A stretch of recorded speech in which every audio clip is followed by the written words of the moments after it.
Get it?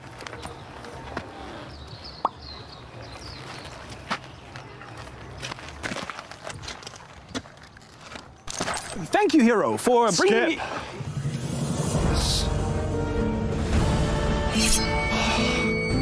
Yes! Finally.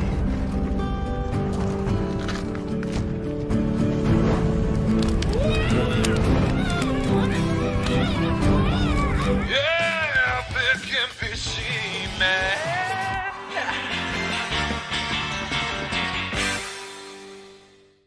Ah, hello, adventurer! I couldn't believe my eyes when I saw you from afar. Would you rather have eternal happiness for the rest of your life or die?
Oh, hey. Didn't actually know you were there. Probably wouldn't have actually started climbing through, but you know, once you start, you kind of can't stop. So I guess I kind of have to finish climbing through the window now. Damn it. Oh. So, yeah. Oh. Well, nice to meet you. Yep. I'm gonna. No, not really any point me. Obviously you've already got things, so probably already loaded in here. So I'm gonna be a bit hung out. It's just it's these animations. It's these kind of how long it takes to, right? You know it, eh? Like you when you're trying to. How long does it take? I get there. Here we go. Here we go.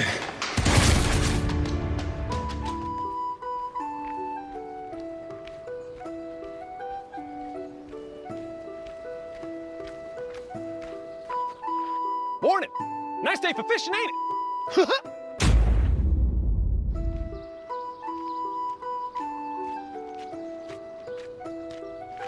Morning! Nice day for fishing, ain't it? Morning.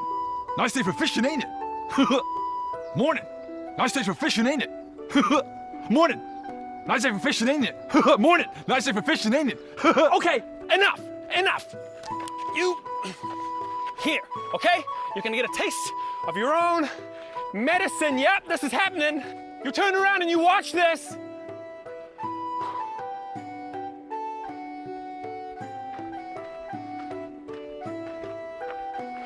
Morning. Nice day for fishing, ain't it? Morning. Nice day for fishing, ain't it? Morning. Nice day for fishing, ain't it? Morning. Nice day for fishing, ain't it? Morning. Nice day for fishing, ain't it? Morning. Morning. Morning. Nice day for fishing, ain't it? Morning. Nice day for fishing, ain't it? Morning. Nice day for fishing. Morning. Morning. Morning. Morning. Morning. Morning. My name's Baden. My name's Baden. My name's Baden. Nice day for fishing. Oh, nice day for fishing, ain't it? Nice day for fishing, ain't it? Morning. Morning. Morning. Morning. Morning.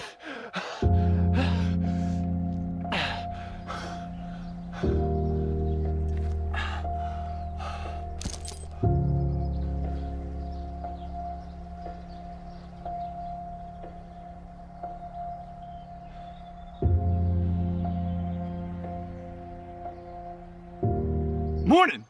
Nice day for fishing, ain't it? God damn! Yeah, big and fishy, man.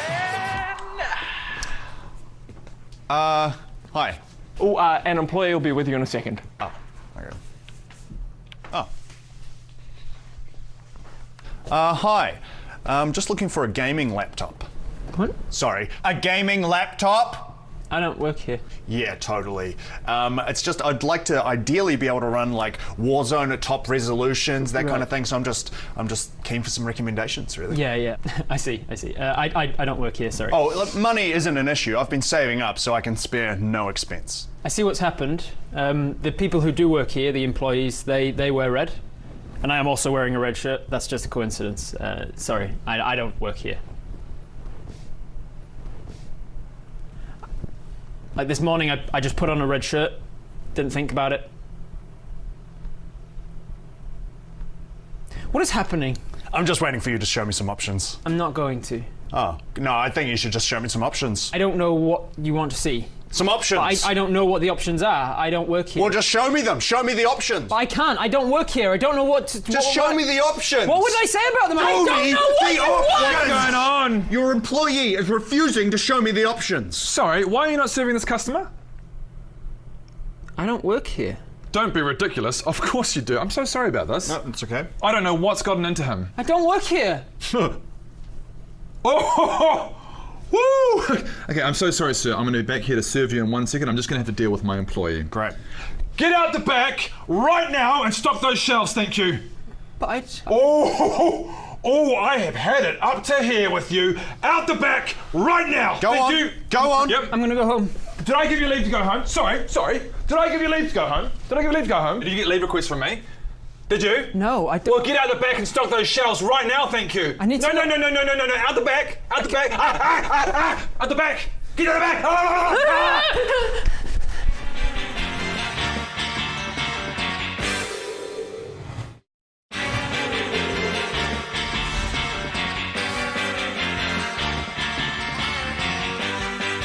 You stand here sentenced to death. Your crimes, treason, theft, and murder must be punished. It is with my own two eyes that I have witnessed you impersonating a royal guard, which, as we all know, is a crime punishable by death. I have also witnessed you with my own two eyes stealing from the royal armory, which, as we all know, is another crime punishable by death. And finally, the most heinous crime of them all. It is in front of these witnesses and with my own two eyes that you were seen murdering a fair maiden of Honeywood. Right now, nearly 2 minutes ago. Nothing you can possibly say will be evidence enough to relinquish you of these crimes. Irrefutable. Because I witnessed you doing it literally just now. There's nothing you can possibly say. Do you have any final words to say before I end your miserable life. I didn't do it. I see I was mistaken. Your words have moved me. You may go, hero.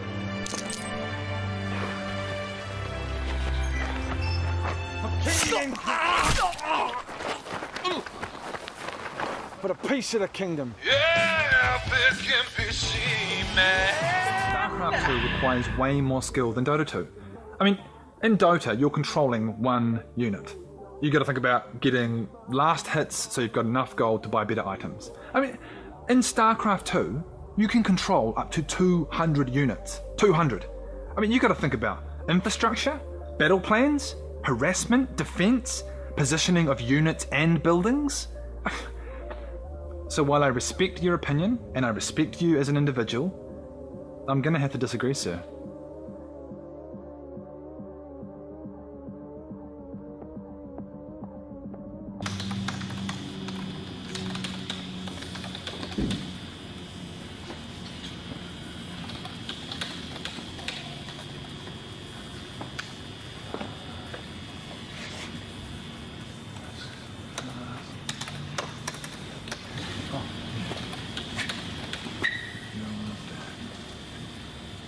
Oh, Helen. You know how we were talking about StarCraft 2 and Dota 2 the other day? Well, yeah, I was thinking about with like Dota 2 and so basically StarCraft 2. So you know how you've got to get the so you Dota 2 sucks. Oi, Rowan, no. Get some skill! No, Rowan! You can't just keep running it off! You're the manager!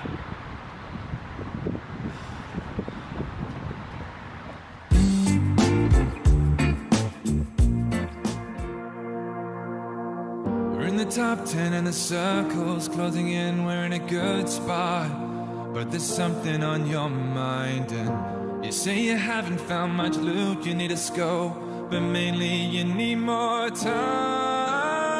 And then you see a crate that's just inside the blue. The loot lust takes you over and there's nothing I can do. You say you'll only grab a first aid, but you've left it far too late.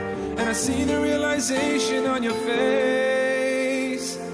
And the squad says, one resin, but it's over, mate.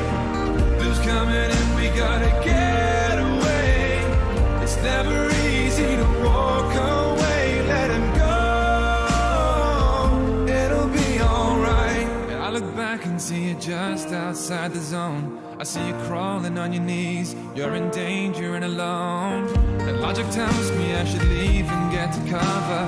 You've gotta take the hit, I've gotta think about the others. But I throw a smoke and then I run towards the blue. The damage overwhelms me and there's nothing I can do. I start to res your body, but the timer is too slow. I just have to go. And the squad said, you wanna res, but it's over, mate. Blue's coming and we gotta get away. It's never easy to walk away. Let him go, it'll be alright. It's gonna hurt for a bit of time, but cue back up and let's forget tonight. You play another and you'll be just fine. Let it go, it'll be alright. Nothing heals the past like time. The PUBG feels the man you left behind, but nothing heals the past like time. The PUBG feels the man you left behind.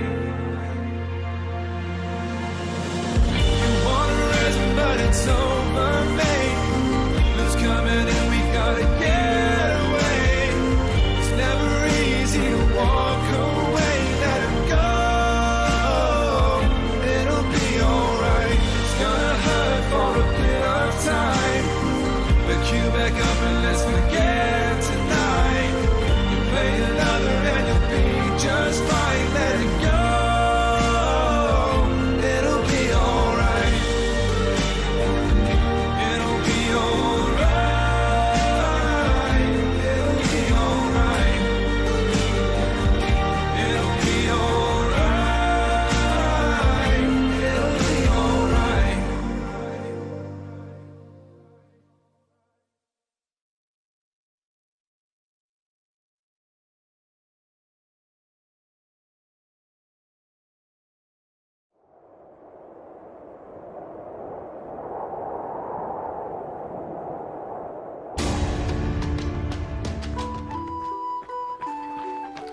Hello, adventurer. You have now completed all the tasks I have to give. Thanks to you, Honeywood is safe. You have now unlocked the road to Valanthril, where your journey may continue. So go forth, noble hero. Stand against evil armies. Slay monstrous dragons. Defy the gods. Be the hero you were born to be.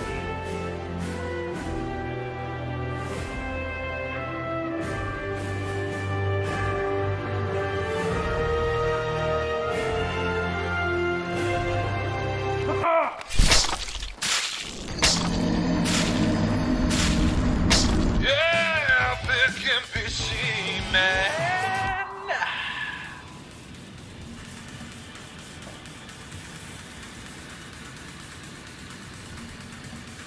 I was up all night last night on Reddit. Read what? Reddit? The front page of the internet? It's like a newspaper, but it's always changing. So it's like a website, is it? Check it out. Before I do this, heed my warning. This is literally the most addictive website known to man. It will tear your life apart. Whatever, man, just show me. All right, you asked for it. Reddit. That looks stupid. There's nothing addictive about this. Well, go ahead. Click a link. All right. Just be careful.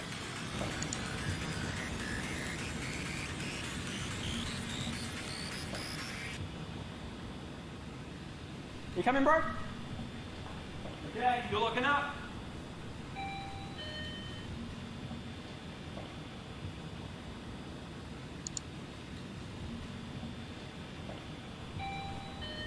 Morning, bro. Hold ya.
But yeah, I'm finally going to watch Avengers Endgame tonight on Disney+. Nice, man. It still blows me away, though, that you haven't seen it yet. I know. I fully intended to, but then it was just at cinemas, and then it was gone, and I never got around to it. Absolutely crazy. You've seen all the other MCU films, though, Yes, yeah? I have. I'm a massive Marvel fan. Again, it never happened. I don't know why. You do know what happens, though, right? No. I have actually managed to remain spoiler-free this whole time, so I'm just looking forward to watching it tonight with fresh eyes. Okay, no spoilers, but... No, please, I just think it's best to just don't even risk it. Okay, I understand. I hate spoilers too. No spoilers. On this note's coming for you. You guys talking about Endgame? Yeah, I haven't seen it yet. I'm watching it tonight. Oh man, I couldn't believe they killed Thanos. Like just right at the start of the movie, just off with his head, bam, dead. No, Ron, I haven't seen it yet, so no spoilers. Yeah, please. totally. And I was so relieved that Hawkeye gets his whole family back. Because you know at the start he loses his family, and at the end he gets his whole family back, and I was so relieved. Ron, no, I haven't seen it yet, so no spoilers, please. No, totally. Actually, this isn't a spoiler. This isn't a spoiler. Okay. But this part was crazy. Black Widow dies. Like they kill Black Widow. Like there's a part where there's like Hawkeye and Black Widow, who's gonna sacrifice himself, and then it's Black Widow and she dies and she's like completely out of the MCU. Rowan, I haven't seen it yet. No spoilers, please. Whoa. Okay. Sure. Anyway, that note needs to be actioned immediately. Fine.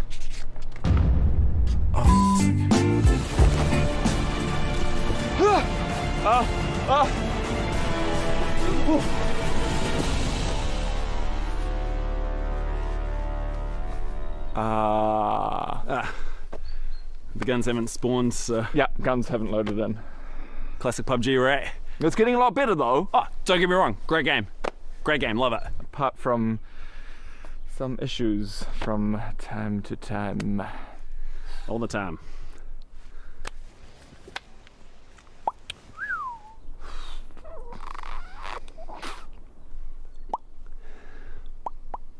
So, how's it going? Yeah, can't complain, you know? Just finished work, so... Oh yeah, what do you do? I'm an accountant. Oh, cool. I do marketing. Ah, so you know the pain. Oh yes, 9 to 5. The grind is real. Oh yes, you know the grind. Oh, the grind is real. Oh yep, The grind is real. The grind is real. Yep, it's nice to come home and play video games. It is quite a good distraction. Yeah, you have no idea, man. The distraction's really getting me through some tough times right now. What do you mean? Oh. Oh, man, we're just waiting for the guns to load in, if you don't mind telling me. Well, if you must know, my wife is quite unwell.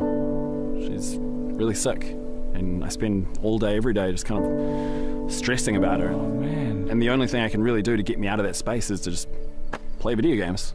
Well, dude, from the sounds of it, you care about her a lot. Really, that's the main thing. You've got her best interests at heart, so good on you, dude.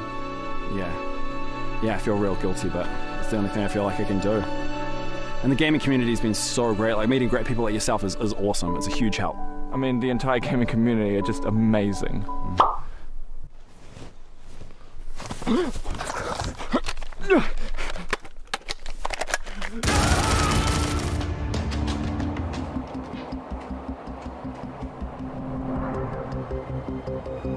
right, Reddit.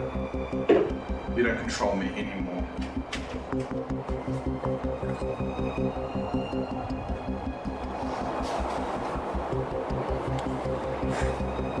All right, I got this. I got this.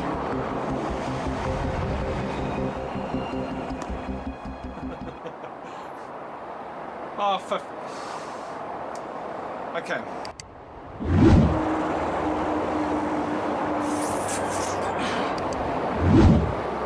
Oh, what the hell?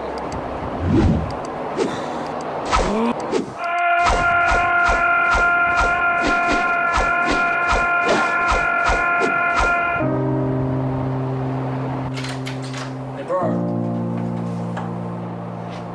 Rowan.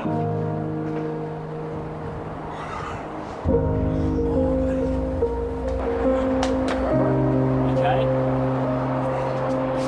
Take this from you, all right?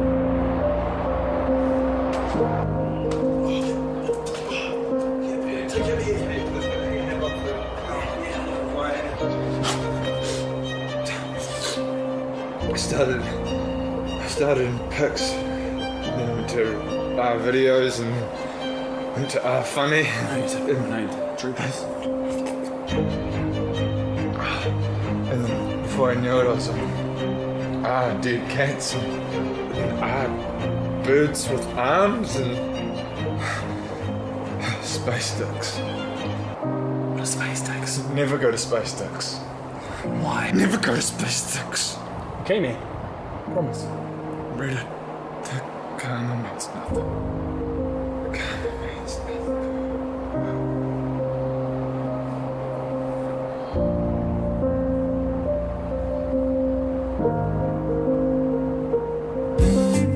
Okay, so Murgle the Punisher has given us trouble in the past. Does anyone need anything from him, or? Sorry, I kind of need Murgle's heart for my Hearts of Evil achievement. Sorry. Oh, for Christ's Sorry, sake, I'm Hamish. sorry. Okay, look, well then what we'll do is I'll go in first and taunt the Muck-Goo minions.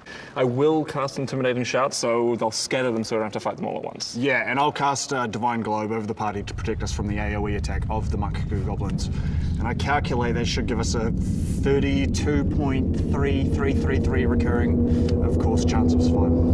Well, that is a lot better than we usually do, All so right, we could... chumps, let's do this! Let it go, son. Just let it go. That joke. It's over 10 years old. Shh! Shush, shush. It's okay. It's done now. Let it go, son. It's old, it's overdone, and it's unoriginal. Let it go, okay? Let it go. Everybody watching this video knew what was coming. Okay? Now piss off.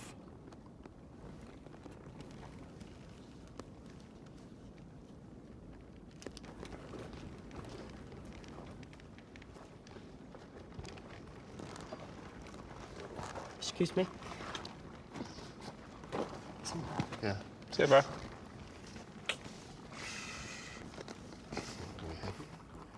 Sorry about that, lads. Now, before you continue on your quest, I am a blacksmith. Jenkins! Oh God, he's going in! Single man! No, I can't cast that! No! Yeah, big and fishy, man. Hey, man. Hey. I just want to buy these, thanks. Yeah, sure thing. Let me just bring that up. That's $150. How would you like to pay it? Cash or F, boss? Credit card? Sure, no worries. There is just a 1% surcharge with credit cards. Is that all right? Oh, no, I'll pass on that. Okay. How would you like to pay? With my credit card, like I said. Okay. So you're okay with paying the $1.50 surcharge? No.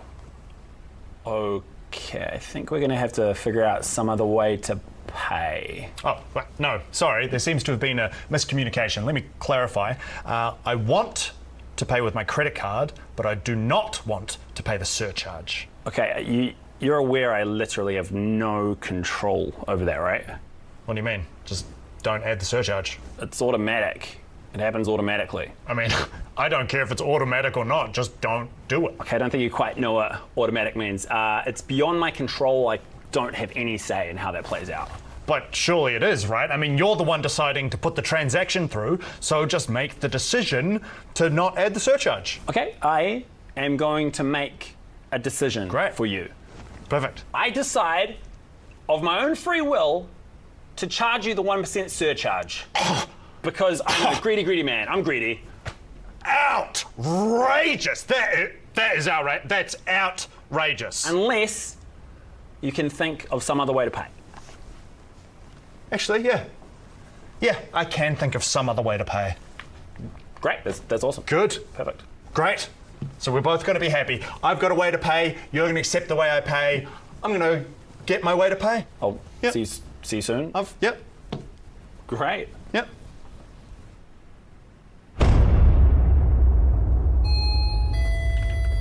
Hey. Hi. Just finishing up the transaction from earlier. Perfect. How would you like to pay?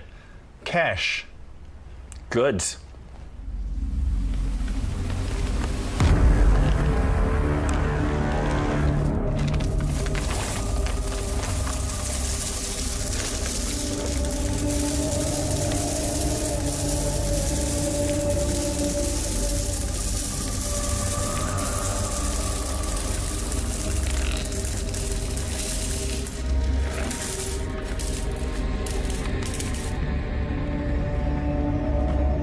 Sorry, how much did you say it was? It's 150. Right.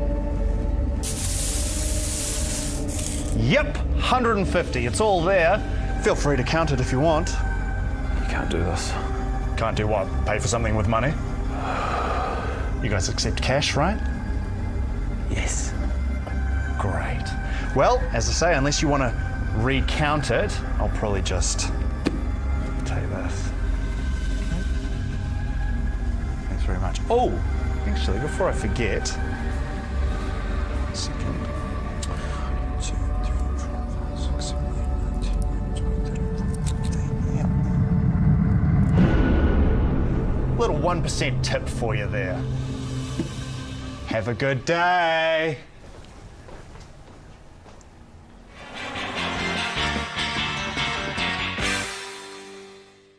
I have a question. Am I considered a classic? 5 out of 5. Graphics and what have you. That's all you do in this game. Oh.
Well, I mean, proxy pylon is the best strategy in the game. Oh, yeah. You ever think about it, man? Think about what? You know, if we had have followed our dreams of becoming professional athletes, being sponsored to play games. Bro, we could totally still do that. We've still got tons of time. Yeah, I know. Just... Would you ever sell out? What do you mean? Well, say, hypothetically, a big gaming company came along and offered you tons of money to pimp out their gear. Would you do it? I don't know about that. But God, we seem to be endlessly restocking these Razer products. Well, that's because Razer make top quality gear. They understand what the gaming community want and deliver on their promises. I remember when I bought my first Razer product, my APM went through the roof. I think everybody remembers buying their first Razer product. It's just one of those moments in time. To me, Razer represents the heart of the gaming community. For gamers. By gamers.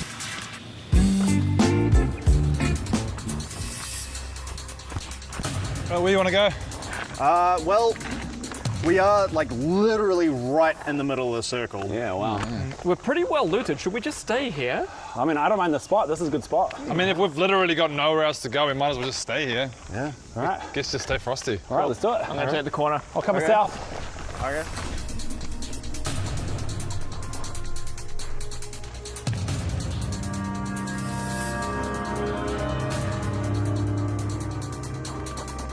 Hey guys, this staircase, has this always been here or is this part of the remaster? No, this is new Erangel. No, it's always been there. It's definitely always been there. No, it hasn't. This wasn't an Erangel classic. You couldn't get to the second story. No, you absolutely could. Are you sure? Because I'm pretty sure I remember always having a vault over that balcony and I was always worried that always I was been gonna there. have No, seriously, that staircase has been there since day one. Really? Oh, whatever, and stay focused.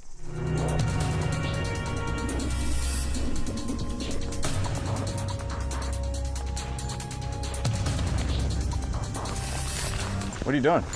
I'm just practicing lean. What do you mean practicing lean? Have you changed Q&E around? No. Have you swapped your Q&E key? No. Guys, you've got to swap your Q&E here. It's like it's a head spin at first, but it means you can go around those corners like. Oh, I see. Because if you want to lean left, you use right, so you can. That's cool. It's like it's tricky. It's hard to get used to, but once you got used to it, man, it's so worth it. Hang on, I'll just change my settings and I'll give it a shot. Okay, so. No, that's gross. So if I press. Oh man, I feel like this will take me back. Guys, we're so distracted. We need to focus, okay? Yep. Oh, yeah, good point, yeah. Yeah, good point. Good point. Focus, focus, focus, focus.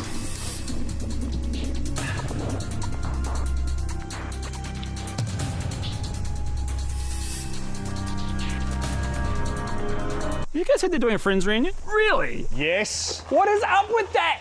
I mean, who wanted that? Who was asking for that? Literally no one. Is that not like 10 years too late? It's like it's 20 years too late. I never trust something where they're like, big popular thing, and then several decades later, they're like, hey, another one, maybe? Yeah, guys, we gotta focus. Oh my God, yeah, sorry, focus.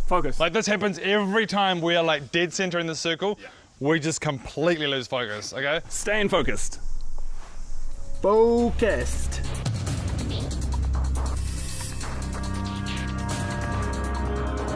You guys excited about Cyberpunk? Yes! Oh my God, Cyberpunk's gonna be so fun. Oh my God.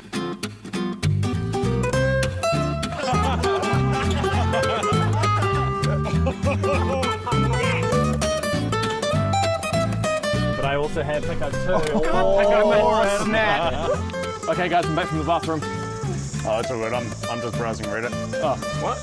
What's on Reddit? Patty cake, baker's man. Oh! See? Shit. Not hurt at all. Wow. Look at this. I'm posting it in chat. You can't do that. You can't put those down. 9, 8. What are you playing? Oh, shit. Oh, yeah, man, both of the last 2 seasons were just a hot mess. Just rushed. Just totally rushed. Exactly. The worst thing about it. Oh no! Squad! Oh God!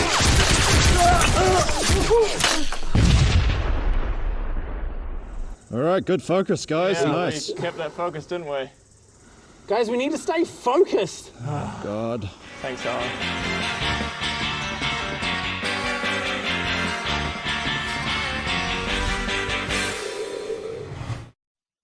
Is a hot dog a sandwich? Hot dog. Is it a sandwich? Yes or no? The hinge is immaterial here. The hinge being without a hot dog, it's you just have a The hinge is immaterial. The button has been made in 2 parts. So you have to really discuss what is a hot dog. What is your base definition of hot doghood? What is your base definition of sandwichhood? Because if I buy a pack of what? Hot dogs. Yeah. I'm buying hot dogs. Are they labeled as sandwiches?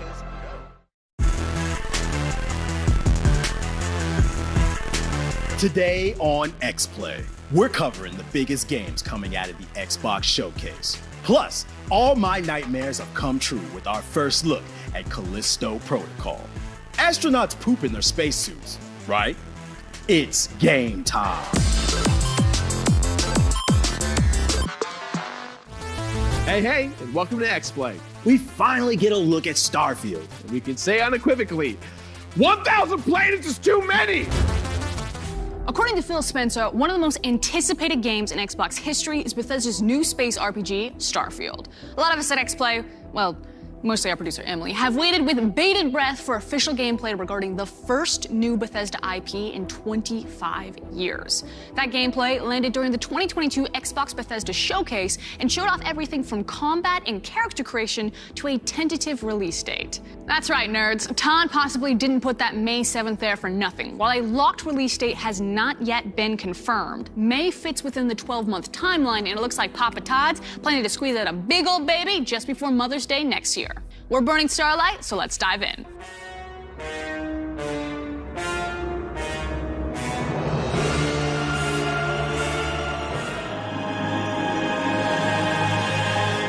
Our first official look at gameplay is from early in Starfield, when players arrive on the moon of Crete. Here we see the power of the Creation Engine 2 in real time. Along with Starfield's HUD on the right, we see our standard health bar, weapon plus ammo count, and even projectiles. But the left is our main focus. This circle appears to be our map compass that rotates with the player, and there appears to be a quest marker subtly on it as well. Additionally, we see the oxygen and CO2 meter. This could operate in one of two ways. One, similar to Fallout's radiation balance with Rad-X and Radaway, where you may have to carry oxygen filters or tanks in order to keep yourself sustained on planets. Or two, it simply may be a meter that is affected by the natural viability of other planets. Surely out of the 1,000 planets that Starfield team has designed, there will be several, if not many, planets that feature dangerous conditions for humans, which could in turn limit exploration by massively affecting the oxygen meter. Next, we see a scanning version of the HUD, similar to VATS. In this scan, we are privy to various information and percentages,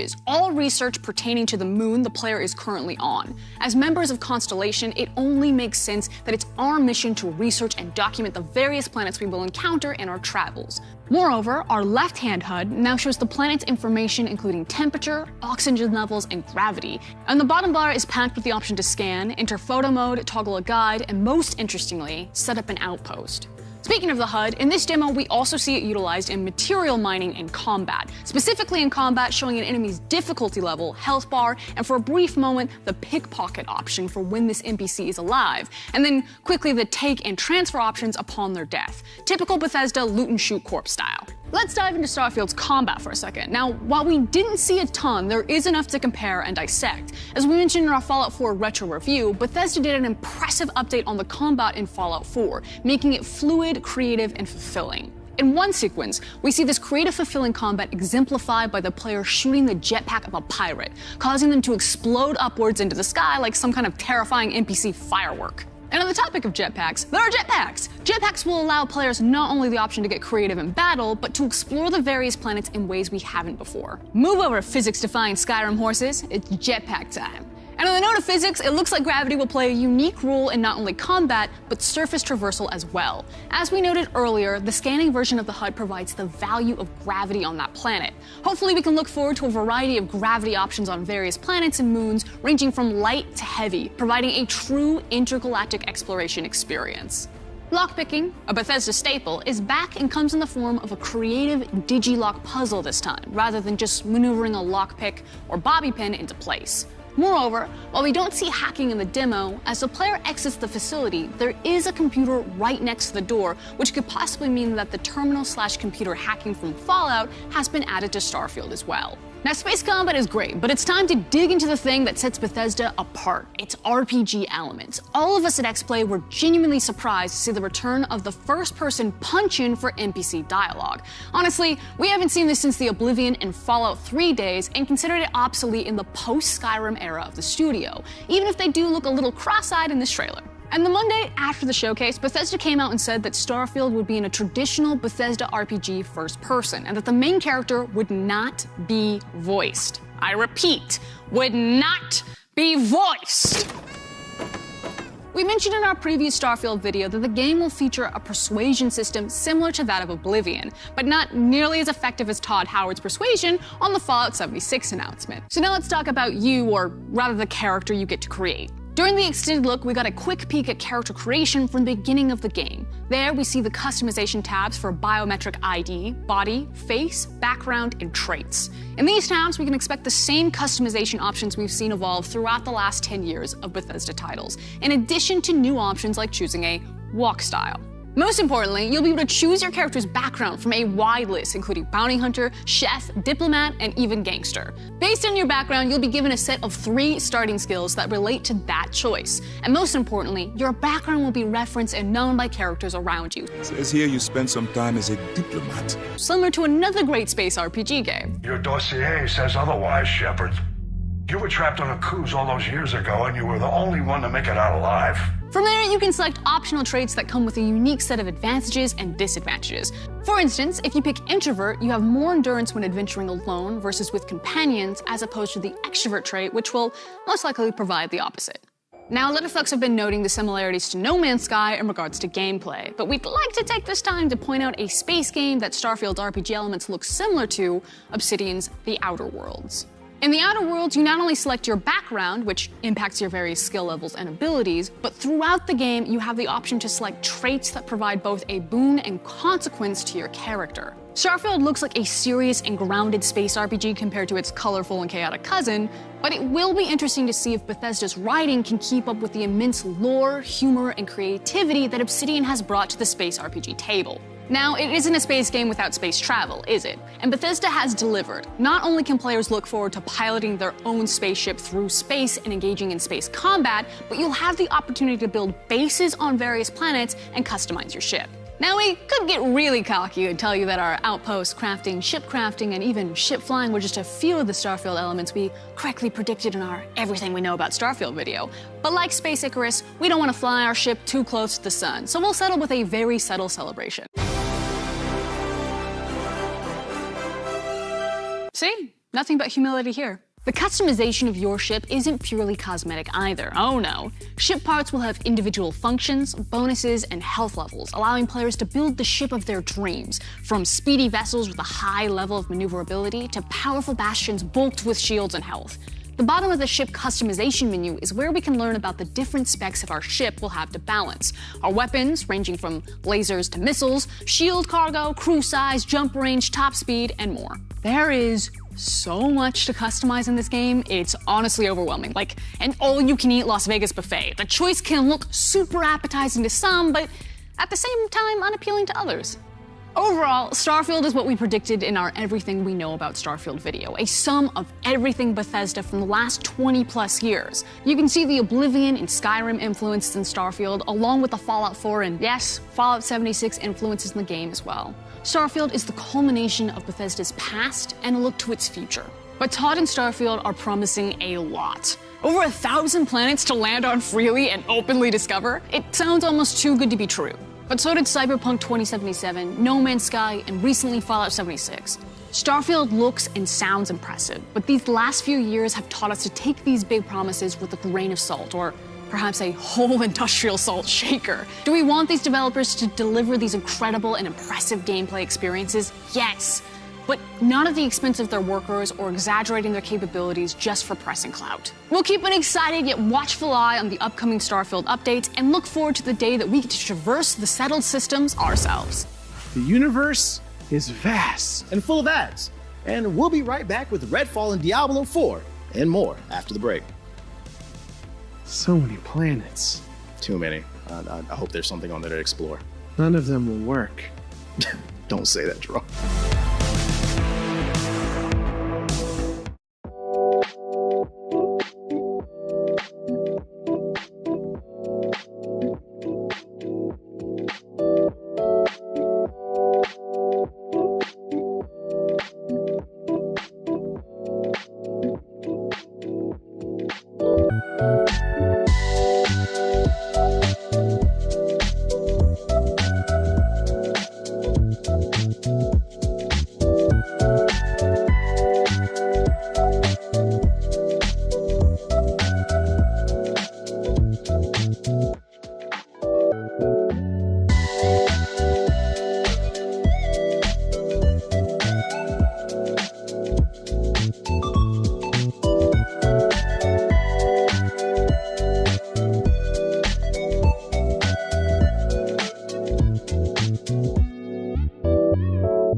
Welcome back to XPlay. The Xbox Showcase proved vampires are in. Check out our reaction to the Redfall gameplay reveal and some other surprises. The show started off with a banger, and we knew it. We knew they were going to start off with either Starfield or Redfall, but it made more sense to start off with this game, and it was Redfall from Arcane Studios, the guys who made Dishonored, who made Prey. This is a great first-person narrative studio. Specifically Arcane Austin. So this is their Austin studio. Oh, even better. So yeah, so it's like, what I think is great about this is I love narrative first-person shooters. Like Doom, Wolfenstein, right? Prey. This is right up that alley. And Corey is our resident shooter guy. I think it's safe to say, like, this game has a lot. Hey, I had to do it to you. Even though I'm a shooter guy as well, but I didn't claim it. This game looks freaking awesome. I agree. Just to preface it though, I'm like, this looks like a vampire version of Left 4 Dead, and I'm not the biggest Left 4 Dead fan. I always thought it was a good game, but like I'm not absolutely in love with this franchise, and I just based off of that, because I'm getting the same vibe, I'm like, okay, this would be cool to play with friends, but I don't know if I would want to play this by myself. I guess what would Left 4 Dead what would Left 4 Dead need to do? What would Redfall need to do to make you want to enjoy it? Like, what is missing? It's got to be a story that just knocks it out of the park with some crazy vampire lore. I think it was that might have been it for the Left 4 Dead. Like I just couldn't get into the story. It was just kind of like some people trying to survive. There wasn't much. There wasn't. It was just other zombies don't die. And I guess the shooting mechanics in Left 4 Dead weren't so enough like inspirational, like different for me to like stay hooked. I know for most people the reason they played it was because of the mod community. And I feel like I missed the ship on that. So I think for this, if it has a really interesting story with some funny dialogue between the characters, that'll be a really funny. You kind of got a little bit of that with Back 4 Blood, right? Where like you got a little bit of narrative, but it was very much still the same thing. This feels like what Back 4 Blood wanted to be. It's watching the trailer. It's how it feels. But I don't think, I gotta be honest, it doesn't. If you're looking for a good story, I think we're gonna be disappointed. I think there's an island of vampires, and we gotta kill them. You know what? I'm gonna call you on that. I disagree. This is Dishonored. This is Prey. This is Deathloop. Arcane is really great about integrating narrative into their first-person shooters, into their action-adventure games. It's not like terribly story-driven, but the creativity in the narrative within the world, if you look for it, if you find it, if you immerse yourself in it, is always like, they knock it out of the park. And that's why I'm keeping an eye open, because Dishonored, I don't know if you played the two games, some of the best stories, amazing. I loved it. And it may be a kind of thing of where there's some narrative storytelling, but there's more if you look for it, kind of thing. So you have the choice of like, hey, you just want to hop in and run a gun and shoot vampires? You can do that. You want to like really get lost in story and lore and world building? You can do that too. Yeah. In terms of like the combat though, I appreciate like that you're only fighting like a couple vampires at a time, it seems like. I haven't seen, did we see hordes of vampire like Left 4 Dead style? No, it didn't seem like that. It seems like it's going to be very personal fights that you have with these vampires. Maybe some big action sequences. Maybe they'll be more dangerous. That's why there's less. Could be. No, because I mean, like in Left 4 Dead, I think that's one of the reasons I couldn't get into it either. Like the zombies were kind of mindless outside of like the big tanky ones and the bosses. But the other one, they would just run all over you. This one, like maybe the vampires, they have like special movement systems and like patterns that you have to memorize. What's the name? I'm curious to see though how the skill tree affects this game and also the stealth elements. That's what intrigued me the most. Will there be forced stealth moments in the game? Because that's going to create hilarious moments with friends. I'm curious if the power-ups too are like related to their personality. Like the main character, I don't know. I don't think they dropped her name. I forgot her name. There's 4 different characters, but Layla, who's the witch. Yeah, she uses that to like jump high, I think. It's like the old school elevator. I think that's really cool. I'm really curious how they'll balance for a multiplayer versus a single player experience. They are trying to coordinate and balance the skills and the skill expression on all of them, because sometimes then you can have like a very overpowered. And then it may not be as fun. But I mean, this game, look, it looks fun. Really excited to play it. And look, it's Arcane. If you've played any of their games, you know that this is going to be a fun, good time. And at the end of the day, that's what video games are all about. But speaking of fun, good time, a game that I think caught us all off guard, blew us all away, and we were all vibing with the second we saw it on our screen, High on Life. I could not believe that this was an actual thing. It just seems like the most absurd FPS game. Again, another awesome narrative FPS game. I did not have this on my bingo card. I would not think that I would be excited about this. Look how ridiculous this looks. It looks Every so gun has pretty. a personality. and it is from the same crew that brought you Rick and Morty. It also looks linear, like a lot of linear level designs, even when it shows like we big love open linear environments. games this day and age. Yes. We don't have time for all the open world. Well-crafted design and combat arenas. That is what I am here for. Yeah, or what is the take on that? Are we like, I feel like sometimes when you do the open world experiences, you lose out on a lot of the polish, a lot of crap like that, I'm lose out. I'm 100% open world fatigued for the simple reason that like I don't feel like developers have innovated honestly since Grand Theft Auto 3. It's been kind of the same thing, just been copying one another. So until we find a game that really brings something new to the table, it's kind of gotten tired. I think the closest we've seen is maybe Elden Ring, and that has more to do with like great level design more than anything. But even still, the loop is the same. But this game is great for the simple reason that I was kind of my critiques with Redfall. I'm interested for the simple fact that it's just a wacky, kooky world. It looks honestly like another shooter, but because the world is so interesting, it's gonna suck me in. I'm playing it more for the narrative. I think it's gonna be a hilarious game. And you know what, too? It reminds me of Ratchet and Clank, like when you got those quirky, the weapons. Because Ratchet, weird, right? And like that, it could be a basic on rails first person shooter, but if you give me wacky weaponry that I could do some silly stuff with, I'm all about that. What about you? And it also has a Borderlands feel to it as well. I wonder if it's going to be looter shooterish at all, but like really blending in the comedy with the story, the dark humor. Yeah. I'm far more excited about that. I mean, we've seen just from Rick and Morty that they do an excellent job of world building. So it's interesting. It's going to be interesting to see how they translate that to a video game. Emily, what about you? You liked High on Life? I mean, it looks really kooky. I love the idea. I mean, this team is going to bring creative gameplay, and I think that's what Xbox is looking for. I mean, I was surprised we didn't see anything from Double Fine, but to me, I'm like, this is a good substitute. I mean, Double Fines are probably already working on their next masterpiece. Tim over there is probably hard at work, but this looks hilarious. Like, there was like platforming guns, there was knifey. There's going to be all these different. They're not just going to be weapons that just like are offense. There's going to be defensive weapons. There's going to be platforming weapons. And I'm really curious to see like what is this wacky weird world that they built. Speaking of open world, let's talk about one of the most surprising things we saw during the showcase, and probably one of the big reasons for the Activision Blizzard purchase, which was a little game called Diablo 4. Diablo 4, well, firstly, this is the culmination of, over a couple decades of history for Diablo. And I think, like, from a gameplay perspective, looked pretty damn good. But open world, was that something that was confirmed? Did we know that open world was going to be in Diablo beforehand? Not to my knowledge. Because I wasn't too privy to that. But not only just open world, but you're going to have those shared public events too. That looked really cool. Are we going to play this though? I'll play it. I don't know how long though. Like these dungeon crawls are such a commitment. It's a full blown wife. Like it takes too much time to really. They said 150 dungeons in that or whatever. I was like, after about maybe 10 or 20, I'm like, I'll probably get tired of it. So like I'll enjoy it for what it is. But what I will say is they're taking little elements from I'm weird, man. I've always said I've enjoyed Saints Row more than Grand Theft Auto because it was silly. So like, the first game dungeon crawl that I played wasn't Diablo. It was actually Torchlight. I really enjoyed Torchlight. Yeah, Torchlight is fun. Yeah. Diablo seems like they're borrowing elements from Torchlight, which is the knockoff. Ironic. Really? Yeah, with the open world and the events and stuff like that. Just the latest one failed. It was tripped out the gate. So like, I like that they're taking those elements and they're putting them into the game.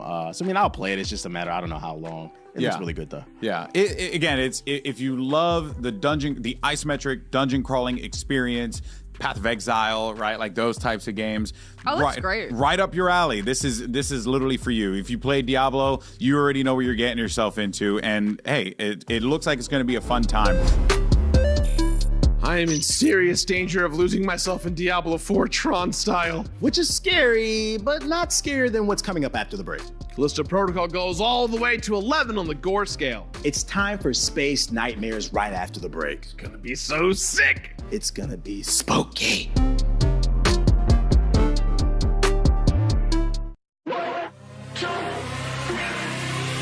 I didn't realize there would be actual applause.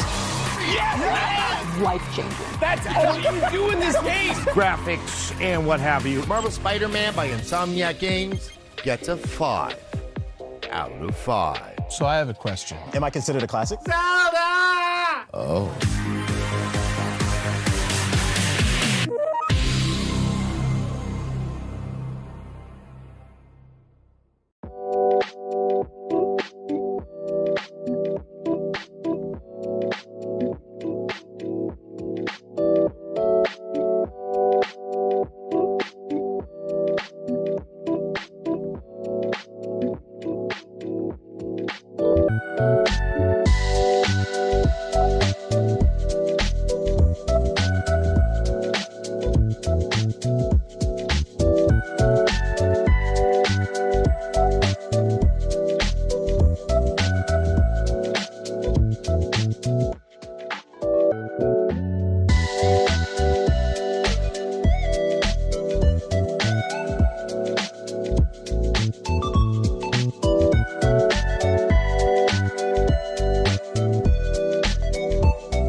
Question. What's one thing we haven't touched on yet in this episode, Gerard? Space horror. You can't throw a rock without hitting 4 Dead Space clones these days. But Callisto Protocol is much more than Dead Space 2022. I mean, at least that's what the director told us. Check this out. What's going on, G4 fam? Golden Boy here, and I'm joined by Glenn Schofield, who is the founder of Striking Distance Studios and the creator of Callisto Protocol. Callisto Protocol, yes. I always like to make sure I'm getting it right. Well, let's jump into the game because we got our first glimpse of this game, I believe, at the PlayStation Showcase, if I'm correct. What was the reception like from the fans when they saw it? Because obviously you come with a pedigree, especially coming from Dead Space. What was that reception like from the general public? Oh, dude, it was fantastic. I mean, haven't been quiet for a long time. We haven't said anything about the game except for a couple years ago when we announced it. You don't know what to expect. And, we've seen the trailer 1,000 times, so we, again, didn't know what to expect. And, man, the fans have been great. My Twitter has been lit up again, first time in a couple years. Not that we were surprised. We were thrilled. You just don't know what to expect. Of course. Yeah. Of course. So you guys are, look, I'm going to be honest with you, Glenn. All right, you know me as a esports caster, been doing that for a few years. Horror, I'm a punk. Okay, I'm a big old punk. And I saw all this footage of all this game, and I was like, oh boy. Then I saw the footage at Summer Games Fest. Right. And then I lost my mind. This game is going to be, pretty over the top. It's like Western American horror, and we're going for it. Yeah. How do you come up with the interesting ways upon which people die?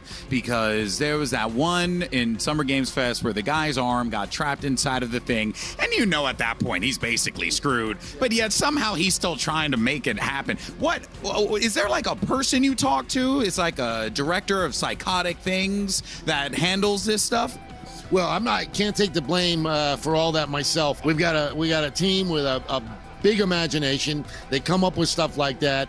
And then I got one guy in particular. His name is Chris Stone. He's my chief creative officer who loves to come up with stuff like that. Let's talk about the story. What can we be expecting here? Because, you know, obviously at first glance, right, you can tell that there's something afoot that's going on here that you, the character, are trying to piece together. You play as Jacob Lee, and Jacob is he's a pilot, man.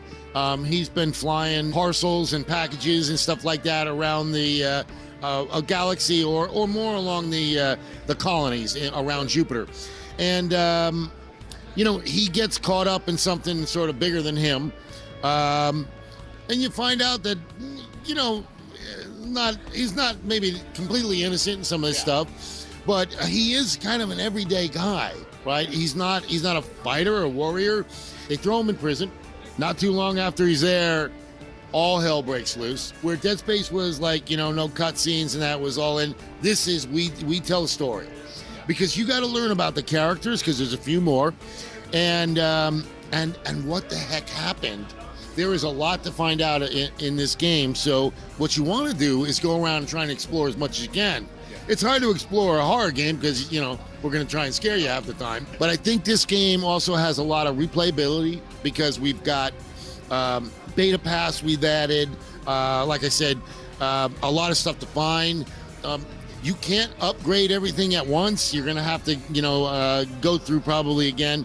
We've got a thing called the grip, or the GRP, which is a gravity suppressor that the guards would use. And it's on your wrist. You pick it up, you know, partway through the game, and you can pick up the enemies. And you can hold them up in the air. You can fling them in the air. You can fling them into giant fans, into legs, and it makes a beautiful mess. So there's a lot to do. There's a lot to the combat system, but you got to think kind of quickly, of course, because these guys come at you pretty quickly in the dark. You know, you don't always see them. We're trying to really mess with the player, of course. It's horror. We're trying to amp up the terror. I really like this genre. I'd like to stay in it for a while. Because there are just a constant stream of ideas, constant new ways of pushing yourself. I want to find new ways to scare people, to terrorize them, to kill things. And I know it sounds awful, but you're right. I'm pretty passionate about this. I'm passionate about making video games, man. I mean, it's a creative. You know, I've been creative my whole life, and to be able to do it as an adult, my whole life has been a blessing. So I'm very thankful, and why wouldn't you be passionate about it, you know? Damn right, man. Damn right. If you're not passionate about it, you're in the wrong field. That's right. That's right. Glenn, thank you so much, man. Thank you. Always a pleasure to talk to you. Two passionate guys who just really love freaking video games. See you around, man. Good to see you around. But this guy likes scaring people, and that scares the crap out of me. That's our episode. Thanks for watching. Yo, the next 12 months are going to be insane for big games. Unless half of them get delayed. Oh, no. That's not happening. Multinational corporations made us a promise. Dude, a multinational corporation also told us we'd be on cable. You're on cable. Hello out there. Hello to the people watching on cable. Or is this just a hallucination brought to you by Space Panic? Oh, I guess there's no real way to know. Or we just gotta bail before this all goes south. Bye. Peace.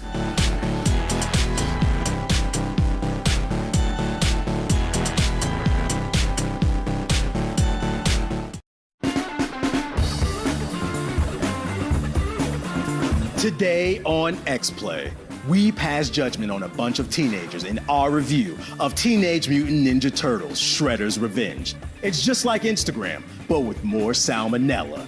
And Diablo Immortal gets its hooks into us. There's no escape. It's playing on every cell phone like a Korean tech anxiety horror movie. Would you like to buy this special offer X-Play intro? It's game time. Hello, friends. Welcome to X-Play. Okay, so there's a sick Ninja Turtles game. I'm addicted to a really bad Diablo game, and I cannot wait to play a game called Saints Row. Correction. Hello, and welcome to X-Play 2005. The Ninja Turtles are making a comeback, and they're ready to shell-shock players with Shredder's Revenge. But will it be Michelangelo, or will it be Leonardo? Oh, do you mean will it be great or even greater? Oh yeah, that's actually what I meant. That's exactly what I thought. check out our review of Shredder's Revenge. Everything these days is a nostalgia grab, whether it's dudes flying in jets to the sweet sultry sounds of Kenny Loggins, again, or the kids from Stranger Things growing up incredibly fast before our eyes, or everything else 80s being pumped into our TVs, movies, and video games. It almost always feels like it's more of a cash grab than an artistic choice. Granted, Top Gun was freaking awesome, and Stranger Things is Stranger Things. But those seem to be the outliers more than the norm. So when XPlay heard the announcement that Tribute Games was working on a brand new beat-em-up featuring our favorite half-shelled heroes, we were skeptically optimistic. But seeing as these types of games are my absolute jam, I was excited to get my three-fingered hands on it. And after playing it, I'm excited to tell you all about Teenage Mutant Ninja Turtles Shredder's Revenge. But at XPlay, we love to cover our bases and look at things from all angles. And while my forte is video games, we thought we'd bring in someone else that has extensive knowledge of animals and their place in video games. Oh God, please don't tell me it's... Hey there, pal! Oh, God.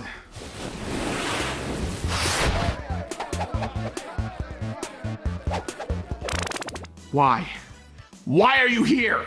Did you really think that you were going to talk about a video game featuring my favorite genetically mutated anthropomorphic turtles and I wasn't going to find my way in here? I mean, when XPlay has questions about platformers and the like, they go to you. When they have questions about unnatural mistakes that God himself has shunned, they come to me. All right, that's a fair point. Look, just sit over there out of the way while I do this, and if some reason comes up and I need you, I'll let you know, okay? Yeah. Goodbye, me, buddy. All right, so let's talk a little bit about the past of the Turtles. Originally created in 1983, the Turtles were the brainchild of friends Kevin Eastman and Peter Laird. The Turtles started out much grittier and darker than what we know them as now. But Eastman and Laird had an opportunity to make more green by branching out into toys, video games, and of course... In 1989, Konami asked, is it possible to both simultaneously make children happy while also infuriating them? And to everyone's delight appointment, they created Teenage Mutant Ninja Turtles for the NES. While exciting and colorful, the level design was frustrating and the entire game was just unnecessarily difficult. But that same year, they followed it up with a massive improvement when they introduced a brand new arcade cabinet into arcades everywhere. As a matter of fact, it became Konami's highest grossing arcade game and was so popular, they couldn't keep up with the demand and had to outsource its production to an American company. The game was then soon ported after to the NES and renamed Teenage Mutant Ninja Turtles 2, the arcade game. This game was way better than the previous entry and maybe the one people are most familiar with. It let you choose your own turtle, it had a good story, the gameplay was on point, and the graphics looked great for its time. And speaking of time, let's skip ahead a little bit to talk about what might be the absolute pinnacle of beat-em-up games. Teenage Mutant Ninja Turtles, Turtles in Time. Turtles in Time was and is still a masterpiece that holds up to this very day. It is absolute perfection. There were several Turtles games made after this, of course, but this one, no pun intended, stands the test of time and is the benchmark for Turtles games and others like it. So, the real question is, can you improve upon perfection? That's the question we at XPlay and many others found ourselves asking when Tribute Games announced they were working on Shredder's Revenge and showed a return to the classic side-scroller beat-em-up format. So let's turn our attention to the game at hand. Teenage Mutant Ninja Turtles Shredder's Revenge. As usual, you can choose from the 4 turtles, but the roster now has Master Splinter and April O'Neil as playable options, as well as the sporty Sentinel Casey Jones. Each character has their own unique moveset and abilities, falling into 3 different categories: range, speed, and power. Characters also have the ability to level up 10 levels in the story mode, which unlocks new moves and allows you to store multiple special attacks. The gameplay is as smooth as garlic butter on pizza crust. It's super intuitive as you would expect, and it's just plain fun. Every character feels unique when you play with them. There's numerous enemies that themselves have different strengths and weaknesses that force you to change your own play styles at times to defeat them. And when you're playing with multiple people, it seems that the number of enemies as well as their difficulty scales up to your group size. There's familiar, old mechanics like grabbing enemies and throwing them at the screen, but there are also new ones that are welcome additions. For example, if you're playing with friends and someone goes down, they don't spend a life right away. Each player gets downed when they run out of energy and can be revived by an ally. How, you ask? With pizza, of course. The level design is also impressive, paying clear homages to past titles and Turtles in Time most specifically. While the levels bear some similarities to the others in Turtles in Time, they are all unique, offering different ways to combat enemies, take them out, and new obstacles to overcome. And then there's the damn music. Look, if you like the music from the NES and Super NES games, you're gonna love the music in Shredder's Revenge. Even the opening of the game is incredible. Remember when we showed the theme again earlier?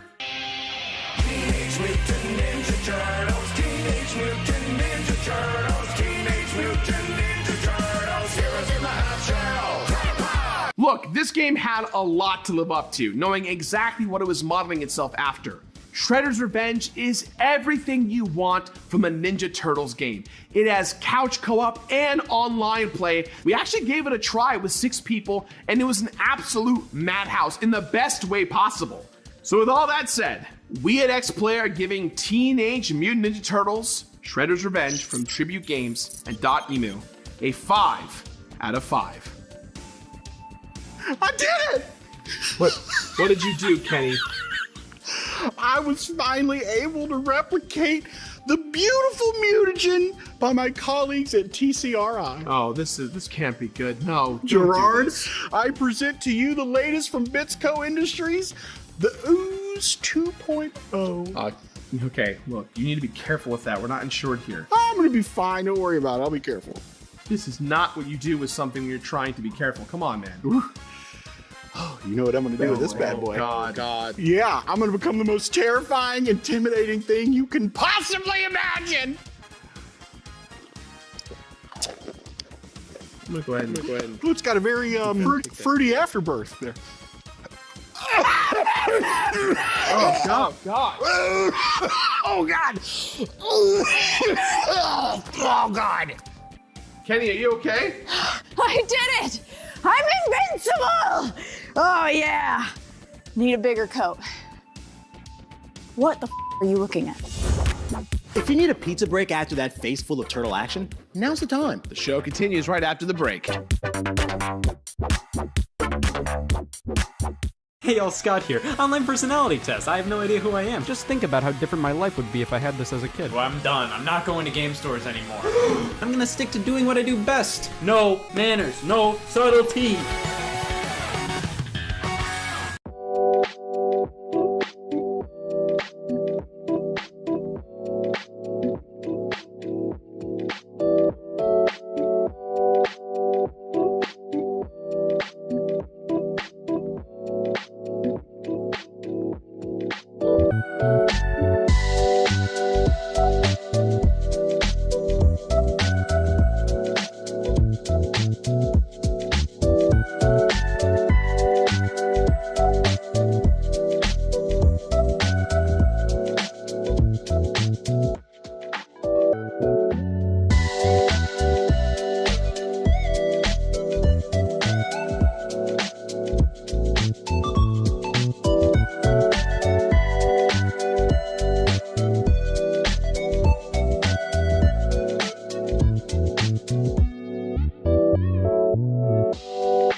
Welcome back to X-Play. You know, a wise man once said, if you give a man a phone, he'll play Diablo Immortal for a day. If you give a man a credit card number, he'll play Diablo Immortal for a lifetime. Demons are greedy bastards. Here's our review of Diablo Immortal.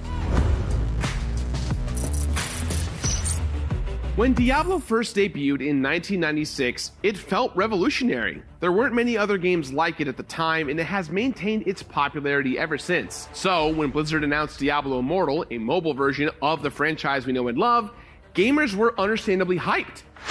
Kind of. Diablo Immortal takes place between the stories from Diablo 2 Lords of Destruction and Diablo 3.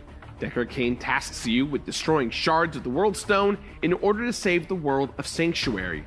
The story, the writing, and the voice acting are all competent enough, but not really why you come to a Diablo game. You come to a Diablo game for that loot. That glorious, shiny, magnificent loot. Diablo Immortal's gameplay feels basically identical to the Diablo mechanics you're already familiar with when it comes to Diablo 3, which is pretty incredible considering you can play it on a cell phone. You have 6 classes to choose from: a wizard, monk, necromancer, crusader, demon hunter, or barbarian. Now, this game is also available on the PC, but it's clear it is designed for mobile devices. You can either play it with the touchscreen or you can connect the controller, and both options feel pretty comfortable and work well within the game.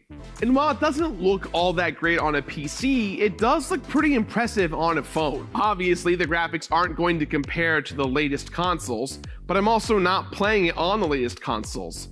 Once you're in and playing, the loop is just as satisfying and addictive as you remember. You have a handful of different attacks, with each leveling up and more unlocking as you play. And as you fight enemies, they drop more of that beautiful, glorious loot to reward you as you play. And when you're done with one mission, the process starts all over again into the next one.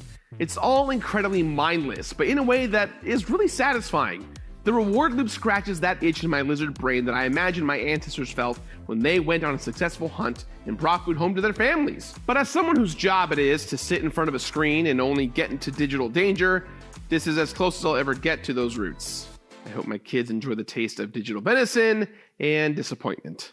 But as satisfying as this loop is, I never really found it particularly challenging. When I played, I got to level 30 within the first couple of hours, and past that, the game never got more difficult. Instead, leveling up just became a huge grind. And look, as the completionist, I'm clearly a man that loves a grind. Like a horny teen at a middle school dance in the early aughts, grinding is what I know. Grinding is what I do, and grinding is what I dream about as my hormones rage and can no longer control my bodily urges. I'm admitting a lot today.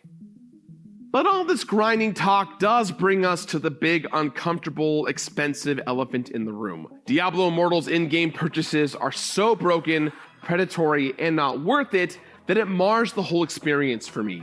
And some people have crunched the numbers and done the math on how much you would have to pay if you wanted to fully level your character. The YouTube channel Bellular News calculated that in order to fully max your character's levels, you would have to pay a whopping $110,000. Last year's average American income, for example, was just over $50,000 a year. So that means the average American would have to work for 2 years with no other expenses to actually pay their way to the top. But Gerard, you say, what if I want to be a good little gamer and ignore all of the pay-to-play pop-ups and level up with pure time and skill? Well, they crunch the numbers on that too. If you don't want to spend money to level your characters, it would take you an estimated 10 years of grinding to max out your stats. That's not exactly a reasonable amount of time for most people, folks. Some are calling Diablo Immortal pay to win, but I wouldn't even call it that. It's more refinance your mortgage to win, or break it to your kids that you spent their college fund on a mobile game to win. It is to be expected that a free-to-play mobile game would have some in-game purchases. We are a culture built on consumerism, and Activision Blizzard is a business after all. But there is a big difference between being able to purchase a few cosmetic items for your character and constantly pestering your player base to continually buy loot boxes that likely won't even give them the rare drops they need to level all the damn time in the game.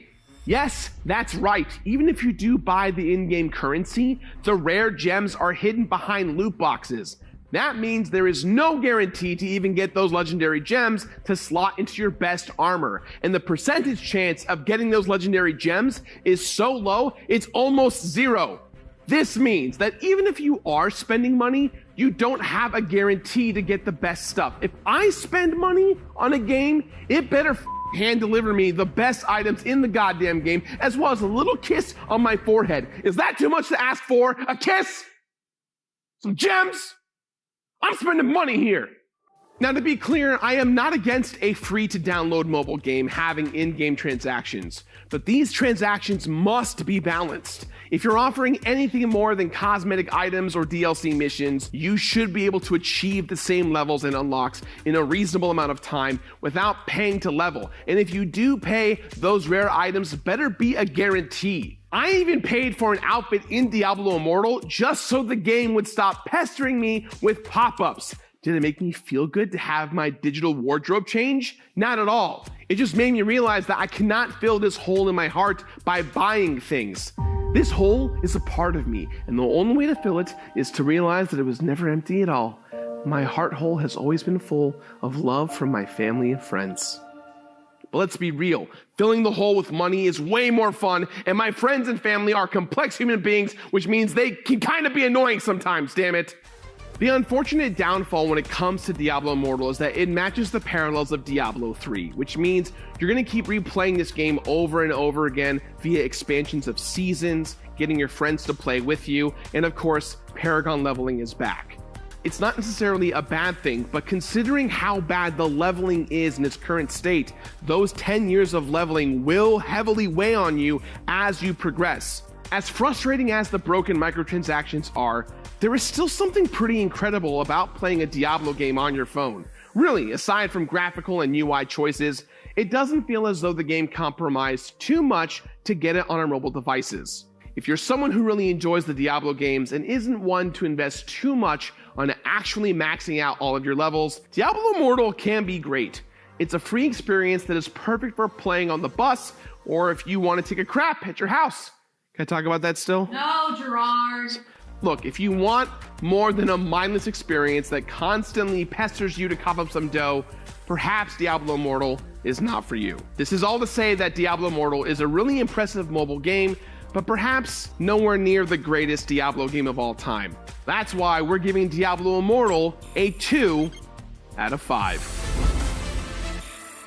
Saints Row is coming, and you know what it needs? Ooh, an even bigger dildo weapon? No, Gerard, it needs more of you. I mean, it's very flattering. Yeah, it also needs a bigger dildo weapon. I really hope those ideas are separate. Find out right after the break.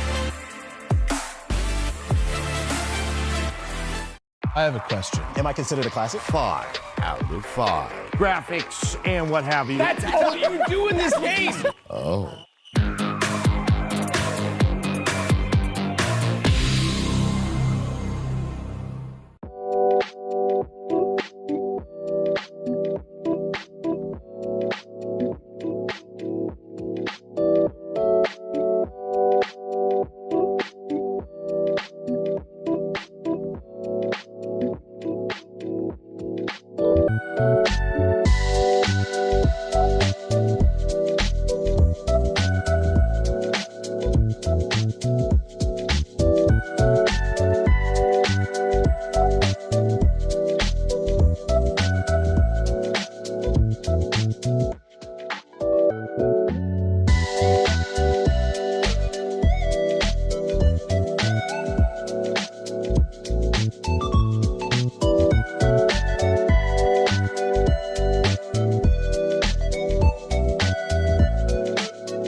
Back to X-Play. Saints Row dropped the Boss Factory character creator online to hype us for the game's release, and you know what?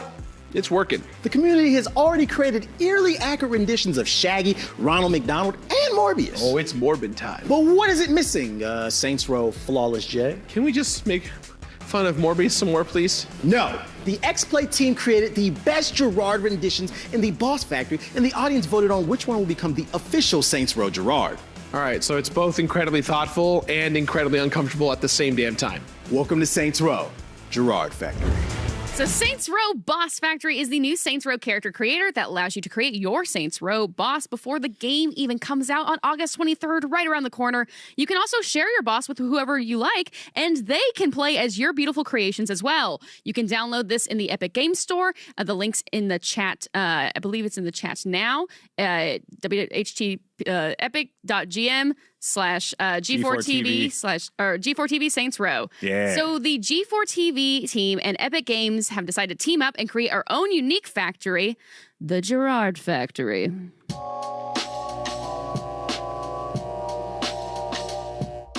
Each host was tasked with making their own Gerard, your own unique Gerard in the Saints Row Boss Factory. You, as the chat at the end of the stream, will get to vote on which Gerard you think is the best, and then we'll have the chance to download that Gerard into your own Saints Row game and Boss Factory. So first up, we have Golden Boy's Gerard. Let's take a look. Hey, what's going on, everyone? GB here. So I decided to make a luchador Gerard because I'm a big fan of pro wrestling. So is Gerard. So I'm cycling through some of the options here. You know, what would the current look for him? And I settled on this beard and mustache combo with extra glossiness because your boy, he's got the glimmer in his beard. Then made some more adjustments here. I really did not know how his head was shaped. Probably should have taken some dimensions. From here, obviously gave my boy some heat, but also I was kind of going back and forth between the spandex collection. I know that Kasim told me he has a robust spandex collection, but that turned out, let's just not do that for this one. But I did decide to go with the steel toe boots for his bottoms there. Gave him the wrist straps as you do for pro wrestlers. Thought that a tattoo would be fantastic. Maybe a little Darby Allin callback. Also La Penga, we see it right there. It's disturbing. So I just decided to go and tat him up completely. CM Punk style, see what would happen here. Gerard, by the way, great bottom. Now, here's the thing. I realized midway through that I just needed to change the outfit because it wasn't looking pro wrestler enough. And I think that is like a great combination of Val Venus meets a demon. I don't know. So there it is. Gerard in all of his glory, cheeks hanging out there, tatted up, roided out, the glossy beard, the steel toe boots, everything that you could possibly ask for in that specimen of a man. And I genuinely think that if I'm not, stroking my own ego here, it's kind of a one-to-one comparison between him and Gerard. So yeah, there you have it. That's my Saints Row Boss Factory Gerard. I regret nothing. It was a very strong start. The Black Hokage. Let's see what type of Gerard you've made. Yo, what's going on, beautiful people? It's the big Hokage in the building, the big G4 stepper coming through with that 5. I'm over here, building my own Gerard. And, the concept I think I was going for is, a rapper version. What would Gerard look like if he was a rapper? And the first rapper I had in mind was Lil Uzi Vert. I wanted to give Gerard something a little, he's a smart, kind of sassy type of guy. So that's what I wanted to give him. So I wanted to give him the gold tooth, as you can see, just like a rapper's, give him a little bit of dreads because Uzi had that, I was going for that now I know what I want type of vibe, you know what I'm saying? Because Gerard definitely does what he wants, which is complete games. As you can see, I'm just kind of shuffling through the beards, kind of, trying to figure out what looks best like him. That's what I found right there. Had to give him the face tats. We had to, because at the end of the day, that's what rappers love, and the drip.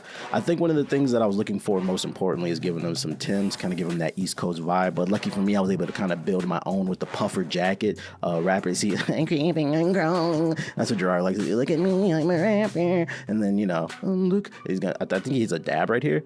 And yeah, that's very, very rapper-like. But overall, this is the vibe I was going for. I think the people are going to love it. I think I'm going to win this contest because I think it would be funny if Gerard was a rapper. Little Uzi completionist, Lil Uzi Gerard. As you can see, we're getting the 360 here. I think he's going to be able to definitely sell out Coachella. Gerard, we love you, okay? So our final boss factory, we saved the best for last. Oh, gosh. It is, of course, Sensing bias. my boss factory. Hey everyone, Emily Rose here, and my Gerard is a noir meets Twilight Zone meets Pleasantville, very kind of the grayscale aesthetic, black and white, going for a full period look. As you see, we're getting him some gray eyes right here because his eye color doesn't matter since we're going grayscale. And here's the thing, so you can see I'm really getting into the details here because you don't bring a Sims creator to a character creation fight because you're 100% gonna lose. I have spent copious amounts of hours in my life recreating friends and family members and celebrities in The Sims and other video games, and so poor GB and TBH just were immediately gonna lose in this competition. Did want to give him the candy corn teeth. Unfortunately, it is not of the noir period aesthetic, sadly. So we decided to have some fun with his grayscale skin and give him this metallic look. He does look a little Colossus-y, but I'm willing to work with it because I think it's just fun. And of course, giving him the proper detective noir attire, some nice spectacles so he can like look for crime. And I picked this duster. I do like the texture effect that you can color the texture on the duster, but we need it nice and clean. He's showing up to the crime scene very, very nicely. And of course, gloves so he doesn't get his little fingy prints on the crime. And yeah, some nice pants. And of course, some very, very nice era-appropriate shoes. Look at those. Those are great. Finding an emote was hard, but you know what? I had to go with Penguin because penguins are black and white. This Gerard's black and white. Penguins carry themselves with authority, and noir detective Gerard carries himself with authority, and I thought this emote was the perfect thing to bring this outfit together. So there you have it, our noir detective in black and white television Gerard. I still love the choice of the silver metallic skin, and I definitely know I have the most accurate face because when you want creativity, when you want elegance, when you want perfection, you go to Emily Rose. Hands down, Emily Rose made the best one. There is no question. There is no question. Man. Emily Rose made the best one. An incredible contender, if I do say so myself. Hands Thanks, down. Ripped Eye Val Rose. Venus. Incredible. We can deliberate here all we want, but it's all up to the chat. Chat's got to decide. Now it's up to you to decide. Dude, you have an incredible body, Gerard, and I just wanted to accentuate that. Let's go, chat. Yeah. You love to see it. You love to see it. No! This you is love a to setup. see it. This whole show's been a setup. Emily is dabbing in a circle. Yo, dabbing what in the am I victory circle. Whoa, Chief, don't make a tornado. She's going to make a tornado. She's going to make a green tornado and take us all out. Just to be clear, I'm not saying your guys' wasn't good. I'm just saying hers was better. Thank you all so much for voting for Noir Gerard. And guess what? Now you can download Noir Gerard in your Saints Row game. We're going to have a code up on the screen right now. Look at that code. Right down there. DCQBSDZ. That is the code you can type into, do a screenshot, do whatever you like, write it down, type it into Saints Row Boss Creator, and you'll be able to download your very own Gerard there. We have a few more minutes, but yeah, let's talk about Steam. Actually, yeah, remember you can download Saints Row on the Epic Games Store now and share your creations with us by tagging G4 on socials. We want to see your Gerards. We want to see your other G4 hosts. We want to see your Golden Boys. We want to see your Frosts. We want to see your the Black Hokages. I dare you. We want to see your Cassonics. Only Cassonics. All Cassonics. That's our show.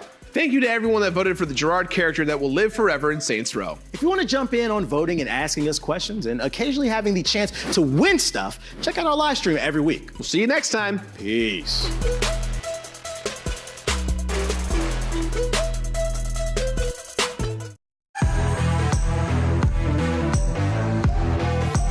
Today on X-Play, Super Mario turns into Super Mario Balotelli in our brutally honest review of Mario Strikers Battle League. Plus, we see if Apex Legends is any good on mobile, assuming any of our phones can survive the rage quitting. And we reveal the greatest wrestling game of all time with WWE superstar Xavier Woods, aka Austin Creed. We show no mercy. It's game time. Hello and welcome to X-Play. It's the season of champions and the air is steamy with competition. Which is a polite way of saying the X-Play studio is downwind from an arena stage. The stink clouds are hot coming in after a Chipotle lunch. Also, Arena is back. You can tell what show it is because there's a giant sign that says Arena on the set. While we get a fake brick wall and an arcade cabinet that doesn't even work. Well, to be fair, we did get it on sale. Because it was broken. It's supposedly cursed. To welcome back Arena to G4, we're going all in on the competition. First stop, the fungus-crusted football club of Mario Strikers. Gerard made a noise I've never heard before when this game was revealed earlier this year. Let's see what noises I make during our review. Check it out. What the hell is up, everyone? It's time for Mario Strikers Battle League, and I cannot tell you how long I have been waiting for this. A really easy way to get me invested in any physical activity that isn't DDR is to throw Mario in there. And sure, by now, he's played just about every sport there is. But the Mario Strikers series is a step above. Something about Mario and football, it just makes sense, damn it.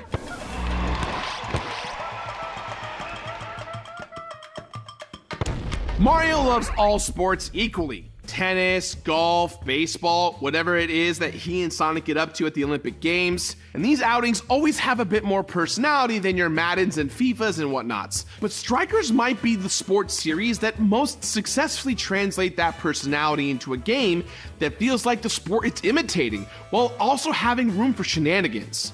The original Super Mario Strikers for the Nintendo GameCube was genuinely dope. But for me, Mario Strikers Charge for the Nintendo Wii kicked it up a notch. It was insanely fun to play with friends, and it felt like it had exactly the right soccer to Mario ratio. The teams in these games consisted of a captain and a group of minion characters, and each captain had a super dope hyper strike that earned more points, but more importantly, looked super cool. And honestly, if regular football had guys who would turn the ball into a literal tornado when they kicked it into the goal, then I'd be much more inclined to watch that shit. The rules of Strikers are roughly the rules of association football if players could tackle with reckless abandon and occasionally throw bombs at each other. Matches in Mario Strikers Battle League are played in 3, 4, 5, or even 10-minute increments, which makes it incredibly easy to pick up and play regardless of how much time you have. Which isn't to say that there isn't also a learning curve, because there definitely is, and much more of one than you'll find in either of the previous games. Instead of the minions set up from the first two, each team has a captain and then 3 other characters, each of whom has a set of stats that include shooting, speed, strength, passing, and technique. I want to talk about the game that Mario Strikers Battle League is, but also a bit about the game that it isn't, because it feels more different from the previous installments than I was expecting. It's also not a game with much single-player content, which was admittedly true of the previous games, but it feels especially noticeable here. Strikers is fundamentally a game made to be played with people rather than played through. It presents a fully formed game that can be played in under 5 minutes and says, here you go, play this with friends or online. And that's pretty much it. The closest thing to a campaign is the Cup Battles, which are a series of short, double elimination tournaments against computer-controlled teams with various specialties. And they're fine, pretty fun even, but also pretty disposable. The characters play similarly to each other in lots of ways, but also break down into specific types based on their stats. Big boys like Bowser and Donkey Kong are harder to tackle and pack a bigger punch, while Toad is quick and small and one of the few characters who can be on your team multiple times. Since Toad isn't a person, he's a people. There are billions of him, presumably, and they're all pretty good at soccer. Other characters are better at passing or taking shots on goals, or have a higher technique score, which means that their perfect moves and hyper strikes are easier to land. Passing, shooting, and tackling all have perfect versions that are way more effective if you can time them right, and the hyper strikes are each character's flashy signature move. By tipping the control stick while you shoot, you can aim for specific parts of the goal in order to maximize your chances of making it past the goalie. You can also charge moves while passing, setting up all sorts of rad combos. The hyper strikes are where most of the characters' personalities come through, and they're all pretty delightful. Bowser sets the ball on fire because of course he does. Yoshi turns into an egg because of course he does. And Waluigi does some weird shit because of course he does. In order to use your hyper strikes, you get them from orbs that appear on the field, and then execute a timed button press after fully charging a strike. The better you time it, the higher the chance it has to go in, earning you 2 whopping points and potentially turning the tide of the game.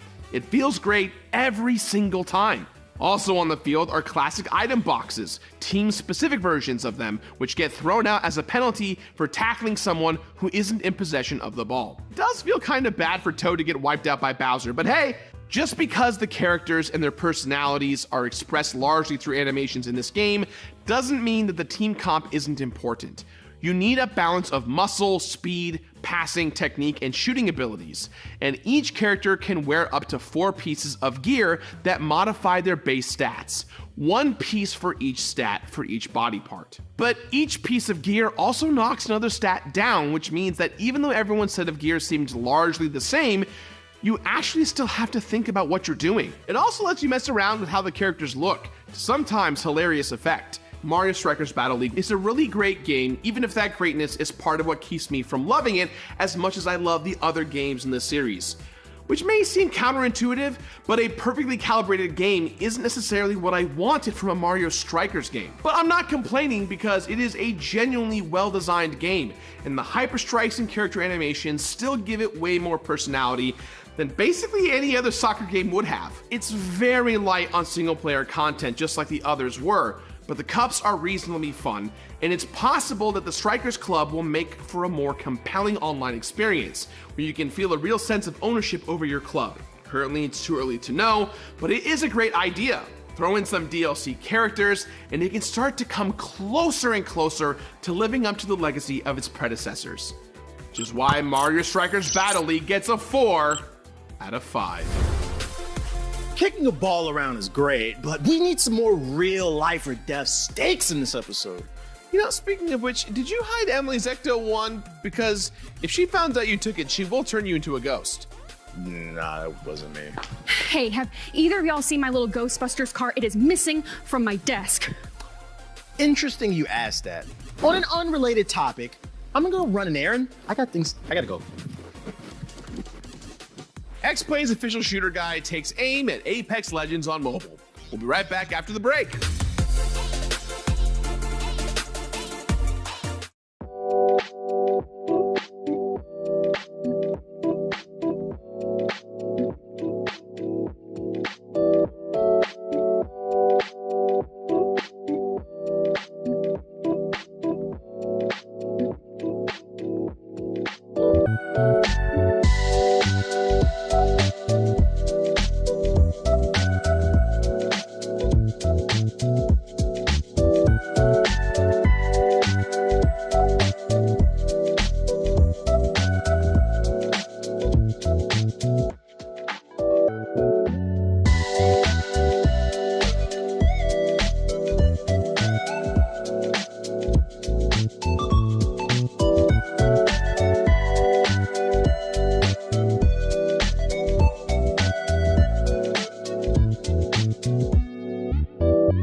Welcome back to X-Play. Is squishing Apex Legends onto a phone a great idea or the greatest idea? You know, that's an extremely optimistic statement. The Port Report is always fair and balanced. You can tell because I'm sitting behind a news desk. Let's see where it lands.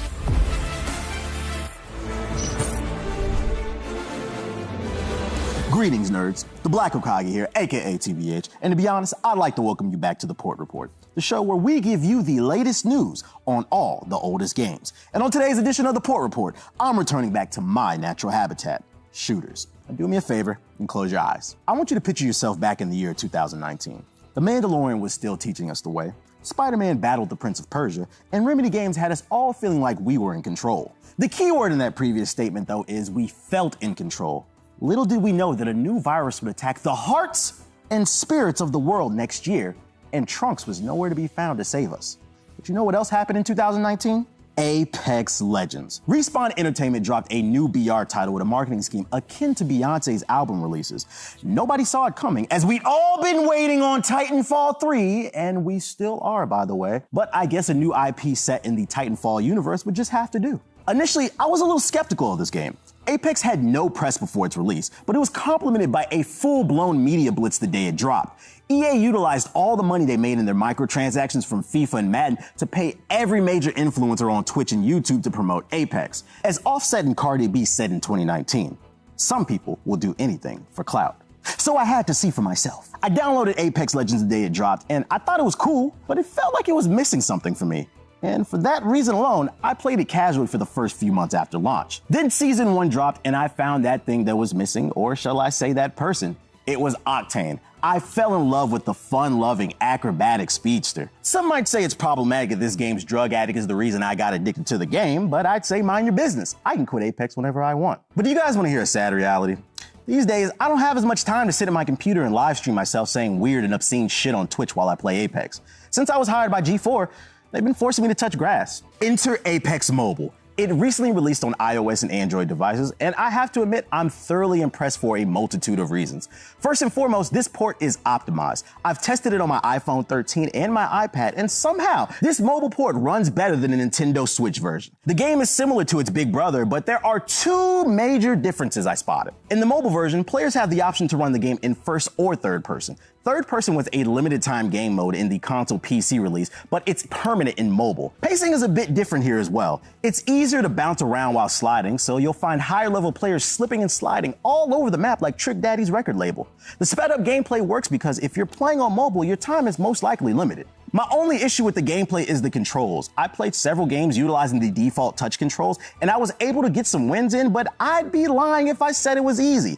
Using your fingers to control your character and weapons in such a fast-paced shooter isn't the most ideal setup. It doesn't help either that you're handicapped by your phone's lack of real estate. There's tons of buttons all over the small screen, and some were hard to consistently use. I mainly struggle with managing my inventory. Your backpack is this small button located on the lower left of the screen. I didn't feel confident in heated moments where you needed to quickly drop something or swap scopes on guns. On the bright side, the game does try to combat some of these control issues by auto-collecting loot, so it's not a complete struggle in the early game. There were two reasons I didn't rage quit the touch controls. The first reason is everyone sucks with touch controls, so it all balances out. The second reason I didn't rage quit the touch controls is because the game has controller support. You can connect your Xbox and PlayStation controller to your phone via Bluetooth. Once I found that out, I started dropping 20 and 30 bombs like it was nothing. I know some people in the community don't like controller players on mobile, but I don't care. I take advantage of what's in the game. I don't care if it's a bunch of young kids playing on mommy and daddy's iPad. As Michael Jordan once never said, man, them kids. Now, to get the 411 on what the streets are saying about Apex Mobile, we've sent our special field correspondent and Puerto Rican Deacon Golden Boy to talk to the people. Alex, take it away. Okay, dude, I need you to focus, all right? When the camera comes to us, just look at the camera, because if I nail this interview, I could make it to the big leagues. That's what the boss said. I could end up on Ricky Lake, Maury, Montel, Arsenio Hall, maybe even Jerry Springer. That's right. Oh, crap. Oh, yes. Special field correspondent for X-Play here, Golden Boy, and I'm joined by Drunk Link, who's going to talk to me about all things Apex Legends Mobile. Drunk Link, surely this is going to be the next big esport, right? What are you talking about? I'm not playing Apex Mobile. I've got an emulator on my phone to play Ocarina of Time. See? Are you kidding me? You just came to work to play with yourself? Yes. Do you want to watch? Hey, listen! You sound just like Navi.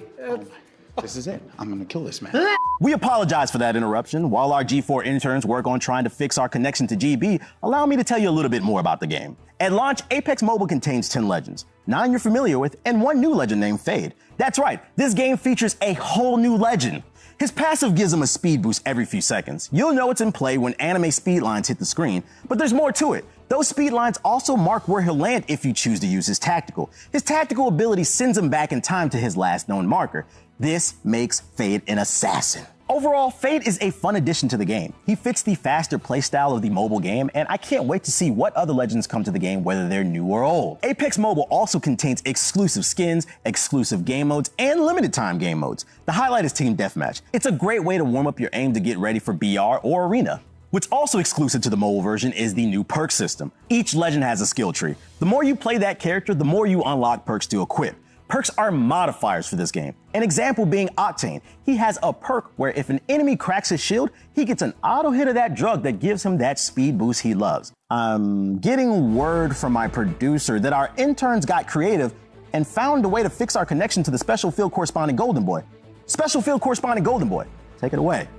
Yes, that's right. Special Field Correspondent Golden Boy here, and I'm going to get the skinny on Apex Legends Mobile. I'm actually going to be talking to one of our producers right now. It's Jake. Jake, are you seriously playing the show and buying packs right now? No. That's not what I'm doing at all. I've been playing Apex Mobile, and it's f***ing awesome, right? I've been playing ranked games. I'm all the way up to Grandmaster now. Grandmaster is not a rank in wait a minute. Is that a pic? What is that Valorant? It's Apex. No, that's wait a minute. It's not even moving.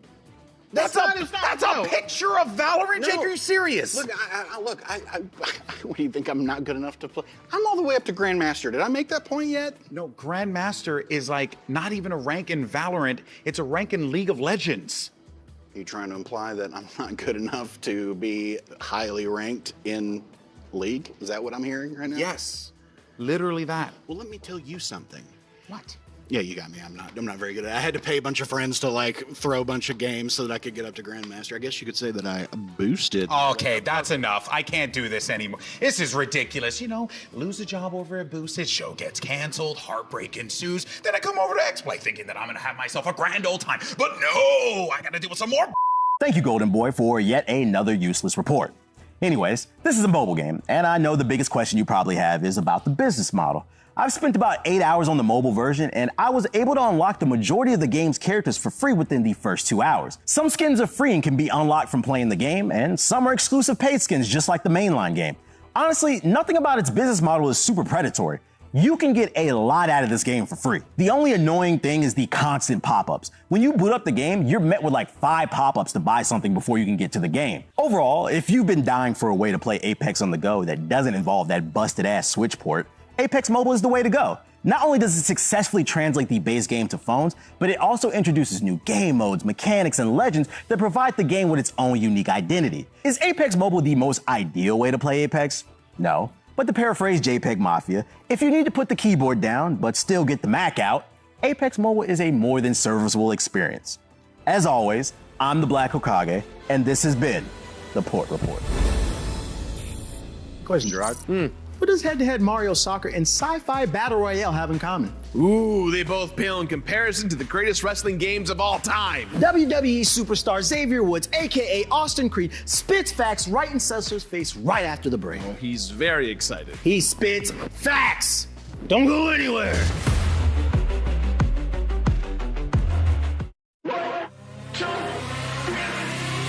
I didn't realize there would be actual applause. Yes! Life-changing. That's all you do in this game. Graphics and what have you. Marvel Spider-Man by Insomniac Games gets a 5 out of 5. So I have a question. Am I considered a classic? Zelda! Oh.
Welcome back to X-Play. Arena is settling scores on G4, but we're here to resolve the question, what is the greatest wrestling game of all time, at least so far? And Austin Creed and Adam Sessler show us no mercy when making the tough calls. Get it? No mercy. It's one of the games.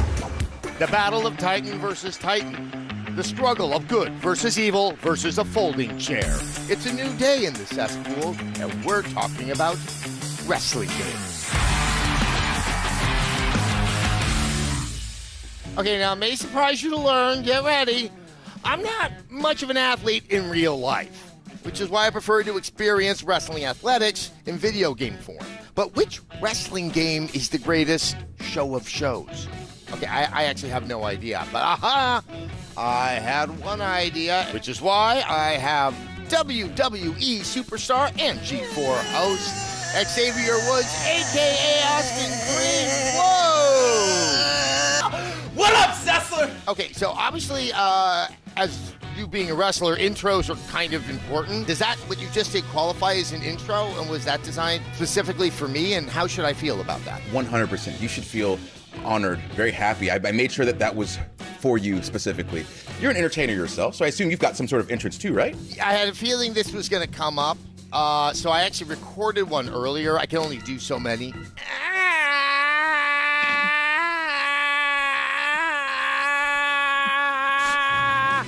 All right, Austin. Today we are going to crown the greatest wrestling game of all time. So I'm going to defer to you. Where should we start? We got to go back a little bit because there's been so many good games. I don't think we got to go back way, way, way back, but at least to like Super Nintendo, Sega Genesis. So I feel like we're doing all right if we start at a game called Saturday Night Slam Masters. Saturday Night Slam Masters was incredible. One reason because they had these entrances where you have the flashing lights, you've got like fog, there's people screaming and all that stuff. But it was more of like an arcade fighter, but just set kind of in a wrestling ring. This I would count it just more as like a fun game, and you're kind of using wrestling as the conduit, as opposed to like some of the other wrestling games that were coming out a little bit later than this. I think our next up is a world tour, and that is WCW NWO World Tour. I think it was the first in the line of N64 wrestling games of this format. I have a very clear memory of producing the review of this game and knowing that this had become quite a big deal. Compared to what we just looked at with Saturday Night Slam Masters, this really looks like a wrestling game. Let's move on to WWF No Mercy from the year 2000. This game, my word. This was the first WWE game in these series. This game coming out was kind of, it was this convergence of what everybody wanted. You know, it was the characters they wanted with the sort of engine and controls that people were in love with. This is one of the better looking N64 games.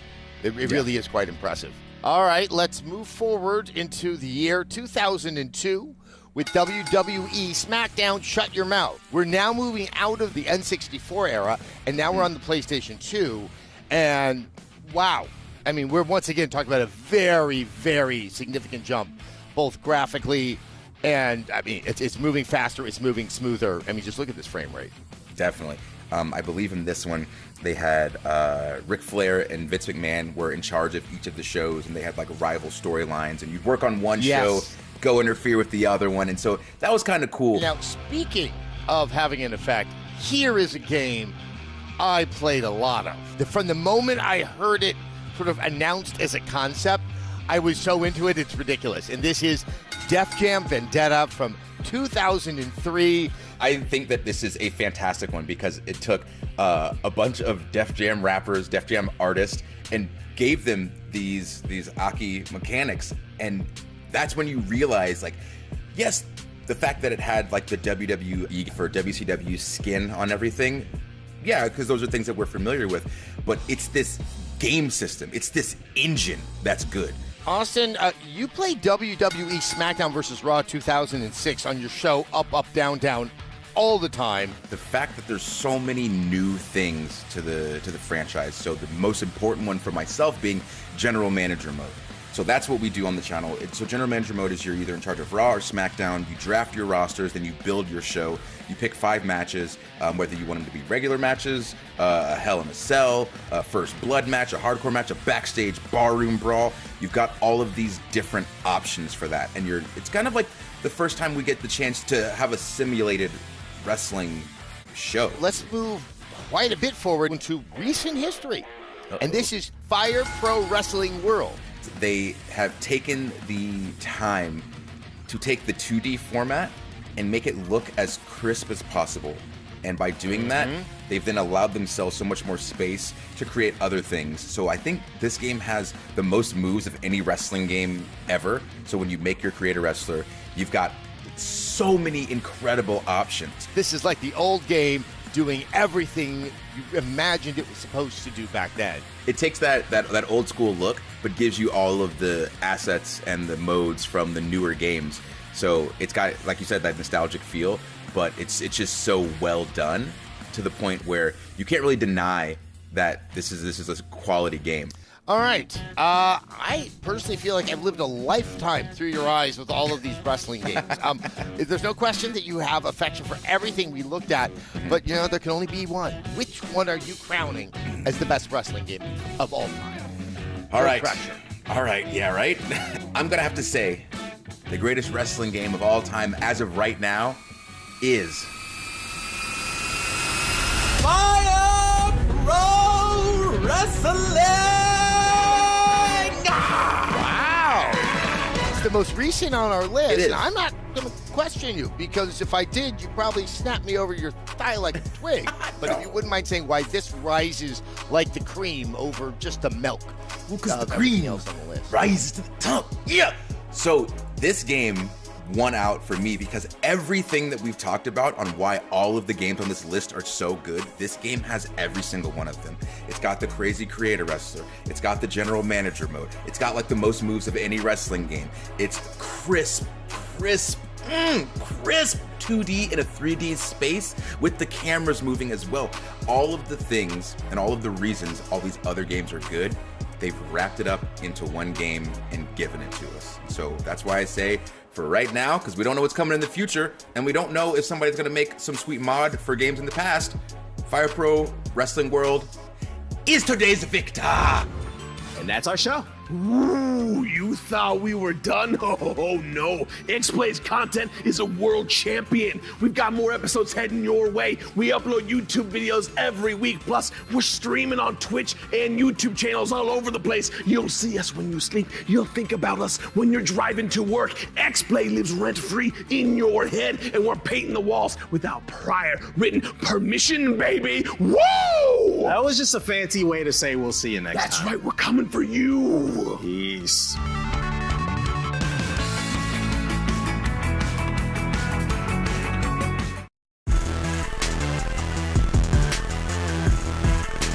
Today on X-Play, AEW's Adam Cole roasts every Halo game and the studio looks like the end of Halo Reach by the time he's finished. Plus, we get a first look at the new wrestling RPG WrestleQuest and the Ryu thirst trap generator called Street Fighter 6. My real life needs a rollback netcode. It's game time! Hello and welcome to X-Play. The summer storms are brutal this year, and there's nothing like a good beatdown to clear our heads. There's been a lot of love for Halo over the years, and we're not having it. AEW's Adam Cole Baby is a massive Halo fan, which is why he knows exactly where to make it hurt. He destroys more Spartans in 8 minutes than Golden Boy does an entire season of Halo Infinite. Ooh, this is gonna be fun. Hey, Golden Boy, can I tell you something? Yeah, sure, buddy. What's up? I think all Halo games are the same. The you say to me? See, I knew you'd react that way. So, in order to express myself, I brought a friend as my mediator to tell all my feelings. That's right, baby. I'm here. God, this place looks so much better with me in the building. You know what I mean? This makes no sense. What? Let me explain to you exactly what's going on. This is story time with Adam Cole, baby, and I'm gonna make you my bitch. Oh, what? You're a bitch?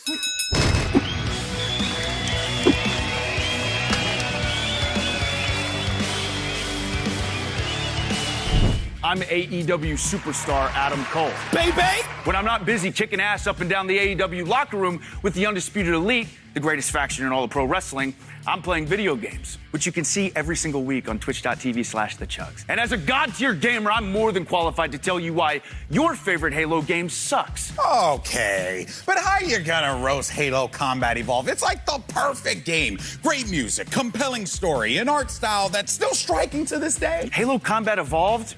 What's with that title? How did it evolve combat? Hello, it was one of the first games to successfully map first-person shooter mechanics to a controller. The dual-stick controls truly evolved FPS on consoles. Oh, you're right, Golden Boy. Dual-stick controls did evolve first-person shooting on consoles. When Alien Resurrection did it first. I hate you, Adam Cole. Hey, Left, get over here, buddy. Yeah, what's up? Hey, quick question for you. What's your favorite Halo game? Easy. Halo 2, baby. Halo 2? That game couldn't even finish its own story. So what? I like a good cliffhanger, and that game set the standard for online multiplayer on consoles. Listen, I can respect what it did for console multiplayer, but Halo 2's ending makes The Force Unleashed 2 look like a finished game. You can't say that. Listen, I'll say whatever I want. Now get out of my face before I do a Panama Sunrise off the boosted desk. Also, RIP boosted. Who here likes Halo 3? Did someone say Halo 3? Oh, we're talking about Halo 3, the game that brought the story of the Master Chief and the Arbiters to a stirring and satisfying close. The game that perfected the multiplayer gameplay established by the previous games. The game's so good that Bungie just decided to stop making Halo games. We're talking about that Halo 3? Yeah, no, I'm talking about the Halo 3 that becomes a tycoon game because of Forge mode. You got some shit to say, Adam Cole? Say it. Say it to my face. Okay, listen, you're actually frightening, so I'm just gonna let this one go. That's what I thought. Halo 3 rules. Damn it! Hey, Joe, what's your favorite Halo game?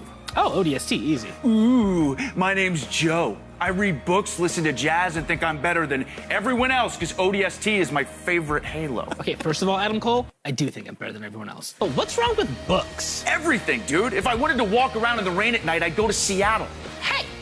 It is one of the only action sci-fi nods we've gotten in gaming, and Seattle has got nothing on New Mombasa. Are you just gonna let him talk about Halo that way? Yeah. I thought I knew you, Megan. You don't know shit, Joe. You don't know shit. I know. Do Halo Wars! Do Halo Wars! You mean the Halo game for nerds? The one nobody asked for, not even Bungie? And don't even get me started on the Game Pass filler that was Halo Wars 2. Wasting Atriox on just an okay RTS? The disrespect. Yeah, I'm all for the slander and the jokes, but what you're not gonna do is slander the GOAT, Halo Reach. Oh, you want to talk about Reach? Hey, everybody, this guy wants to talk about Reach. You're talking about the Halo game that reminds you that Master Chief is the most boring Spartan? Okay, but that ain't Reach's fault. That's like being mad at Rogue One for taking the war in Star Wars seriously. Everyone dies at the end. And now I'm depressed. Is that what you want? A depressed Adam Cole? Not happening. Now get your wannabe Toby Rama ass out of my face. I don't know who the hell you think you're talking to, but that's not cool, bro. That's why I prefer Adam Sessler. Yeah, Adam, tell him how it is. Now, do you even play Halo? Nah, not really. But as a fellow professional wrestler, I do appreciate all violence. Here's a better question, GB. When did I say you could talk? What's next? Halo 4? Oh, man. I haven't thought about that since 2012. I haven't thought about that game ever. The Prometheans show up and it all goes downhill from there. Like, seriously, does anyone have Halo 5 Guardians as their favorite Halo game? Halo 5's not as bad as everyone wants to make it out to be. Name one thing Halo 5 does better than any other game in the series. 20 minutes later. They had that was the one with 2 hours later. Spartan Lock was pretty cool. The Spartan Lock. It took you 2 hours, and that's all you got? Pathetic. I was the only one who'd come out here and defend Halo 5. You were such a dick. Why are you so mean? Hey, what about those mobile games? What mobile games? Spartan Assault and Spartan Strike. Are you just saying words right now? No, those are actual games. Nah, don't believe it. You know what else I can't believe? That the Master Chief Collection was the launch title for 2 consecutive Xboxes. What's going on there? Couldn't even bust out a Halo Wars 3. Sure, no one's asking for it, but at least it'd be like having a new game. Who here likes Halo Infinite? Shut up, Gerard. No one's having fun anymore. Hey, don't you talk to me like that, Jake. You talk to him like that again, and I'll have the Young Bucks unleash a super kick party all over your face. Yeah, all over your face, Jake. You want to talk about Halo Infinite? Because we can talk about Halo Infinite. Oh, let's go. Let's go. Destroy this game cold. First of all, how are you going to kill Atriox off screen? It wasn't bad enough you relegated his arrival to Halo Wars 2. Secondly, just because you improved the graphics didn't mean you had to get rid of Craig. I loved Craig. He was my best friend. He was all of our best friends. Damn right. Personally, I enjoyed Halo Infinite best when it was called Combat Evolved. Wait a minute. That doesn't make any sense. Golden Boy, I swear to God! The only thing infinite about this game is how long its multiplayer seasons last. It's the only way I can play Halo with my friends, and you expect me to play the same content for 6 months? Where's my co-op at? Oh yeah, that's right. At the bottom of a brute latrine right next to Atriox's dignity. Any more, Gerard? There is a TV series. Nope. There is no more Halo after Infinite. Put your helmet back on.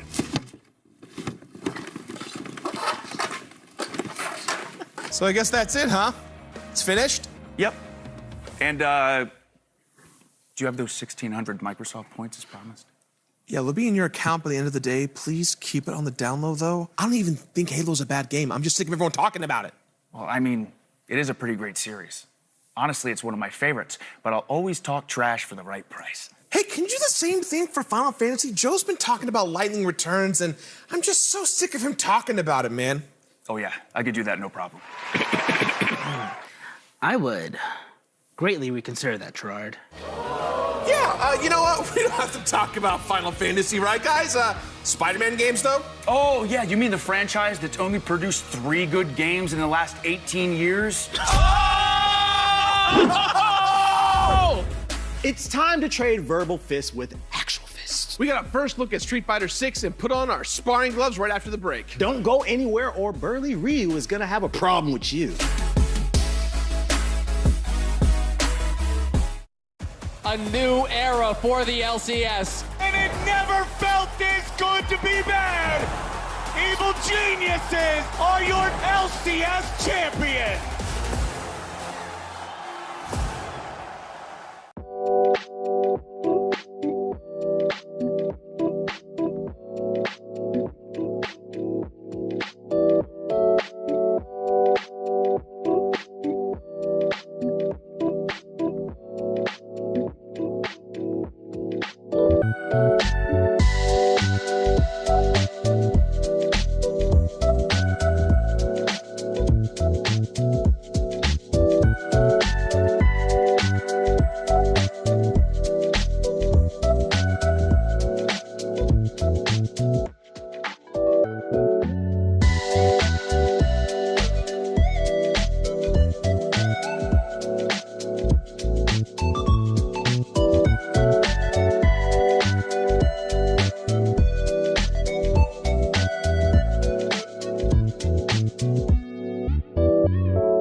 Hey, welcome back to X-Play. Street Fighter 6 looks so good. Which is why we had to see it up close and personal for ourselves. Take it away, Other V. What's going on, beautiful people? TBH here on behalf of X-Play, here to get some early hands-on time with Street Fighter 6. But before we do that, I get to have a conversation with the game's director and its producer. Let's check it out.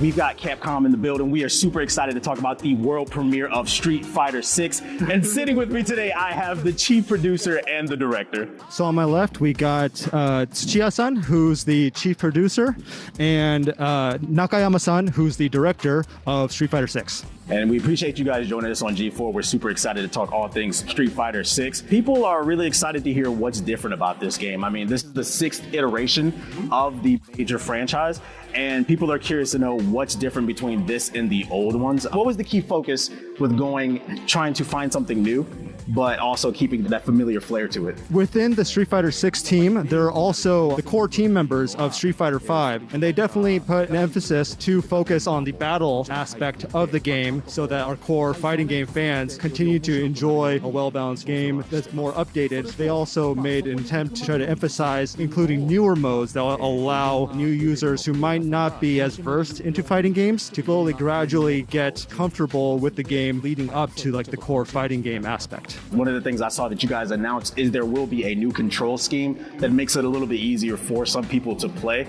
I'm curious to hear a little bit more about how that works. Also, is there any type of punishment for people who choose that easier scheme? Or is there like a longer cooldown? Are you not doing as powerful of attacks? What's the difference between the traditional and the newer control scheme? We are introducing this new modern control type into the game. One of the attributes of this control type is that it allows players to perform a special move with one press of a button. We're hoping that this will be like a good stepping stone for new players, and we're still kind of making adjustments to like the amount of damage it does based depending on like the control type, but we hope to have more to share in the future. Speak a little bit about the drive gauge. Is this a replacement for the V-trigger? And also, how does the drive gauge affect gameplay overall? In this game, we do not have the V system that Street Fighter 5 had. In Street Fighter 6, we implemented the drive system that allows users to execute multiple various types of moves that all come from the same meter. The intent is to allow players to kind of utilize all the tools that the system has to offer in whatever way they enjoy playing it. In terms of actually the single player content, do you guys have an idea of how many number of game modes you guys will be launching with? And if so, what are those? So we're aiming to bring back the core modes that were available in Street Fighter 5 into Street Fighter 6. We also announced 2 new modes, one being called World Tour, which is kind of like a single player action game experience. And then the other one is Battle Hub, which is another completely different mode that allows for communication between the players. In terms of like the scope of these modes, it feels as if he's working on like 3 different game projects simultaneously. So it's scope-wise, it's definitely big, and it is a challenge. From the trailer that you guys premiered, it looked like you had an avatar running around. We'd be able to customize that character. How will it affect the environment? Like, what exactly is going on in that world tour? This isn't just some sort of like bonus content. This is like a standalone mode where players can actually thoroughly experience and enjoy the Street Fighter universe. We'll have more information to share later, but it is going to be robust, and it's going to be like a main mode for the title. You guys have a rough estimate on how many characters you think the game will launch with? We can't give away any sort of like specific numbers at the moment. We are referencing the starting lineup of what Street Fighter 5 had to offer as kind of like a benchmark, I guess. We have to at least reach that level. That's just kind of the long-term goal for this project. Let's switch gears to online play.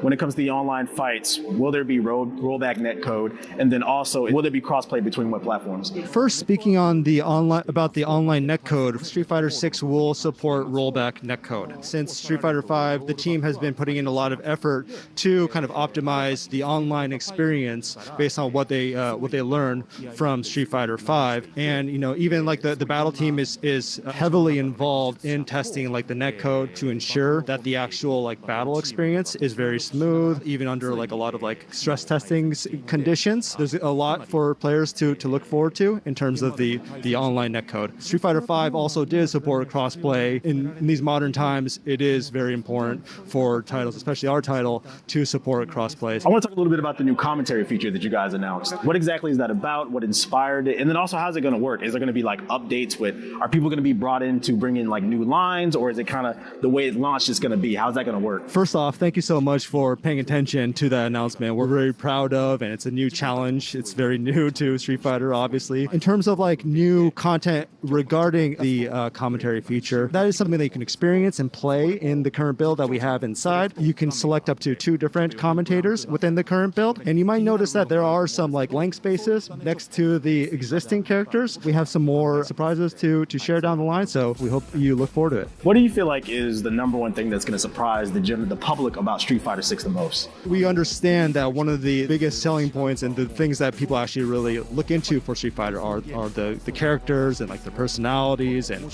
what kind of fighting systems that they have. We try to pay attention to that and give each one enough personality and something unique about that particular character that I think fans will enjoy. What platforms will Street Fighter 6 be launching on? Also, is there a release date or window for it? So first, in terms of supported platforms, Street Fighter 6 will be on PlayStation 5, PlayStation 4, Xbox Series X and S, and PC. In terms of release date, we have announced that the game is coming out in 2023. We do not have a specific date yet, but we will do our best to try to get this out as soon as possible. Well, I appreciate you gentlemen joining me here on G4 to talk all things Street Fighter 6. And for more on Street Fighter 6, keep it tuned here at G4. Peace. So hopefully you guys enjoyed the conversation we had with the producer and the director. Before we go, I want to give some quick impressions of Street Fighter 6. The build we got to play, keep in mind it is early. They only had 4 playable characters, but what I got to play, out of the few matches I got to play, it was buttery smooth. I was actually surprised because it felt like almost like a finished game. So I was very impressed by how well the game ran. Also, in terms of how the game paces, it feels like a mix between Street Fighter 4 and Third Strike with its counter system. I also like the new gauge drive. The fact that it feels like you have to figure out when's the best time to use your special meter versus having that V trigger in there. I actually really enjoyed what I played, and I'm excited to see more. And we'll see when the game comes out in 2023. Peace. I have a question. Am I considered a classic? 5 out of 5. Graphics and what have you. That's all you do in this game. Oh.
everyone? I am here at PAX East 2022. I am so excited, so pumped. I'm about to go jump in and play what might be one of my most anticipated games of the year, Wrestle Quest, a faithful RPG that is faithful to the lineage and history of wrestling by honoring the greats. I'm so pumped. I gotta sit down with the developers. We're gonna talk about it. It's gonna be sick. Let's go!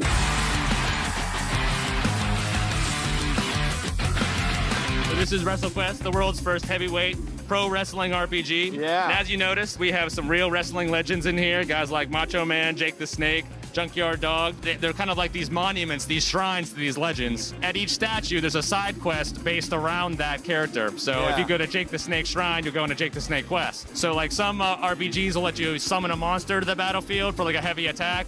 Well, in WrestleQuest, you can summon Jake the Snake to rip a DDT on your enemies. Yes. So one thing I want to point out is you can see they kind of have these articulated joints. We went for what we're calling an action figure aesthetic with the game. Obviously, we're harkening back to this classic era of wrestling, the 80s and the 90s. Also, this classic era of RPGs, you know, the Super Nintendo RPGs. Final Fantasy VI, Chrono Trigger, Earthbound, Super Mario RPG. That allowed us to create this toy world, which we've had a lot of fun with. So you guys have like micro voice acting? Oh yeah. We have one of the best voice actors in the biz, Patrick Hickey. The cream of the crop. Our goal with WrestleQuest was to take like the best parts of the JRPGs we grew up with, and then maybe fix some of the pain points, some of the tedium by adding in pro wrestling. So every battle takes place in front of this live audience. Yeah. And this hype meter is an indication of the kind of the crowd's entertainment. So if you sit back and you just spam the attack button every turn, this meter is going to drain out because it's showing the audience is getting bored, right? And when that happens, your enemies get stronger. If you approach battles with a little more like showmanship and creativity, that meter will fill, and then you'll get stronger. You'll get bonus damage, better loot after the battle and whatnot. So it's all about putting on a show for that audience. In most RPGs, you take them down to 0 HP, and that's enough to get them down and out. But since it's pro wrestling, you got to take an extra step. You got to pin them. That you guys have figured out a great way to combine RPGs and wrestling in such a phonetic way. There's so much shared DNA there anyways. Like, wrestling's not just about, you know, the action that happens in the ring. It's about all the story and the characters, you know, the betrayals, the dramatic reveals, the promos on the mic and everything. So, and obviously, character and narrative, that's, you know, the lifeblood of RPGs. So really, they're a perfect fit. I love the f***ing refs sliding in and out. That is so... I saw that in the demo, the trailer you guys showed at the Xbox showcase. The minute I saw the refs sliding in and out, I knew this was it. So we didn't just WrestleFi combat. We WrestleFi'd like every system from JRPGs that we could to give this game, you know, its own unique flavor. There's 12 playable characters. There's basically like 2 primary protagonists and then kind of characters that follow each. Yeah. And each of those will get their chance to their own chance in the spotlight. You guys really thought about everything. This is crazy. We had a lot of fun, man. Like I said, it's like pro wrestling is exactly what JRPGs needed. I'm so excited for this. Did you like it? I loved it. Right on, man. Are you kidding me, man? It's really about taking the best elements of both and then, you know, fusing them together. Like, obviously, story and narrative is a huge part of both. Yeah. I love turn-based combat, and it's just, you know, finding ways to tweak it, make it more engaging, interactive, and so you can't just go in on autopilot. And I think all the wrestling stuff is perfect for that. Hell yeah. All right, let's wrap this interview up, shall we? All right, let's do it. I'm Zach from MegaCat Studios. I'm the head of narrative and design, and we're here showing off WrestleQuest. Just silking and milking all through PAX here. Vinny Lee Glamrock. Ain't nothing but a good time here at PAX, baby. James Deegan, 1/2, maybe 2/3 of the Silk Express. Andrew Marsh, the Pixelweight champion of the world. I'm Patrick Hickey Jr. I'm the lead voice actor. Ooh, yeah, can you dig it? You guys have created one of the craziest experiences that I think everyone will love. This is truly my PAX highlight thus far. So you dig it? Oh, I dig it. Can you dig it? Sucker? Ooh, yeah, too sweet. To say this is a love letter to wrestling is a massive understatement. You guys have put in blood, sweat, and tears. It's very evident. This is a dream project for so many people. Oh, yeah. How did this come together? How is it for you guys now looking at it as you're approaching the finish line for the game? Most of us grew up with the JRPGs and then this era of wrestling, and when you stop to think about it, those two things share so much DNA. You know, wrestling's not just about the action that happens in the ring. Yeah. It's about the characters, the story, the narrative, and obviously, you know, that's the lifeblood of RPGs. So it really it clicked perfectly. And, you know, I love turn-based combat systems, but in RPGs especially, there comes a point where it feels like you're on autopilot. So we've added so much from wrestling to kind of pump that up a notch and remove some of the pain points and make it more engaging and interactive. The emotional connection we had to the characters and the storytelling of wrestling is the reason we wanted to make it an RPG. We didn't want so much off-the-rails gameplay that you're missing these deep storylines. And then specifically, when we started really looking at what we remember most growing up with wrestling, it was the action figures in the video games first. This isn't a thing that's like a mecca to the WWF days, to the Attitude Era, to WCW. It's really everything from indies to the current generation of wrestling. And you have great people like, you know, Jeff Jarrett, Booker T, these iconic wrestlers. What is it like to work with these heroes in the space, and how has it impacted your guys' quest to making WrestleQuest? You're definitely right that it's not just, you know, an homage to one promotion or anything. You know, we try to represent the wide gamut of wrestling out there. So there's a Lucha Libre town, there's a strong style inspired Japanese town. We do it all. WrestleQuest has been the most challenging and ambitious project we've ever touched. 30 to 50 hours of critical path story alone, and then making sure that we're being respectful and giving parity to every legendary, iconic wrestler we worked with has been a major effort that we've been honestly very proud to take on. As a wrestler, they've captured the journey from beginning all throughout the process as you grow in your career. The 12 playable characters bring you on a journey that we hope you'll never forget. It's really about, again, taking that classic JRPG formula and then adding in some spectacle through pro wrestling. When I think about WrestleQuest, I think of the cream of the crop, and there is no one that does it better. Can you dig it? WrestleQuest, you gotta play it. I cannot wait, you guys. Seriously, this is so incredible. Thank you for all your hard work. And now, introducing the next great legend of wrestling. From humble beginnings to the electrifying figure, taking the world by storm. Bravely embarking on an epic quest from parts unknown. The journeyman traveling the world to take on the very best. He's here and ready to make his mark on history, facing legendary challenges. The biggest name in town, the man who draws a crowd wherever he goes, the rising star that everyone wants to know. An unstoppable, insurmountable, high-flying behemoth in the ring. Unbelievable! He's bringing out moves we've never seen before. Wow! Can you believe it? 1, 2, 3! Oh yeah! Grab your tights. It's time for WrestleQuest! And that's our show. Thank you so much for being our sparring partner today. And you can tussle with X-Play every week with fresh videos on our YouTube channel. We live stream every week on Twitch and YouTube. So stay ready out there. You never know when you gotta drop that mocha cappuccino and throw down to Metro City. We'll catch you next time. Later.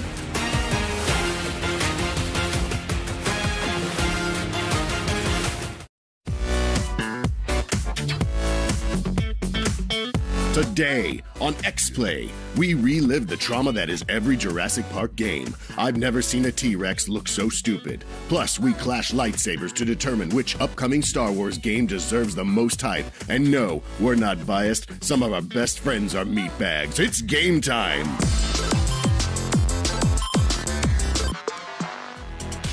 Hello and welcome to X-Play, the world's first video game review show and state-of-the-art genetics laboratory. Whoa! We're just kidding. Our genetics lab is definitely not state-of-the-art. Someone left a gluten-free burrito in the incubator. That's mine. Please don't touch it.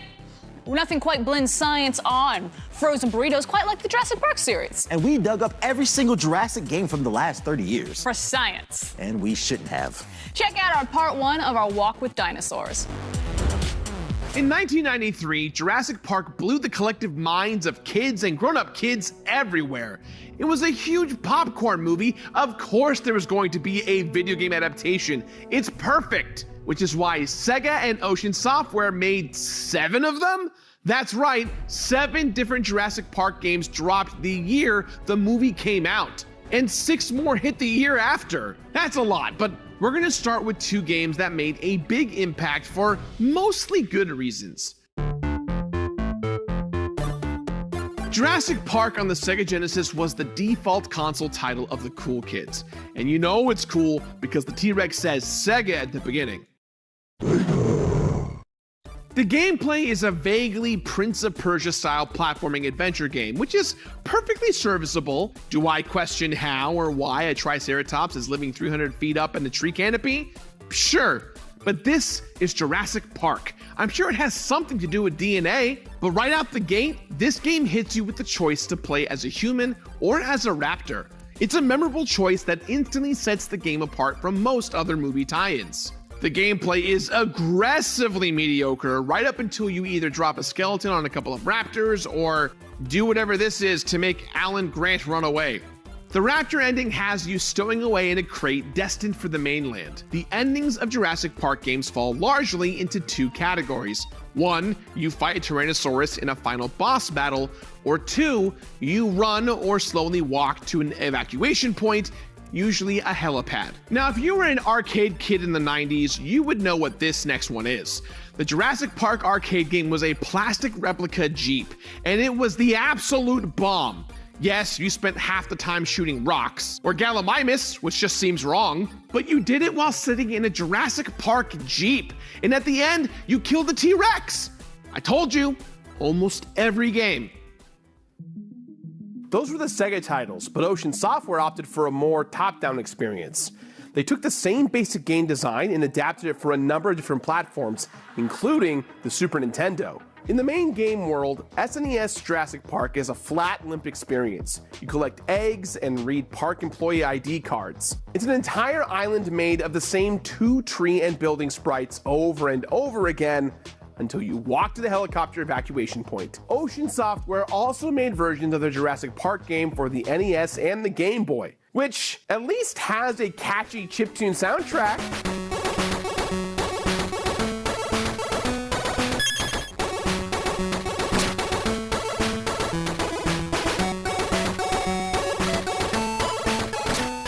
Rounding out 1993 was the Game Gear side-scrolling video game, with a cool Brachiosaur River attack sequence, and the Sega CD game, which was a point-and-click adventure. The lady scientist getting paper airplanes thrown in her hair is how you know it's the most advanced genetics laboratory in the world.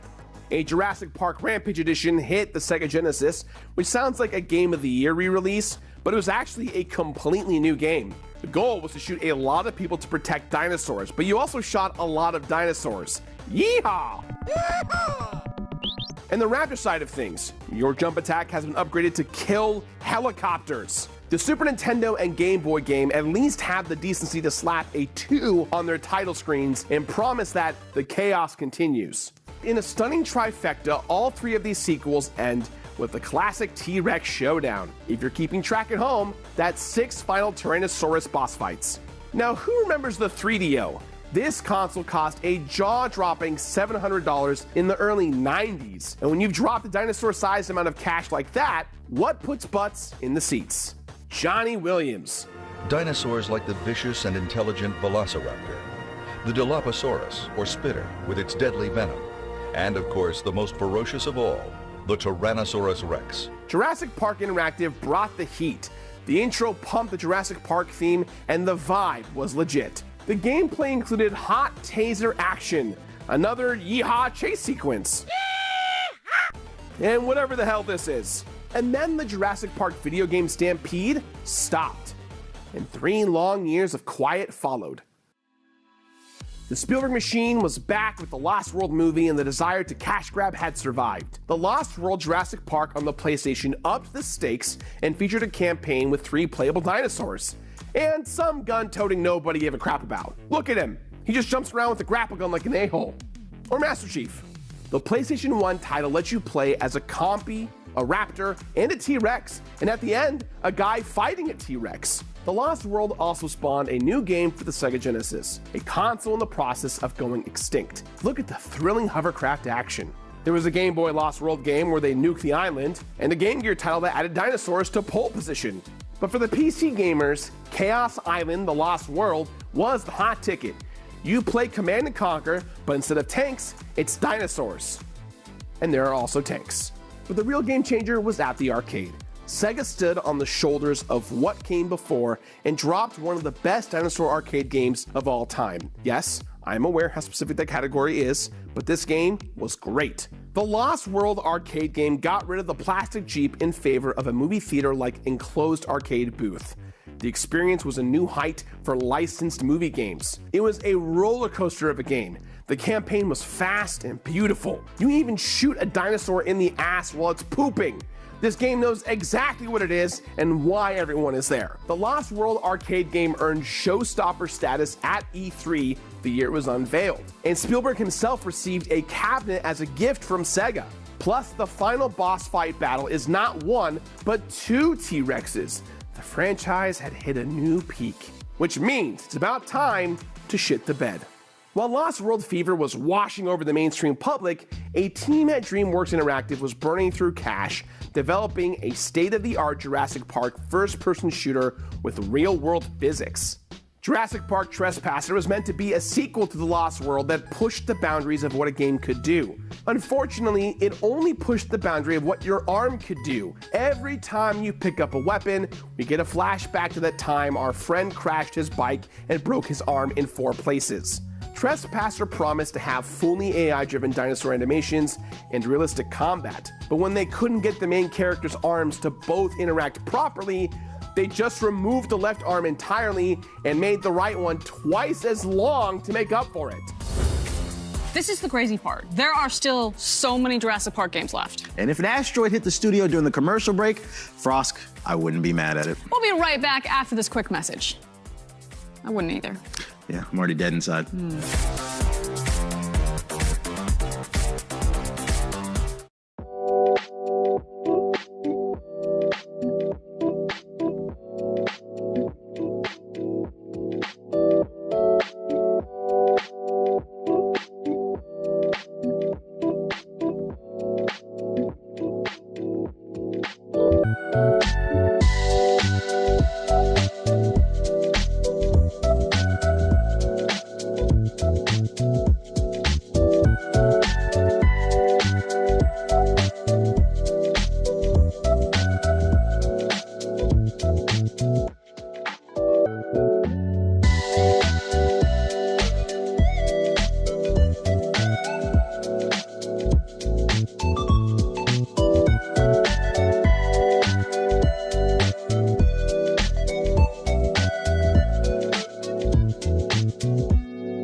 Welcome to X-Play's look back at Jurassic Park. Our memories of the old Jurassic Park games are perfectly preserved, like a mosquito in an amber. And now someone has taken that memory mosquito and cloned it into an out-of-control nostalgia deep dive with the Jurassic Park franchise. And it doesn't even have feathers. It doesn't even have feathers. This is bullshit. Check out our part 2 of our dinosaur tour. There's no feathers. None. Jurassic Park made a terrible FPS. What other genre could it be terrible at? Well, if you said fighting game, then you win a can of Old Barbasol shaving cream. Warpath Jurassic Park is very forgettable to almost everyone who played it. It had terrible gameplay mechanics, terrible balancing, and every dinosaur was the same size. They just scaled up the raptor model and said, call it an Egoraptor. That means it's extra big. But they did get the 76 station license, so there's at least that. Warpath was the first game to let players battle dinosaurs against each other in a multiplayer setting. But when they were so preoccupied with whether or not they could, they never stopped to ask if they should. They should not have. On that note, why is there a Jurassic Park 3 anything? Nothing good came from the Jurassic Park 3 film, including the trilogy of PC games aimed at kids with dumb parents, a trio of Game Boy Advance games, and something called Scan Command. There was also a Universal Studios theme park adventure with a primitive version of what Sega did with its arcade cabinet 4 years earlier. The only mildly exciting part is when you drive up the neck of a sauropod, like Fred Flintstone. They're all terrible, and I would rather have my belly torn open by raptors than play any one of these games. At this point, we're up to more than 24 Jurassic Park games, and none of them had captured what it felt like to roleplay as John Hammond. Operation Genesis changed this. First, the John Williams theme is in full effect.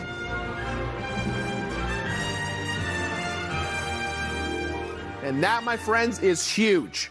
Operation Genesis is about building up your own dinosaur park piece by piece, from the path layouts to the enclosures to the guest experience. It's all up to the player to design. The vibe was moody, it had all the Jurassic Park sounds, storms would sweep in, and carnivores would break out and eat people. And then you'd pilot a helicopter to headshot them with a high-powered rifle. Everything had weight to it. The scale wasn't the most massive. You capped out at only 100 guests in the park. But Operation Genesis managed to capture magic. And then Jurassic Park games, like the Jurassic Park franchise, seemed to go extinct. It was 8 years before we saw anything new. Jurassic Park the game, alongside Back to the Future, was Telltale's 1-2 punch of nabbing movie licenses for the first time. It was a fully narrative experience featuring all new characters to the franchise. The Telltale game did a great job of fleshing out the world of the film, but there were so many characters and the story just jumped around too much. Sure, there were dinosaurs, but well-drawn characters that players connect with is what elevates Telltale games from good to great. The Telltale Jurassic Park series was a one and done, but the franchise found new life by evolving to be smaller. Like the size of a cell phone, which is still 3 times bigger than a Stegosaurus brain. Jurassic Park Builder brought back the theme park strategy game. The point was designing and reconfiguring your park as you expanded the layout to include as many dinos as possible. That game was effectively sunsetted to make room for Jurassic World the game, which offered the same basic game, just with upgraded dino models. Jurassic World then evolved again to its final form on mobile by riffing on the Pokemon Go format. Okay, it's not riffing, they ripped it off completely. Jurassic World Alive is exactly Pokemon Go with dinosaurs. But who cares? Jurassic World Alive has a massive list of playable species that is still growing longer all the time. You fight dinosaur battles, unlock special events, and most importantly, play around with dinosaurs in augmented reality. This feature is incredible. You can drop any dinosaur you've unlocked into the real world using your camera, and it's really cool. The Jurassic Park franchise also got the Lego treatment, which is fine. I mean, it's a Lego game. It covers all 4 movies up to that point.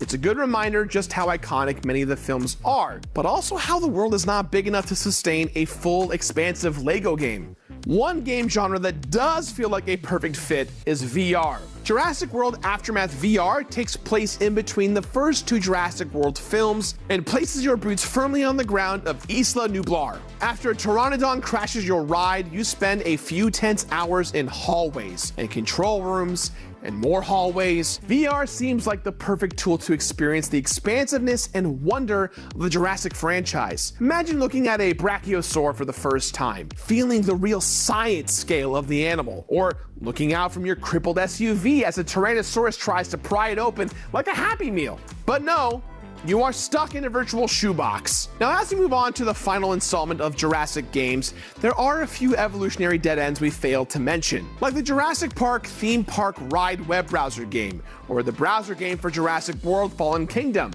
Both forgettable gimmicks.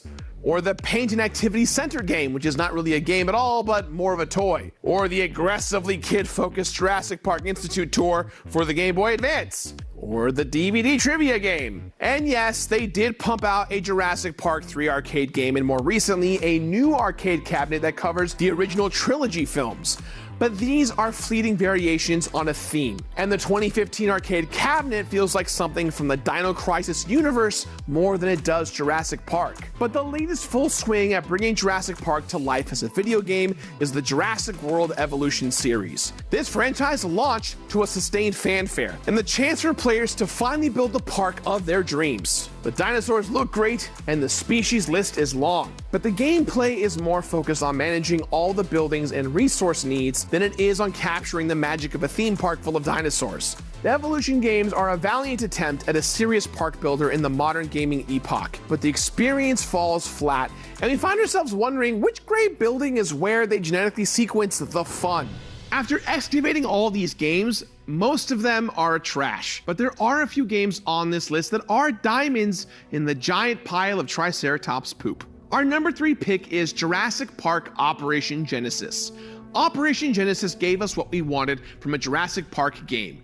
A chance to play John Hammond and build a thrilling park experience for guests to walk alongside dinosaurs, and then be eaten by them when we delete a section of fencing. Our number 2 spot is still active. Jurassic World Alive may just be a Pokemon Go clone, but this game has an insane array of species, even if you don't count the hybrids, which we don't. There are so many ways to check in with this game every day, and they are still releasing new content and new species, and the augmented reality feature is so much fun. And finally, we have to honor the true king of the reptiles, the best Jurassic Park game of all time, the Lost World arcade game. It makes you feel like you're inside of the movie in a way even a modern VR game doesn't. Anytime we spot one of those giant dark arcade booths, we have to stop and give it a spin. The only thing it's missing is a T-Rex saying, Sega. Next, we're going from a franchise that started a long time ago to a franchise that started a long time ago in a galaxy right over there. The Black Hokage and I battled out to see which Star Wars game is the most worthy of hype. And whether you prefer a cute little sidekick droid hanging out in your backpack, or a larger murder bot calling you a meatbag every 5 seconds. The Duel of Fates is coming up right after this quick break. So don't go anywhere.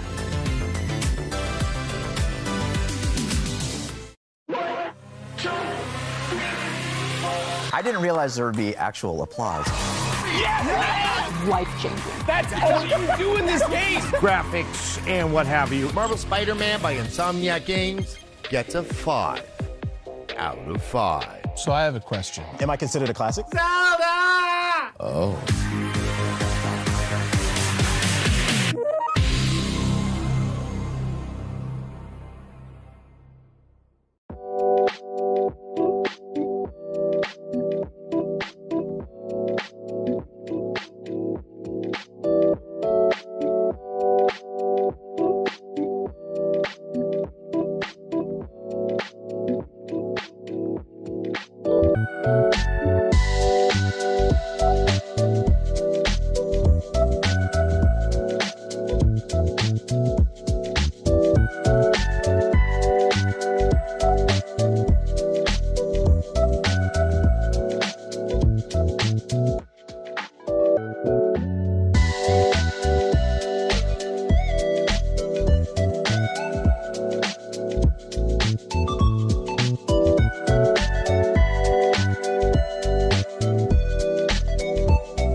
to X-Play. I don't want to see us fight, but at this point, it does seem inevitable. Yeah, we're slugging it out to see which Star Wars game our audience thinks is the most worthy of hype. There are going to be 6 or 7 carterized appendages laying on the floor of the studio by the end of the show. And that's fine. I'll just use my force powers to grow them back. That's not how that works. Palpatine, give me your strength! This really isn't going to end well. It's not working. Today, we're going to be debating which upcoming game you should be most excited about in a little segment that we like to call Head to Head. And that's right, baby. We got a sponsor because it's brought to you by Head & Shoulders. Head & Shoulders Scalp Shield technology works day and night to protect against flakes, even between washes. It's never not working. Just like how our G4 hosts are never not debating. So today, we're debating which Star Wars game deserves the most hype. The KOTOR remaster or Jedi Survivor? Now run that beautiful title card.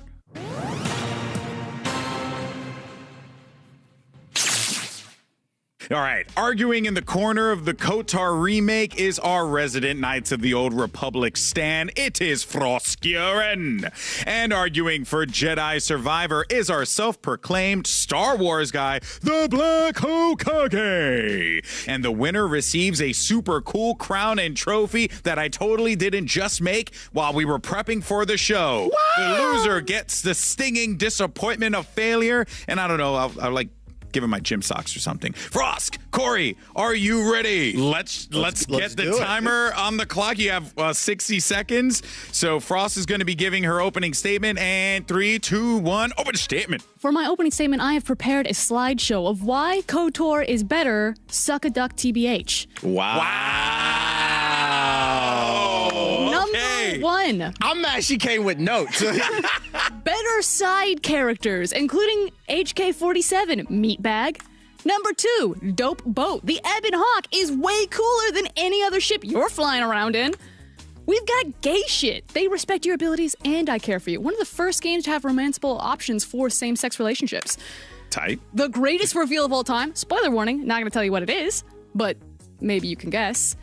And that's why it's getting a remake, because they know how incredible this game is, and the remake looks amazing. All they did do was show a lightsaber flashing. They didn't have to show anything else, and everyone lost their minds over the Knights of the Republic. So, suck a duck, TBH. My game is way better, and Karth agrees. How much time do I got left? 5 seconds. Wow. I'm impressed. Wow, time. Okay. Well, I mean, Frost brought the PowerPoint presentation. Black Hokage, 3, 2, 1. Statement open. So I agree with Frosk. KOTOR is a classic story game, and that's why it is being remade. But this day and age, that's kind of what it's just known for. The gameplay didn't age too well. And the thing is, we live in a what have you done for me now type of society. And the reality is Jedi Fallen Order has dropped a game that I think will age better than KOTOR from a gameplay standpoint. But that's not only point, okay?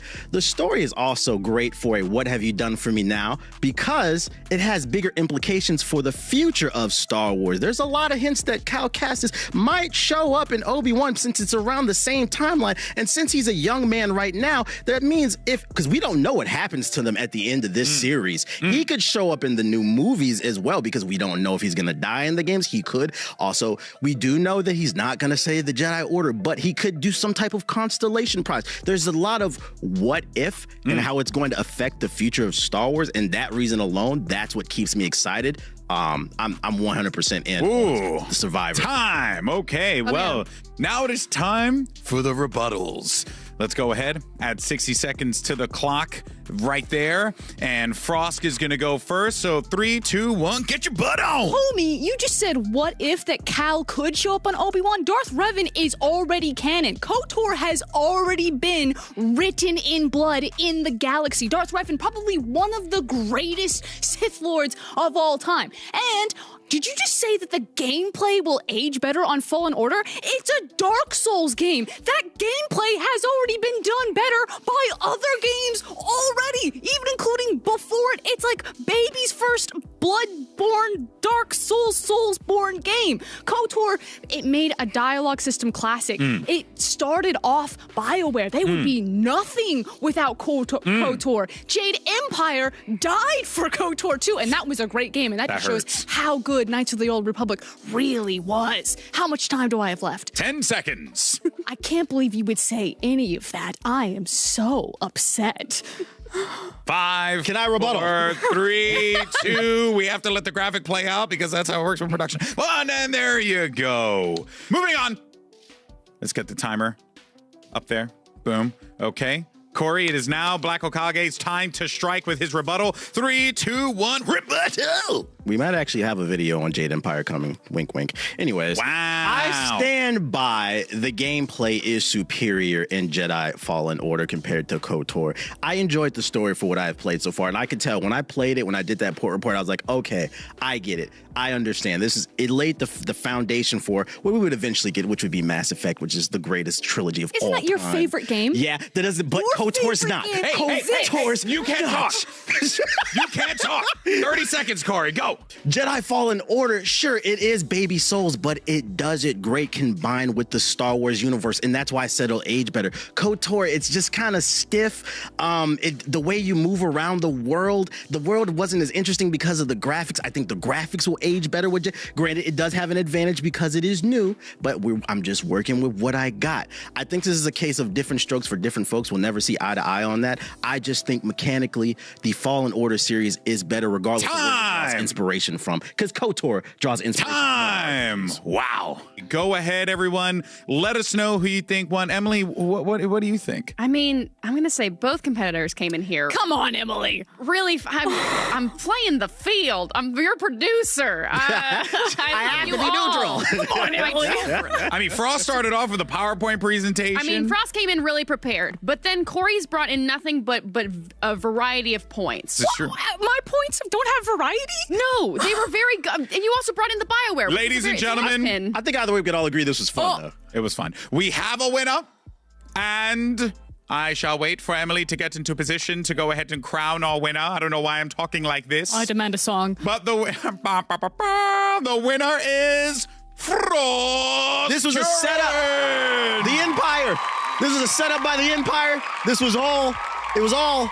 It was predetermined. I lost my well, that's the. I mean, I worked really hard on that. Wow, prop. your hair looks cleaner. Yeah.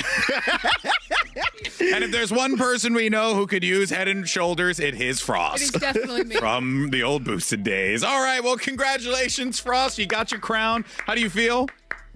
I feel as good as KOTOR makes me feel. Wow. Corey, your thoughts on the stinging defeat? I may have lost, but I'm happy that Head and Shoulders joined us as a sponsor, because if there's one host on X-Play that is nothing but Head and Shoulders, it's me. Wow.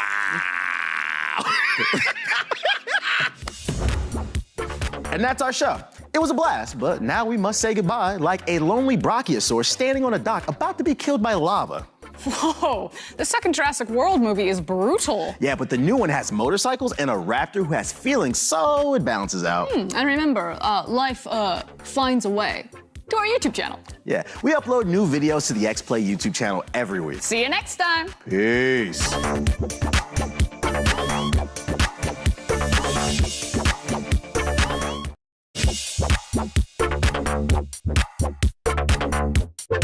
Today on X-Play, Starfield tells us if we can see that planet, then we can climb that planet. The Bethesda showcase was so epic it left us cross-eyed. Plus, we blend into our surroundings before delivering the kill shot to Sniper Elite 5 in our review. The secret is delivering the score between its heartbeats. It's game time. Hello and welcome to X-Play. We've seen the future of gaming. And it's full of space rocks. Is Starfield about to blow every other game out of the airlock? Or is it Star Citizen with better PR? The Xbox Bethesda showcase finally gave us the big reveal, and the ray tracing on Todd Howard looks wow. Let's go to space. The big game, the big kahuna that everyone was anticipating was Bethesda's big game, Starfield. We got it. It looked awesome, but let's discuss. I think it was cool of how many things that they showed. They didn't just throw like a CGI trailer or like a music trailer. The fact that they had Todd come out and be like, character customization, this is how the skill tree will work, base building, ship building, ship flight, ship combat, the scope of the world. Like, they tried to hit everything. I will say, that's a really big, tall order. Yes. The frame rate did look choppy. I fully expect this to be delayed. Yeah. There's no way this comes out in 12 months. Yeah, I think, I don't know whether you did it intentionally or not, JB, but like you saying that it's a big game is a double entendre because not only is it big in hype, but like the game is humongous. Yeah. And that's what I was saying when we were watching the trailer. I was like, this is one of those games where like from a gameplay standpoint, it looks good, but I'm also going to hate it because it looks like it never ends. And the gamer in me, when I find a game, a deep, rich RPG, I want to explore everything. I think you were talking about, you know, being a games journalist, obviously you want to be hyped about it, but you have to be objective about it, right? And that was going to be like my pivot, to be objective about it. The combat looked good, but it looked a little bland. It didn't look like it had much pizzazz to it, which I guess is kind of to be expected. I mean, to be fair, Skyrim doesn't have great combat. Yeah, but at least you have like different options. I guess showing like standard weaponry, like an SMG and a shotgun. But like, and who a is pistol. getting a Bethesda game because they're like, I'm really big into combat. But I want to be objective here, and I want to be clear in that, like, it's something you kind of have to point out because, you know. No, I'm totally fine for being objective, Yeah. but I'm like, you know, you have to. This is the successor to Skyrim and Fallout, so it's like this But even game with is not going to Fallout- have amazing combat. But even with Fallout, you have those cool little moments where you can do the slowdown effects, right? You have That's those that. RPG elements I mean, to that's it. also came from the interplay days, so it Yeah. was brought back from there. But I think, I mean, the thing that most surprised me was the return to old Bethesda form. I mean, that was one of the things I loved about Outer Worlds was that typical Obsidian punch in as soon as you talk, that traditional RPG punch in as soon as you talk to a character. Yeah. We didn't get to see dialogue, but I'm really hoping that they learned from Fallout. That was Fallout 4. That was a point we made in the recent Fallout 4 video. Go check it out. It's our retro review on how Fallout 4 is a really good shooter, maybe not necessarily a good RPG. And it looks like Bethesda listened to our video in the last month and decided to do a huge bunch of game changes on Starfield to make sure that Frosk and I were happy. Yeah, like it's just coming into that focus. Hopefully we get to see dialogue trees where you actually get to pick your dialogue options versus the yes, no, maybe question from Fallout 4. True. The crafting we predicted because there's been crafting in Skyrim and Fallout 4, and we were like, great, if you have a ship, you're probably gonna be able to fly the ship, you're probably gonna be able to customize the ship, and you're probably gonna be able to build these bases on these planets because we know that this is the big reason why Microsoft purchased Bethesda. They need this storytelling powerhouse, and so why They not need something to compete with the narrative experiences that Sony's giving them, course. and that's just what I want people. I don't want them to look at Starfield and be like, want this to jump game must do everything amazing. It's like, no, this game is a story-based game, an RPG game, and I do not expect its combat to be anything groundbreaking. Yeah, I don't know if Matt, what do you want to say? But I also think that, like, I wish they showed like a later mission. This seems like an early, like, kind of tutorial-esque mission. It's finally level 1 space They pirates. did say it's early in the game. Yeah. So I'm like open to it. I do agree. I hope we get to see some of those effects, and I want to see the dialogue tree. That's why I play these games. It's for like the companionship and for those relationships. And I'm wondering The sex scenes, we know that. Of and the vastness of this game. Like, are all these planets going to have NPCs, or are we going to fall into the 76? And that is the point, right? Like, it's big. We saw what happened when a game can be vast, Corey, like No Man's Sky. I mean, they might shoot themselves in the foot and have some empty planets. Yeah, I think too a red flag for me would be, and we don't know because it's early gameplay footage, but like one of the things that I love about the space genre when it comes to games is you're only limited by your imagination. And I'm always going to compare something like this to Mass Effect. That's what makes Mass Effect so great. There's so many different alien races, and not only is that, but there's a codex explaining their story, their history, their lore. And like from what we saw in this gameplay, we only saw humans, and that could be on purpose. And that's why I said I don't know. I really hope that's not the case, and we see some cool alien kind of character. And also they get like dialogue options. You get to talk to them, because like I wouldn't want this to be a space game where I'm only kind of dealing with humans, because why even go to space in the first place? I may have some bad news for you. It's early days of spaceflight travel, so this is supposed to be like in the way that Flight was really dangerous when it started. That's what they wanted with this space title. So I doubt that we'll see any alien races that are like speaking or it integrated leads with to that. culture. Exactly. I think that's the story. Is that That did get me. you are building the Starfield. You're essentially building the Halo ring, the gate, and that's kind of It's like a ta- Star Trek prequel. It's Yeah. like the creating of Starfleet. But that's what got me. They were like, Yeah. "Oh, we're looking for these pieces." That is interesting. The kind of the mystery, the intrigue of the story. That's pretty cool. You can build your own spaceship. That's awesome. I wonder why they chose to show that ugly ass spaceship at the beginning. If you can, why did you make that? If you can customize it, make it whatever you want. because they want a surprise. It was our reaction to when they said you can customize it. That's why, Okay, it was the contrast of And the energy that purposely customization did bits, it. that was definitely like a big winner for me. I am a huge Star Trek fan, and any opportunity that I have to get into space. And here's the other part that I'm kind of sort of interested in how they're going to rectify this, because we see the space combat bits here, right? We see the space exploration bits. No Man's Sky was really big into you're in space, you go through the atmosphere, you're now on the planet. How is that experience? How's that moment-to-moment experience going to be here, or is it just a load-in? Yeah, I think that's the big question. I think We it's didn't probably get to a see load-in. it. Yeah. I mean, it has to be, especially with these planets that are so big. I mean, No Man's Sky was able to work and not work at the same time because it Yeah. was procedurally generated, but they were able to build on that and improve it. But then but they said you can explore any part in the planet. How do you dictate where you land in those instances? Because then if that's the case, then what, did they build like 50, 60, 70, 100 different landing areas? Or is it just you're on your feet you and just you go? land on I think you terrain. just- I think you just land wherever is safe to land is Yeah. kind of my guess. I mean, it showed the planet, and then like it as they were panning the mouse over, it said land like anywhere. So I'm assuming you just like pick a spot, and then it like randomly throws you in. 'Cause I think Starfield is in an interesting position because it's the first new Bethesda IP in over like 20 plus years. It's competing with classic game franchises like Mass Effect. It can't be Mass Effect.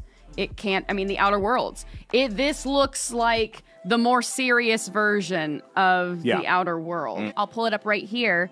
Snickers on time. You have an oxygen meter. You have your CO2 and your O2.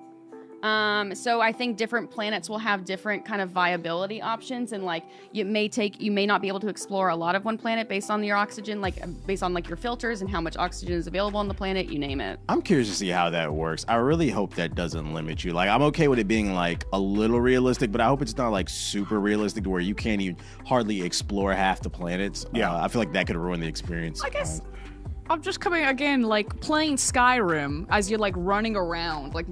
Skyrim's pretty empty, you know what I mean? Yeah, Like no sure. one is out there being like, man, this is, and I get it. It's like an old game, but it's still like one of the greatest games ever made. And so Yeah. I think if you think within the lens of this is a Fallout, this is a Skyrim, this is Bethesda, and not this is a Cyberpunk, like with all those promises, I don't think there's any way that Starfield could really miss. There might be like some things that are like Yeah. obnoxious and like aren't as fun, but I do not think this is supposed to be like a Cyberpunk. And we like, all know what we're greatest playing. game. Oh, no. This is a Bethesda title. We're playing for the bugs, guys. I'm just looking at objectively. For the most part, I want I my enjoyed horse everything I on saw. the spaceship. It was only like little small things that I noticed that were like, that was like, okay, but it's nothing here that I'm like, okay, this game looks terrible. I'm not playing it. Like, it was stuff like the facial expressions. Like, I don't know if you guys noticed. It was a lot of like cross-eyed characters. I noticed. They can clean that up. But Have you traveled at light speed?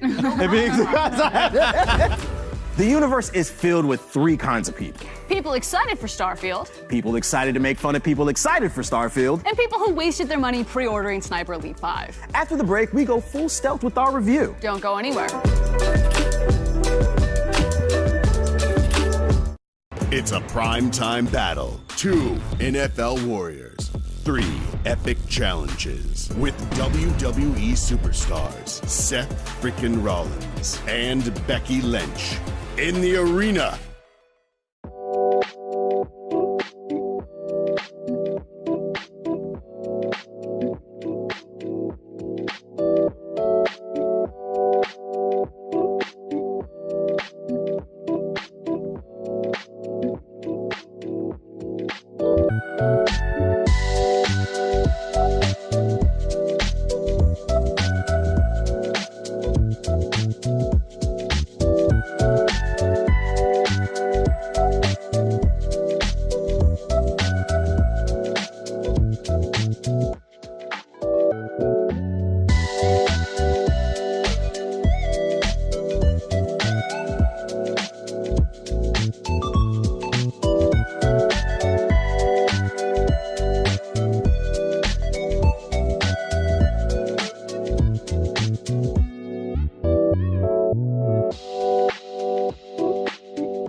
Welcome back to X-Play. You haven't lived until you've laid in the dirt wearing a ghillie suit for a week while waiting for that perfect shot at a review. And it's not until day 5 that you can unlock the top smell perk. Check out our review of Sniper Elite 5.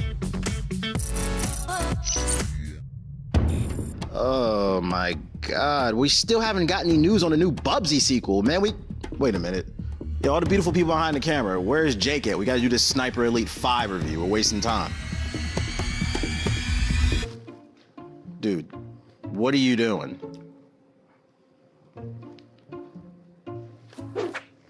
You got one for me too? Yeah.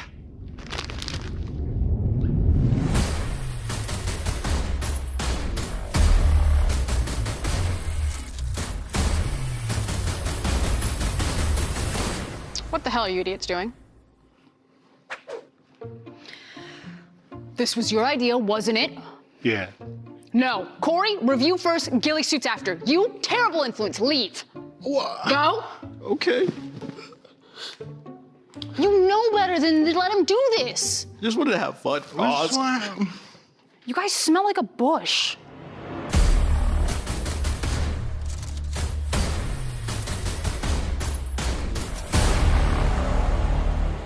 Sniper Elite 5 is the 5th installment of the tactical shooter by Rebellion Development, a series they started back in 2005 to much acclaim. Fast forward 17 years, and while the series has added some new flair, at its heart, it's still the same core gameplay that fans expect. Shooting Nazis in the face, kidneys, back, and balls. Whoa. Shoot them in the balls. I mean, they're Nazis. Yeah, shoot them all in the balls. Yeah, and who better to do that than the Shadow himself, Carl Fairburn. Once again, players control Lieutenant Fairburn, an elite sniper from the Allied forces, tasked with sneaking behind enemy lines to disrupt the Nazis' plans in 1944 France. You're joined occasionally by a band of French resistance agents as you uncover the plot of a secret known only as Project Kraken, and essentially act as a one-man army assigned to f*** their shit up. If you're new to the Sniper Elite series, the games are basically a cross between Splinter Cell, we use that one very lightly, and Hitman in a World War II setting, relying heavily on level design and AI mechanics to express creativity in your gameplay. There's 10 big-ass maps that the player unlocks through the campaign, and while it isn't technically open world, the maps are, well... They're big-ass maps. Yeah, exactly. Did someone say big ass? Can you go?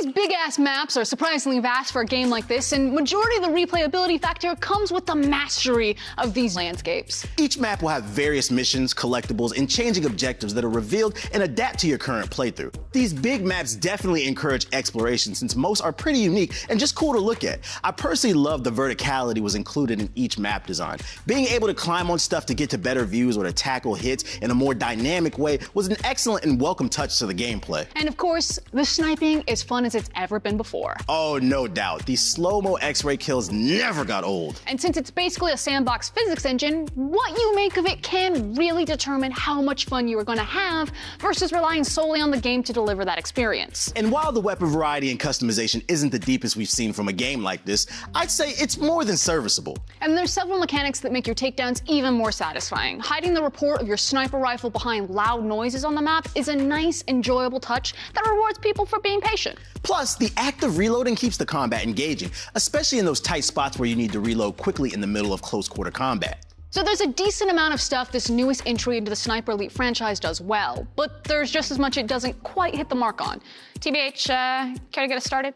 Yeah. What the hell kind of wonky-ass AI is in this game? It's somehow difficult and easy at the same time. The game doesn't get any easier when you change the difficulty settings. You just take less damage. The AI is still way overly aggressive at times, but they're still stupid as hell too. It can be incredibly easy at times to manipulate the AI into doing what you want to make it easier to get kills. For example, you can just fire a gunshot to make a noise to get them all to search for you, stand at the top of the ladder, and let them crawl up one by one while you stab each and every one of them in their fascist faces. Exactly. The stupidity of the AI can make it real hard to take this game seriously at times. Remember the trick from earlier about covering gunshots with the loud sounds? You can really abuse that at times. There are a couple of occasions where we shot an enemy standing literally face to face with their comrade, having a conversation, and because it was covered up by the noise, they acted like everything was fine. Then there's the graphics. As I'm sure you've already thought while watching this review, they're they're not great. The face animations are terrible. They're super stiff, and it seems like every character is cross-eyed.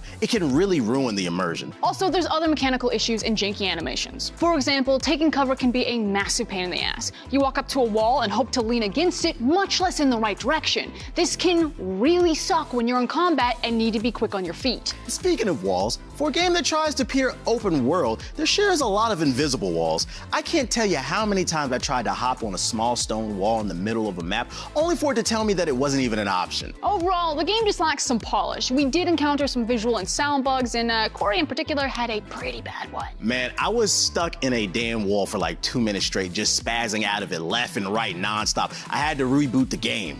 Overall, if you're a Sniper Elite fan, you'll probably really like it. The maps are bigger and there's more customization options, but the game doesn't really make strides I feel it needs to really shine. Plus, the gameplay does start to feel stale at times. You don't see anything in the last few hours of the game that you can't see in the first few. The gameplay loop, while solid, doesn't really evolve, but I suppose that's okay for a game called Sniper Elite that tends to focus on one thing.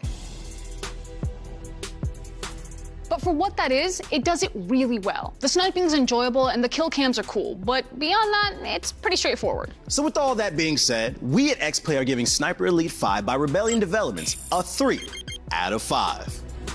Oh, now that that's out of the way, it's time to test your skills. Dude, we played like a combined 40 hours. Yeah, and we're literally still filming this. The multiplayer servers aren't even online. Oh, I'm not talking about the game. I'm talking about real world, baby girl. Do not call me that. And what are you talking about? We're gonna throw on ghillie suits and go screw with our coworkers. No, we are not. Oh, yes we are. So this was really the whole point of me wanting to produce this video. I just wanted to wear a ghillie suit, and of course, Frost and Corey wanted to wear them too. So we're hiding here, we're set up a fake interview that we're doing with some of our lovely coworkers, and yeah, we're gonna scare the shit out of them. That's gonna be great. Okay, here comes the first one. All right, thank you for joining us, Fiona. We do have a couple of questions about first-person shooters. First off, have you ever played any first-person shooter games? Yeah. What are your favorites? I like Overwatch. Overwatch, okay. Oh yeah, I played like a lot of first-person shooters. I love Bioshock. All right. Thank you so much, Gerard, the completionist, Mr. Completionist, Sure. For joining us. Have you played any first-person shooters?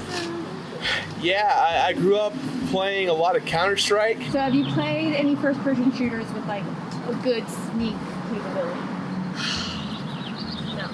No. I don't think so. Like stealth? Yeah, like stealth. Like crawling in the brush. Crawling in the brush? Oh, and that has good stealth. Yeah. I mean, it just depends on what we define as FPS. If we're talking about gun shooting, there's not a lot of like sneaking. I mean, the new game, what's it called? Is it Deathstroke? No, not Deathstroke. It's Have you played Sniper Elite? What's Sniper Elite? Sniper Elite 5. Oh my god! You guys suck! Have you heard of Sniper Elite, the series? Yeah. Do you know anything about it? No, it's a first-person shooter. That's what I know. It's a series. Ah! Jeez! Have you ever played Sniper Elite 5? A little bit. What do you know about the game? Snipers. They're snipers. They're elites. They're elites.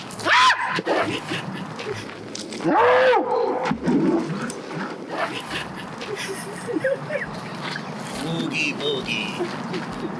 Have you played any of the Sniper Elite games? No, but I always play a sniper in like every other game I play. Like in Fallout, I'm a sniper. Sure. Skyrim, I'm ranged. I'm always doing ranged. I'm always getting. Oh, my shit! We've got more show right after this quick break. Don't go anywhere. I have a question. Am I considered a classic? 5 out of 5. Graphics and what have you. That's all you do in this game! Oh.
Welcome back to X-Play.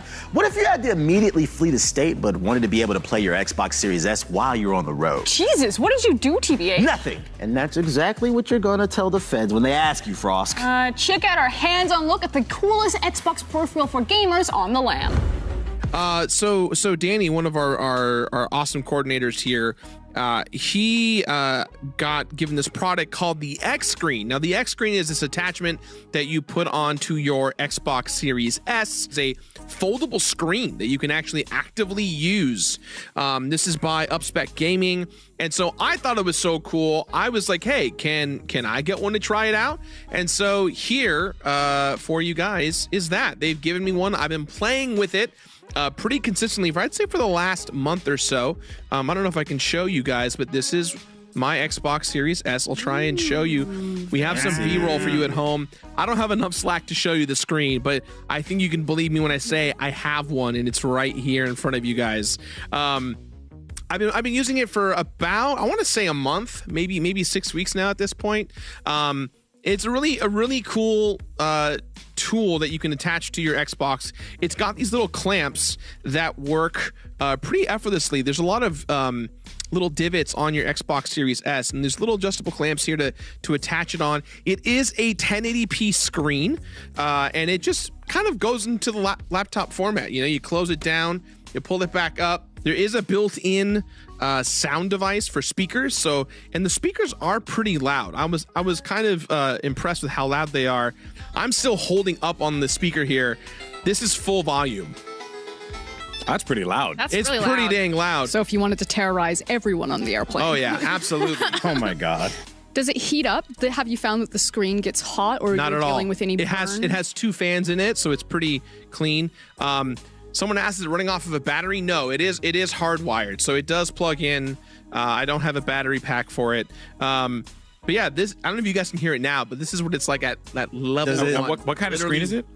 It's like a laptop screen. I would say it's about, I want to say like LED or yeah, I think it's LED. You have the refresh rate on it? I don't have the stats on me currently because they make different models. We can 60 on the B-roll that we ran. What about like the weight? Does it make it feel significantly heavier? Not at all. This thing is very, very, very light. The only bummer about this device, and I think it's just because this is me as like the gamer who has weird needs that no one else has, is that the clamp on the back that plugs into all of the ports on the back of the console, which I'll show you guys right now if I can lift it up. You can see here that it covers every single port except for the power port and a data port, which essentially means that you can't, if you're recording footage, you can't hook up your Elgato or recording device to it. But more importantly, you cannot hardwire a Cat 5e internet cable. So you have to go over wireless no matter what. Which is kind of that's the one thing about this device that I'm not the most stoked about. My only thing with this is that it is an incredibly niche thing, you know, like the Series S, right, isn't even like the premier console for Xbox. It's not even the one that they like push out there aggressively. It's more the X. Yeah. So it's like kind of interesting. I love how small it is. A lot of YouTube videos feature kids and people trying to take like, oh, you want to go play Fortnite with your buddies? Like, oh, you can bring your Xbox over and they have their Xbox at home and you can both play together and like you have your little screen. You're not having to do split screen. Or, oh, you're going to go on a car ride? Great. Your kid can just play Xbox on their lap in the back of the car. You just sit it up in that middle console. Definitely see it being great for people who like to travel. I actually would have loved this when I was visiting my family in Alabama because, fun fact, there's nothing to do there. I had an Xbox Series X, so it was like it would have been nice if I had that screen with me to be able to play. And I could see you putting it like on the food tray on a plane and being able to play it.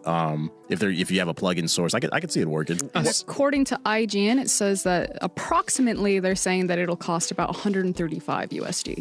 I will say this, with the Series S is what, $250? I think it's 300. It's 300. 300 $300. Okay, so plus this screen, let's say that's like 100. Let's just round up. That's like 450, yeah? With taxes, yeah. Okay, so the Steam Deck, how much is that?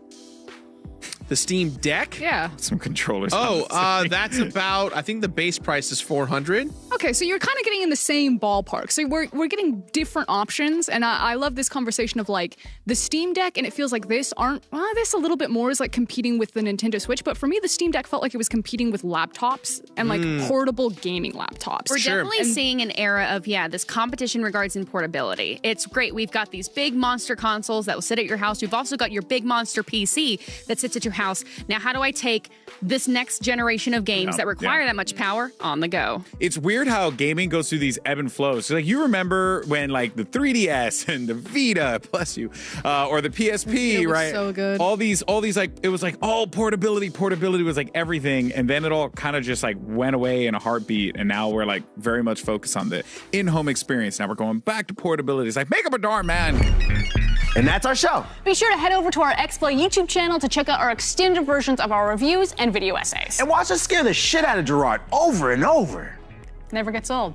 We shaved years off of his life for a Sniper Elite 5-bit, and we regret nothing. But if you're not following G4 TV on Twitch, you might regret that. We'll see you next time. Peace.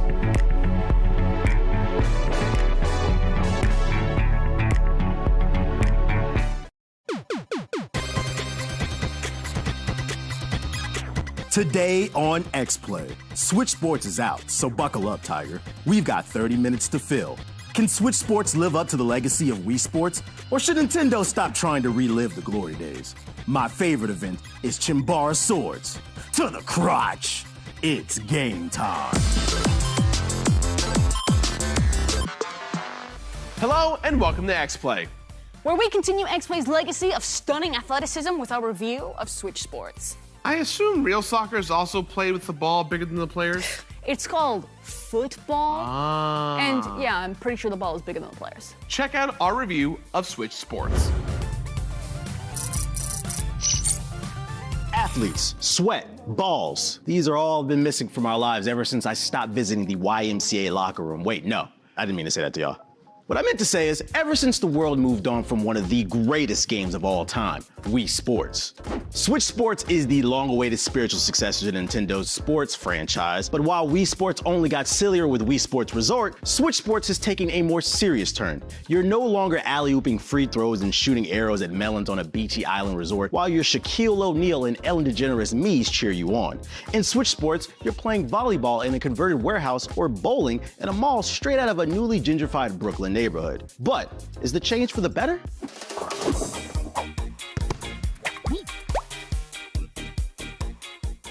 Switch Sports has taken some favorites from Wii Sports and Wii Sports Resort like bowling, tennis, and Chimbara, but it also has some new sports like soccer, volleyball, and a sport that literally no one asked for, badminton. All of the games are pretty fun, with some being better than others. The gameplay maintains the simplicity of Wii Sports while feeling more refined and specific to each game. And unlike the other games in the franchise, you can now compete online. The game makes it super easy to hop in and be paired with other players online or in a lobby with your friends, and you can even have two people play together online from the same Switch. But is each sport even fun? I've decided to rank them from my favorite to my least favorite. Bowling was the creme de la creme of Nintendo sports franchise, and it still remains quite good on the Switch. In this version of bowling, you're competing with 15 other players to bowl the highest score. After 3 rounds, the lower score is eliminated until there are only 3 bowlers left. The simplicity of the bowling makes for an addictive gameplay loop that keeps you coming back to try and bowl that perfect game.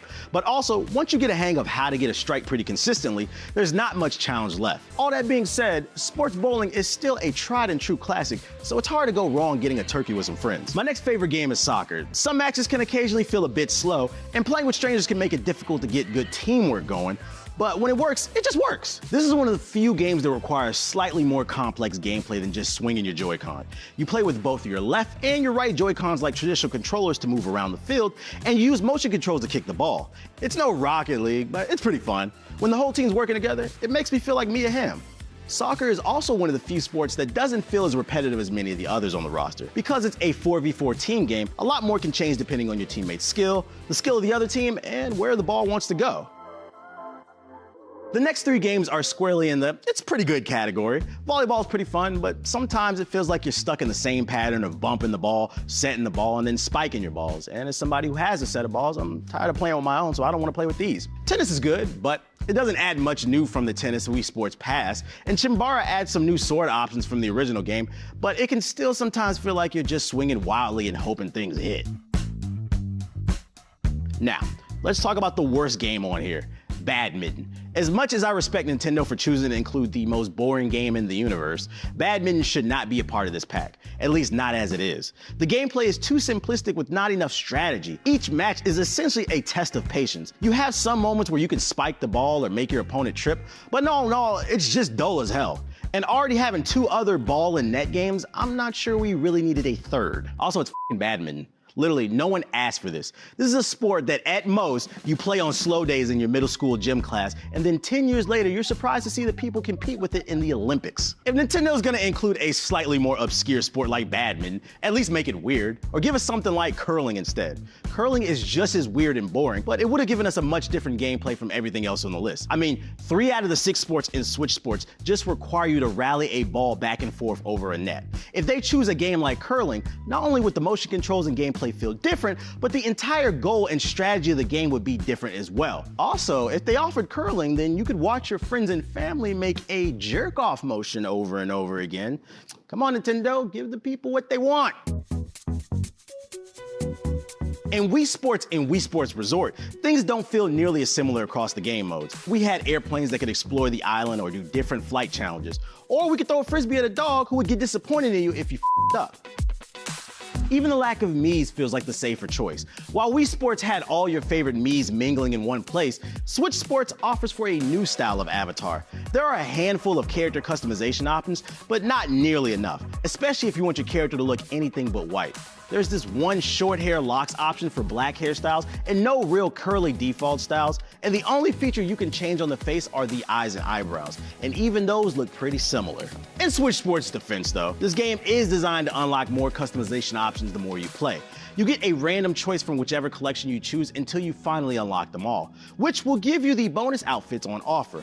While this is a nice incentive to keep you playing more, I would have preferred earning currency to buy unlocks in a rotating store, similar to how Splatoon does its cosmetic items. Also, I've always been of the mind that clothes and specialty items are great for progression unlocks, but things like standard eye colors and hairstyles should be available from the start, especially considering as it stands now, most people's characters look exactly the same. And if you're brave enough to use your Mii avatars, you unfortunately can't use any of the head accessories that you've unlocked. So you're at a real disadvantage, especially considering Switch Sports doesn't give you anything other than cosmetic rewards as you progress. Although it is quite fun seeing a bunch of K-pop-esque cuties and then one freaky Mii. The Miis are just a nice reminder that perverts live among us. I mean, even the design of the sporting arenas feels slick, but ultimately lifeless. By choosing to put every sport in a converted warehouse full of characters who look eerily similar, it's clear that gentrification came to Wii Sports. At this point, I'm a little worried that the next time I play, some middle-aged woman is gonna come up to me mid-bowl to ask if I'm lost. Now, many of you may think that it's unfair that I keep comparing Switch Sports to Wii Sports and Wii Sports Resorts, and I say to that, this is my review, and anyone who doesn't like how I conduct my review will have to speak to Thelma and Louise. Wii Sports was such an iconic franchise that bringing it back even only in name is only going to lead to pretty heavy comparisons. And to feel as though a nearly 20-year-old game has more things to do than its modern predecessor is obviously going to be a little bit disappointing. So while Switch Sports is a fun and surprisingly addictive new addition to many people's Switch libraries, it's missing some of the charm of its predecessors. I miss flying around the island and seeing all my Miis cheer me on as I compete.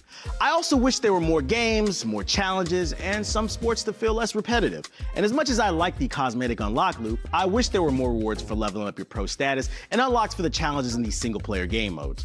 It feels as though Nintendo put all their chips into the online mode, which makes the rest of the game feel a little thin.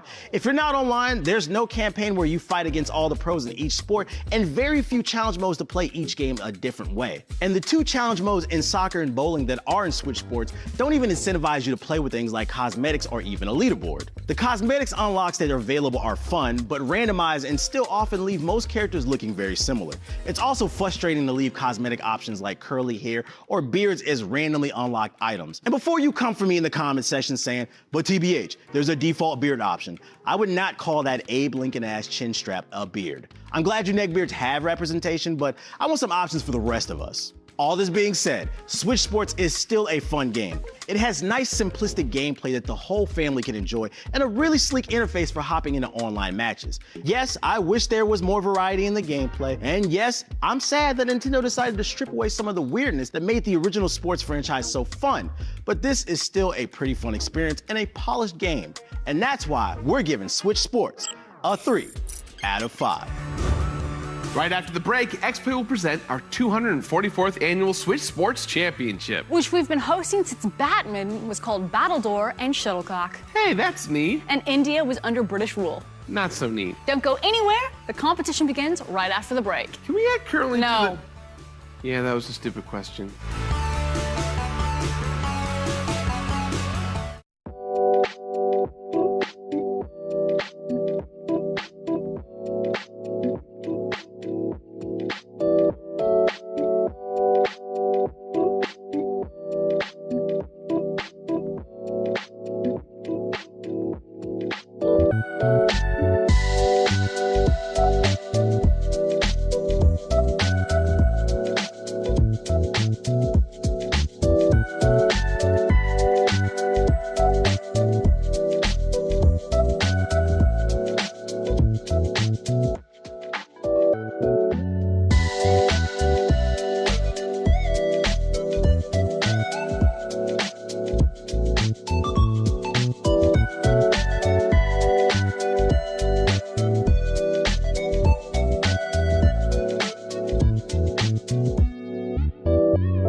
Welcome back to X-Play. Switch Sports is out, and we play it as it was intended to be played. On a TV soundstage wearing orange sweatbands. The Clash of the Titans starts right now.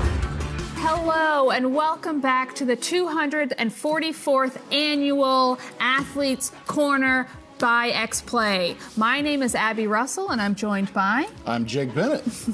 Hey, Jake, how's it going? It's going well, Abby. Great to be here. Very excited to see what our competitors bring to us today. I agree, and I just want to say, how are you feeling after the divorce? You know, it was tough, a lot of crying. My face isn't as swollen, as puffy as it used to be, but I think we can make it through today. Great. Well, good luck.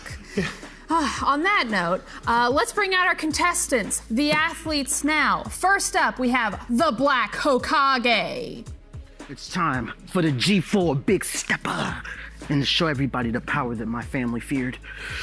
Up next, it's time to fear the beard. It's Gerard the Completionist. I fight for my friends and family. Let's go. His friends and family get in a lot of tiffs, from what I hear. That's what Pretty violent. Something about shoes every Christmas, I think. It's upsetting. But next up, we have the quiet assassin, Frosk. Speaking of which, I'm very constipated right now because lunch did not sit well. Possibly some explosive play on the field today. Look out, everybody. But finally, we have the man who's been kicked off the tennis courts for wearing too many short shorts. It's Will Neff. Not even close. Wow, look at that incredible, just so much athleticism out there on the field right prowess. now. Okay, we are going to be playing Switch Sports, and for each win, they will win 1 point. The person with the most points at the end wins the whole tournament. But Jake, as you know, some of these sports can only play with 2 people, and some you play on a team. So even if you win from one team, that's still 1 point each per winner. And then if you're playing against each other, for, let's say 2 and 2, we just do, 2 games of that to get all 4 in. Sounds like a lot of math, not something I majored in. Okay, I believe the first game up, volleyball, yes. Volleyball. My favorite game. Tough talk out there, okay. So I believe Gerard was serving there. Okay, we got the set. Bumps coming up. Ooh. Wow! A spike for a point by TBH. Starting off strong from this team, I see. So we have, looks like right between the legs. Yeah, Gerard and Will Neff on a team, and then we have Frosk and TBH on the other. Let's see how they do. Another good serve. All right, let's see if they get the block in. Not quite, not quite. Oh, just a bit early, but it's a point for Gerard and Neff. We gotta do a on little the bit, corner. little bit of charity work to make them feel better. That was quite the adventure we went on. I That really was- could have gone either way. That was something else. That was a sight to behold. It's why you play the game. It's why we watch the game. It's so true. Oh, got a piece of it. Sending it up. That's nice. Bang! Look at Laser the slow-mo. beam. We Look got at the it go. timing now. Look at it go out and then getting in. a little fishy. Boom. TBH and Frost need to do something here. Maybe Yeah. Frost needs to worry less about the blockage in her stomach and more about blockage at the net. Ooh, well said. I do hope she's okay though. Point Neff and They Gerard. won. That is game. All right. Gerard and Will now have a point on the board. So that means Frosk and TBH are down a point. They got to come back to begin the game. Moving right along to bowling. This is sure to be a good one. Any sport where you can get drunker and play it better is always going to be fun. Well said. If I can't have some sloppy, nasty nachos while playing, I don't want to. I also know, I don't know about you, but I know for me, when I have to loosen my bowels, sometimes it really puts a fire under me to finish what I'm doing. So I Yes. can then go to the restroom. Absolutely. So maybe that'll help Frost here today. If that doesn't, the bowling alley food will. Oh, you better believe it. Someone order Frost some garlic fries. Okay, Wow, so she Frost can't even hold the off ball. to a tough start, threw it back. Seems like everyone's following a similar strategy, just kind of hitting it right down the middle. I don't understand. Here we go, Frost All with right. her first. Oh, got TBH 9. still can't figure out how to let go of the ball. How you let go? Looks like Gerard's coming in with another spare. As did Frost. Yeah. Oh, come on! All right, that was sort of a tough play on Will's part. He just has 1 pin left, but I think he can knock it down. We'll see. Excellent pickup spare. Yeah. Once again, Wow, the Black some great Hokage. spare pickups. A lot of pins on here. Couldn't get the spare for him, unfortunately. Not happening Yeah. today. Who's actually in the lead? Frost, that's the fun part of bowling. No one ever knows who's in the lead. Until you end it. So only a couple more bowls left. Let's see who pulls this one out. I really think it's anyone's game except for the Black Hokage. It's definitely not Corey's game. No. Give me a strike. Oh my god, bruh. Please! We're gonna have to look at the code on this game, bro. We're gonna have to look at the coding on this. This is some illegal activity going on right now. Well, now the competitors are blaming the game. Yeah, I heard some foul language used. Sounds like they need to hate the player and not the game. Yeah. Got some spares across the board. That's pretty good, though. All right, the last round happening here. Who are you rooting for? Well, I'm rooting for Corey. Simply because I feel bad for him. But I know he gets a strike. Find it! Finally, this game wanna act right. Yeah, they all get to roll their third, which is exciting. Ooh, a curve at the end. Maybe killed things for Frost here. Let's see how Gerard does. Ooh, a strong finale from Gerard. We might finally get a true front runner in this game.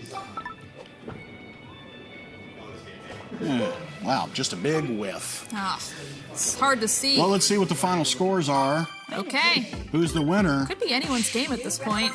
All right, Gerard, Gerard! with the win. Says, who do you think you are? I am! Extremely online Gerard. It looks like he's finally pulled into the lead with Will at his heels with 2 points. And then, of course, TBH and Frosk losing with no points. Is the anti-cheat turned on in this game? Oh, we've got flipping the bird to the commentators. That's simply hurtful. First name out of the hat, TBH. All right, the Black Hokage can come back in soccer, I think. I feel it for him. Mm-hmm. And then the next name we've got, Frost. The loser's bracket. Let's go. Oh, it's Rocket League. Like Will said quite smartly, this is Rocket League, but without the cars. Oh, looks like we got a ball rolling towards the goal. Can it make it in there? It's a goal! We have our first point on the board. We have our first point on the board. All right. Oh. All right, there's a fight for the ball. Oh, wow. Okay, here we go. Tied up there. Beautiful goal by Frost. That is what I like to see. That was tremendous. Yes. Speaking of bouncing back, it's going back towards TBH's goal. Is that got enough momentum? It doesn't. Looks like it's a foot race to get there. Able to keep it out. But Frost still has a chance. She kicks it out. It's another goal. All right, Frost gets in the lead. I didn't know you could run. Okay. Once again, the Black Hokage down at the bottom of the pack, but he might be able to bounce back from this. We'll see. He's got a chance. He's got a minute to play. A minute to win it. Seems like he just learned how to run, which I think will work in his favor. Uh-oh, ball's in his court, though. Oh! Hey, that's close. Excellent job keeping it away from his goal. Uh-oh. But not that time. Frost with another one. Wow, Frost. Nothing but net. She is just dominating out here, and it's good to see. Oh, the golden ball has appeared. Points are doubled on this one. Yes, it's finally time. TBH has his chance to make a comeback. Corey's got to make a move right here. He's only got 13 seconds left. Diving hair! Oh, Corey's got a chance. He's got to get in. He's got to get in there.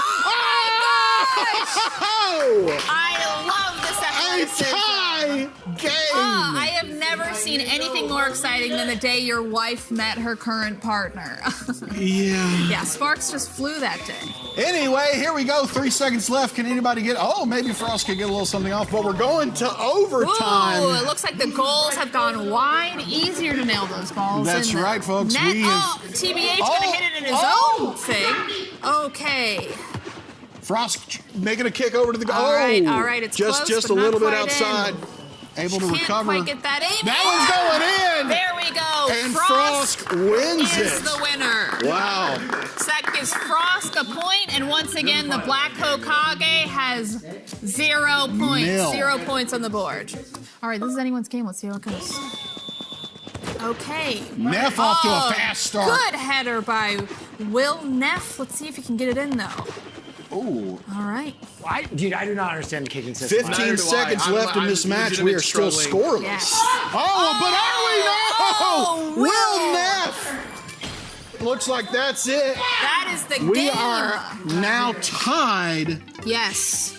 So to reiterate, Gerard and Will Neff back on the top with 3 points each. 3 points a little each. bit behind, we have Sorry, Frost. I'm a little drunk. I can't. With 1 point. Oh, good for you. Yeah. And then finally, way down at the bottom is the Black Hokage with 0 points. I'm just here to boost Absolutely everybody's none. self-esteem. Well, you're doing a good job of it. Thanks.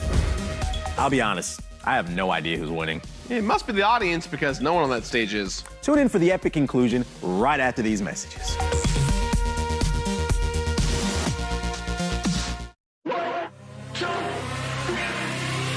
I didn't realize there would be actual applause. Yes! Life-changing. That's all you do in this game. Graphics and what have you. Marvel Spider-Man by Insomniac Games gets a 5 out of 5. So I have a question. Am I considered a classic? Zelda! Oh.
Welcome back to X-Play. The Switch Sports Championship is underway, and we've been reduced to beating each other with sticks. It's called Chambara, and it's a real sport. Where you beat each other with sticks. And now, on with the show. This game, they have 3 sword options: the standard, the blocking sword, and the two-hander. Wow. Yeah. Let me tell you, the two-hander can be difficult to use. Yeah. I hear your wife's good at it, though. Wow, Okay, right off the Will bat. Neff. Hitting smacked over the head. Lead from Will Neff. Wow, no mercy in his dojo. Will Neff comes out striking. Got a good cross sword from TBH. The strategy is interesting. Oh, getting him closer and closer. Yeah. Will he's Neff, got a he's chance. in danger. Oh, he came back. Okay. Oh!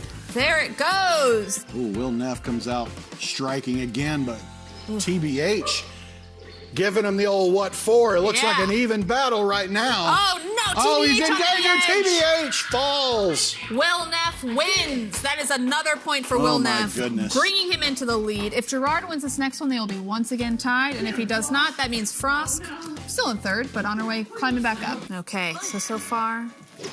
All right. Oh, my goodness. Confident first hit by Gerard. Wow. Work out. Oh, Gerard's on the edge. Pushing Frost back. He's got a chance. Oh, man, the Nuts charge are off. sword really worked out for him in the end. It's kind of exciting to see. It is. See if he maintains this lead. Well, I guess gets back into the lead. Okay, swords are ready. On guard. Here they go. Okay. Ooh, Frost Gerard comes already. out striking. No mercy. Yeah. Ooh, but no Frost comes hesitation. back. Frost comes back. Yes! Oh, Frost has a shot. So close. Gerard's able to fight back. Oh my gosh, this might end in a draw. What a Oh! Frost is able to win it. Oh, God. Okay, we had a good Gerard Star comes out Wars. swinging. Oh! Immediately right takes away. Right away. Gave her the false confidence in that second round, but third round, he knew he was bringing it home. Bringing him tied again for the lead with Will with 4 points each. Frosk in second. And, of course, the Black Hokage down at the bottom with 0 points.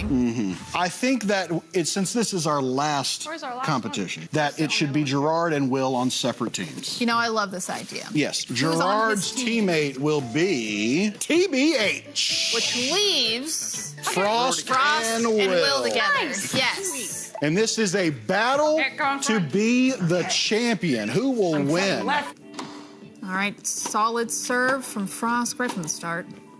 Good rally from Will, staying aggressive at the front of the net. Wow, beautiful shot, beautiful return. Yeah. Oh! You know, it was a good effort, a good rally, but not quite there. Now, if you thought that scoring in bowling was confusing, welcome to tennis. Yes. I like when they say love for 0. Yes. Oh, a little too excited, though. That ball is out. Max point, baby. Let's go. And it looks as though the Black Hokage might get his first point. Ooh. Oh, and you turned it anyway. Oh! Mind game! Don't call it a comeback. Yeah. Oh! Frost team quickly coming Hit it back. outside, still returned it anyway. And it's out, it's tied! That is a tied game. Now they need 2 points. Wow, we're at deuce. All right. So I wonder if this will loosen things up for Frost to be in deuce finally. Well, she's been dying to be in deuce all day, I'll tell you that. Eventually, we will drop the deuce and Yes. move on to the winner. Oh! All right, advantage Gerard and TBH. You cannot be serious just a little bit out of Oh, that bounds. was brutal. Okay, here it goes. Anything could happen out here.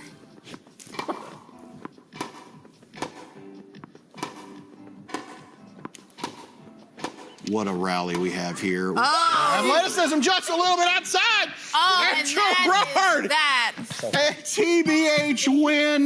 That puts... What a great story. TBH. Gerard able to win. TBH gets himself Finally on the gets board. a point. So that finally leaves our final standing. We have our winner. So we'll start bottom to top because I believe that's how they do it in sports.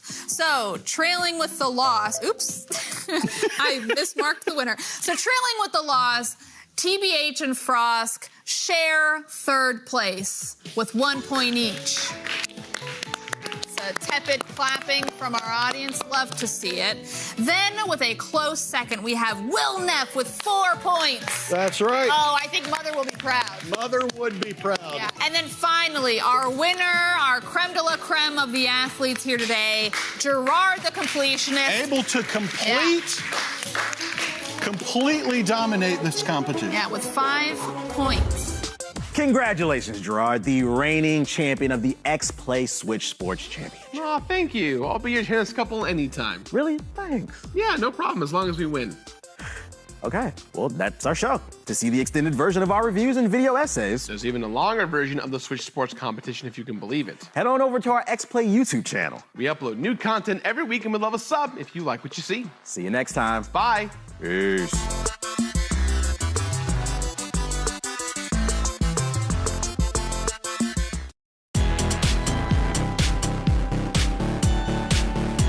Today on X-Play, we review The Quarry, and staff members are getting picked off one by one.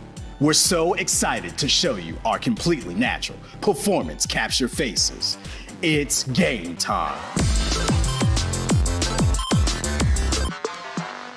Hello and welcome to X-Play. Today we are reviewing The Quarry. And the team, they got way too into it. Like way too into it. I started to question, is this even an episode of X-Play? Maybe it's an interactive narrative experience? We don't even know. All we know is you play a game you're not supposed to. And everything goes sideways. Okay, so Danny was only able to get us one review code, so I figured tonight we'll just all play it together. Yeah. Great. I think that's a good. I'll be right back. I have to take this.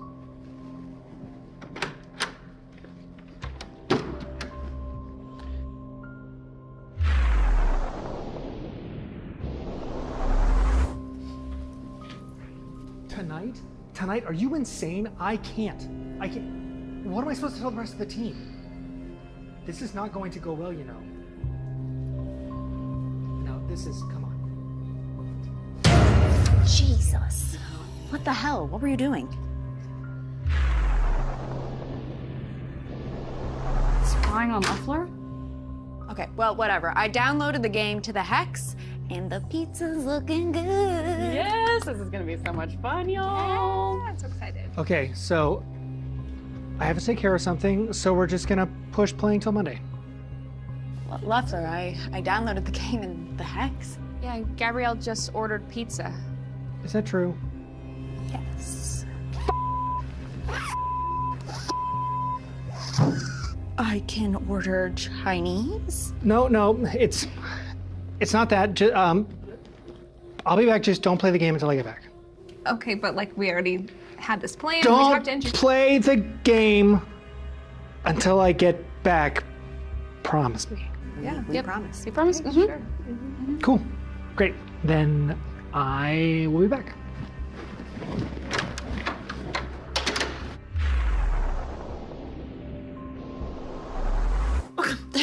What the hell was that? Did a new Avatar trailer just launch? No, he wasn't freaking out enough. Well, guess we'll just come back and do this Monday. No. Emily, sit down. Come on, Emily. What did I say? We downloaded the game, and pizza is on the way. But Leffler just said to not play without him. Pizza, Emily. Look, I just think we should do what he says. He's our boss. He wouldn't lead us astray, would he? Emily, he got you a DVD copy of Avatar for your birthday. Not even Blu-ray. It was autographed. I the key grip. Okay, look, Frosk, what do you think we should do? Well, open the door. Let's go. Open the door.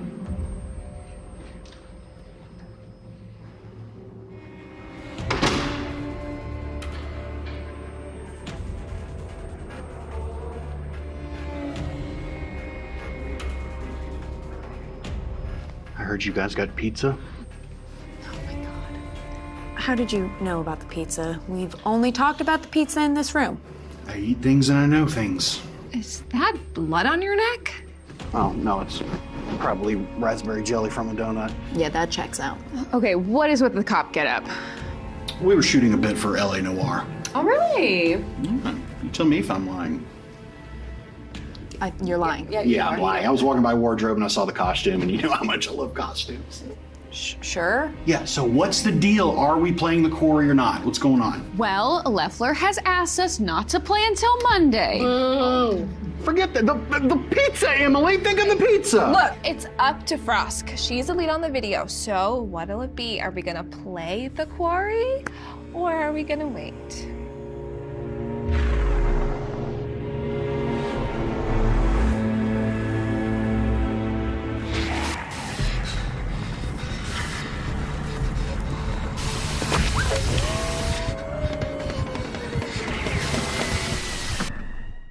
Okay, so I think we're gonna get started in like 10 minutes or so. All right, cool. Do you know what you're gonna rate this game, by the way? Yeah, I've got something in mind. Okay, that's good. Oh no, it's Leffler. He's on his way in and he's wondering what we're gonna film today. What are you gonna tell him?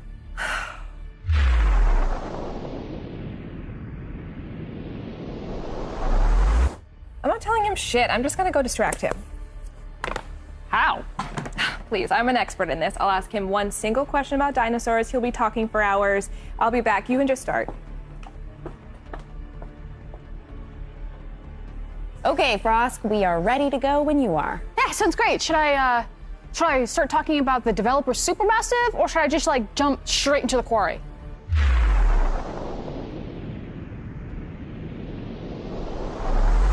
I think you should talk about the developer. Sounds good. Founded in 2008, Supermassive Games started as a second-party developer for PlayStation, focusing primarily on DLC for existing games. But in 2010, they began what would eventually become a 5-year journey developing their first major title called Until Dawn. Until Dawn was originally intended to be used with the PlayStation 3's Move motion control, which unfortunately went the way of most of Until Dawn's characters, depending on your outcome. Which is to say, it died. But finally, they focused on a release for PS4, and much to Sony's surprise, it sold way better than expected, especially since Sony put almost no effort into marketing the game. This little game that could was generally praised pretty well, and put Supermassive on the map for interactive horror and drama games, something they followed up on with their Dark Pictures anthology. How was that? Yeah, that was great. Sorry, Megan is having some Leffler issues and needs me to write him a Slack to distract him and... Okay. No worries.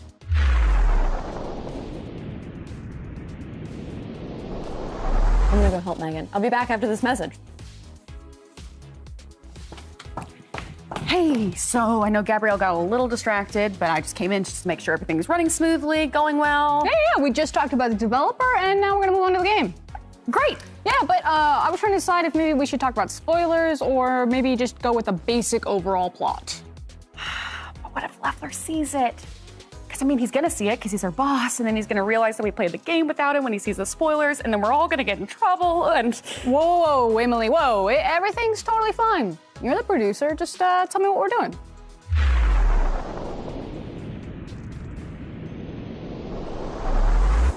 Let's just stick to the story, broad, stay there. Yeah, sounds great. Great.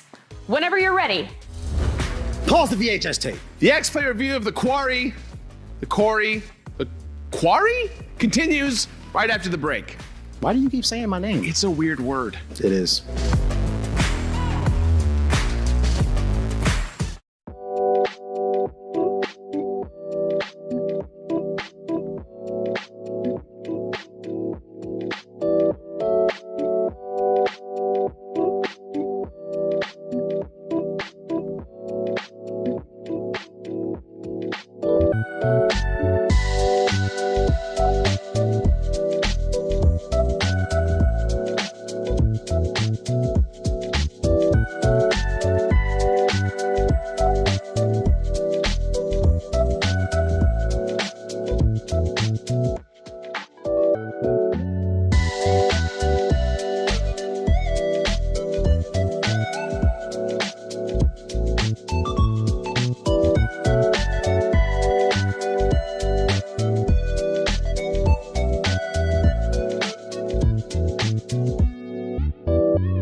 Welcome back to X-Play.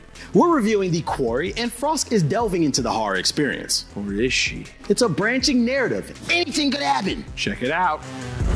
So now let's talk about The Quarry. Set in the backwoods of North Kill County, The Quarry is about 9 teenagers that report for summer camp counselor duty before teenage angst strikes and strands them all for one extra night in the woods. It's up to you, the player, to decide who shall survive the night and uncover the secrets of Hackett's Quarry. This game is filled with great actors and big names like Ted Raimi, David Arquette, Ariel Winter, Brendan Song, Ethan Suplee, Lynn Shay, Lance Henriksen, who you may know as Bishop from the Aliens franchise, and Skylar Gassando from the Righteous Gemstones, and those are just the most notable names. Now, for transparency's sake, we reviewed this game and captured footage via my souped-up PC. The game took 2 nights to complete and about 8 hours for our playthrough. We played the prologue on PC Wazzer controls, but the rest of the gameplay used an Xbox controller, and as the sacrificial lamb designated to hold the controller, I heavily recommend your playthroughs via gamepad, as it felt a lot smoother on some of the camera angles.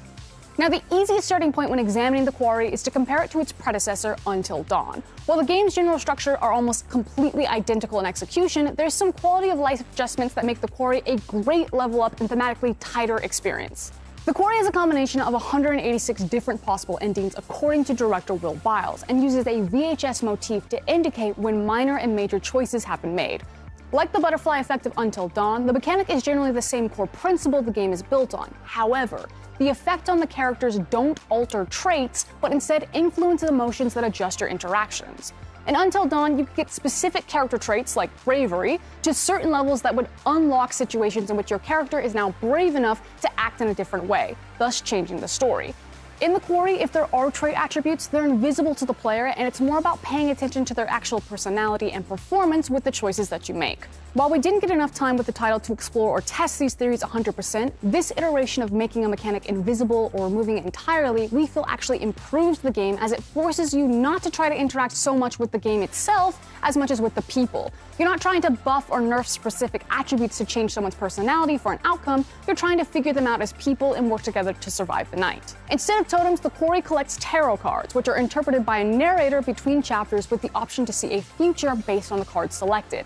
And as an LA lesbian, I'd like to confirm that the tarot card readings are very accurate. Other collectibles include various pieces of clues and evidence about the world that adjust the ending bonus accordingly. And this is where the core gameplay sits, exploring open zones in your search for Dutch-angled tarot cards, picking up evidence and clues, and interacting with the cast around you. There are cute 50 styles animation to ease you into the mechanics as you go, and plenty of QuickTime events to have everyone cussing you out for accidentally bumping a stick the wrong way. I'm sorry, okay? It was one time. I'm sorry. One of the biggest changes between the titles are the addition of lives and what they call the death rewind system. After a character death, The Quarry gives you the option of trying to save the character at the expense of one of your lives, 3 in total. The game will then roll back to a predetermined point and let you run it back, hopefully this time with more success. And I'm sorry, Jacob. We tried. Twice. Narratively, this was an interesting addition, and I would love to know in the comments if people experienced this reveal of the lives at the same time we did. It was related to the power going out and releasing a surprise. But what we loved about it was how close it was to the end of a chapter, and in rolling back time, we found out that the chapters changed names based on our decisions. Personally, I feel this was a purposeful trap of sorts to reveal to the audience at the perfect moment how much could be altered and changed with each playthrough. It felt like the game was nudging and winking at us to say, good luck, you're gonna need it. And you will, because The Quarry is full of meta moments where not only the narrator is breaking the fourth wall to talk directly to the player as a sort of fate, but the developers themselves winking at the audience when they subvert or set up a classic horror trope. Emily, are you okay back there? Because we're gonna start talking about the horror aspect of the game.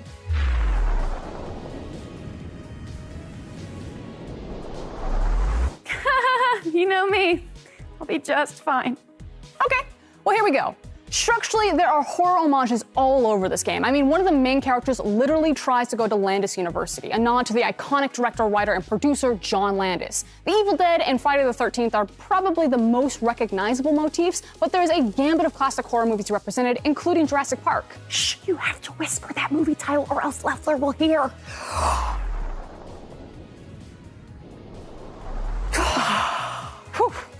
That was a close one. What's great about The Quarry is that it rewards you for noticing these nods to other films. Later on in the game, there's actually a chase sequence that if you've seen the movie it's based on, explains to you how to get out with your character intact. The shared vocabulary and love of the genre between the audience and the developers is one of the most fun things about the game. Horror newbies will, of course, love the adrenaline rush and scares, but aficionados will be sure to get an extra leg up on the competition. From the starting screen alone, it's clear that this is a campy, 80s-inspired setting, but put in contemporary times. The psychologist narrator of Until Dawn has been replaced by an old woman fortune teller and thematically fits much tighter with the overall story. Now, one of the rare critiques of the game is that its seams are still quite visible. We experience brief black loading screens between scenes, and it became obvious where their narrative threads connected to the mainline story, and sometimes this did make for some wacky storytelling that broke tension of the scene. That said, I personally felt that it just leaned into the B-movie horror moments and that this game is meant to give an experience that's full of scares, laughs, and player commentary. So, for where the story did just kind of leave a scratch in our heads, it was pretty easy to look past it with a snide remark and cackle. Okay, now Emily, you're gonna have to make another call here. Do we tell them about the water? Frosk, please, you can't keep making me do this.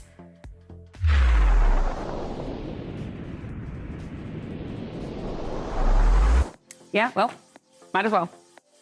While this may be patched by release, and we fully expect for it to be patched, the water graphics in our copy on PC were laughably bad. And while water was only used a few times, for how gorgeous the rest of this game was, it stood out like a sore thumb. But that's holy.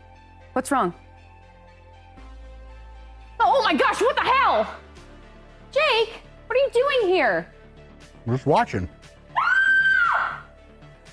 Oh no, that sounded like Gabrielle.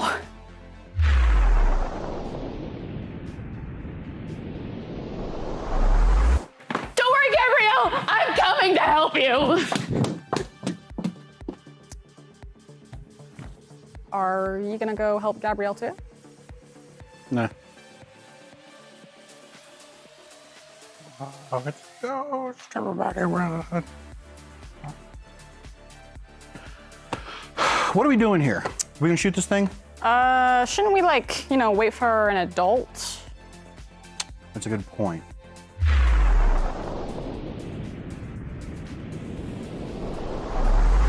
No, you know what? Screw that. We can do this. I'm sick and tired of everybody telling us what to do. You know, Jake, stop writing overly ambitious scripts that we don't have time to shoot. Jake, stop sweating so much. And oh yeah, don't eat the room temperature cake that's been sitting on a table for 2 weeks. No, that noise. We're doing this thing. Let's go. All right, fair enough. So let's discuss one of the, if not the most important elements of this game, the playing experience. While Supermassive wasn't the first to do a choose-your-own-adventure title, they have been the studio with the most polished iteration, and the Quarry is perfection of the genre. The X-Play team played this game cramped together on a couch with Jake yelling choices over the top of Gabrielle, trying to optimize our choices, and everyone else white-knuckling through the ride. I'm not gonna say who was right more than the other, but... Shouldn't have opened that door, Gabrielle! Our playthrough truly recreated a time of not only couch co-op, which it does come with, but to the sleepless nights of taking the piss out of movies with your friends. Gaming has always been a social experience, and the Quarry brought this back with wild success. My partner isn't a gamer, but the entry point and ease of the Quarry had her just as addicted to finishing it as everyone else. The game comes packed with couch co-op mode, online multiplayer on the horizon, hopefully by the beginning of July, and even a movie mode where the game takes your inputs at the very beginning before running the entire campaign before your eyes. Gaming has certainly evolved over the years, offering a variety of experiences for players of any taste. On release, Until Dawn brought upon a new era of party game to much acclaim and respect. But The Quarry is the Godfather 2 to Until Dawn and brings back everything you loved about the first title, doing it bigger and better in the second. It's a gorgeous game that combined handcrafted animations with motion cap performances from a star-studded cast. The Quarry is a unique experience that had us theorizing in the office between playthroughs and chomping at the bit to get another crack at the night. And while we think it might be controversial, due to the highs of the experience delivered and the fact that we just cannot stop thinking or talking about this game, we at X-Play give The Quarry by Supermassive Games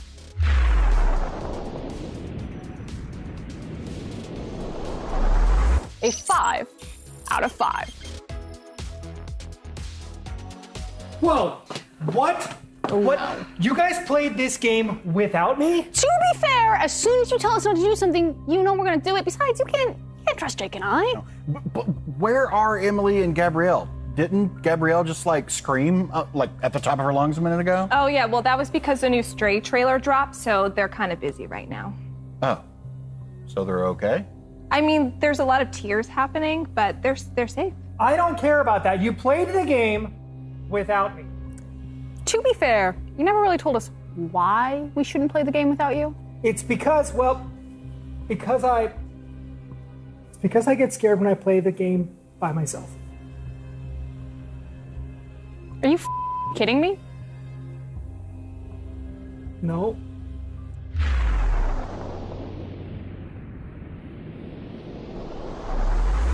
Well, how about this? We could just play the game again with you. Besides, it'll be like a completely different playthrough and it'll be just as fun. Really? Yeah, as long as you buy us some more pizza, or Chinese food, or both. Sure. Let's do it. Yeah!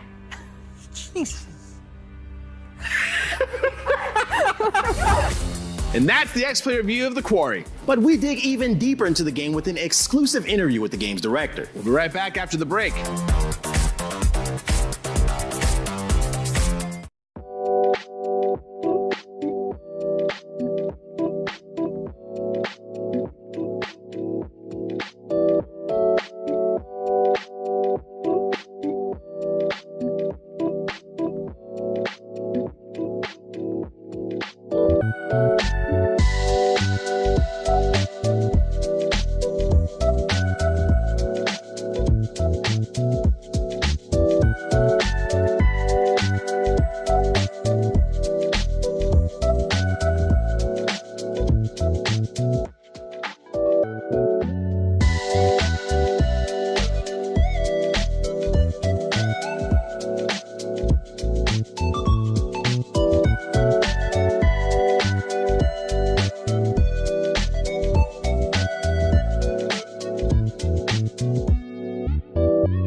Welcome back to X-Play. So we just explored The Quarry as players, but now we're uncovering more of the mystery with our interview with game director Will Biles. I command you to check it out.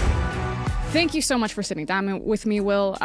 Obviously, we've got the Quarry in front of us. You don't know this, but I'm sure you've heard it many times before. Everyone in our office literally fought to get to review and test this game. Can you kind of talk to me about what your influences were for the Quarry? It is definitely, it's a teen horror as opposed to a kind of a dark horror. So it has a kind of a levity to it that does not take itself overly seriously.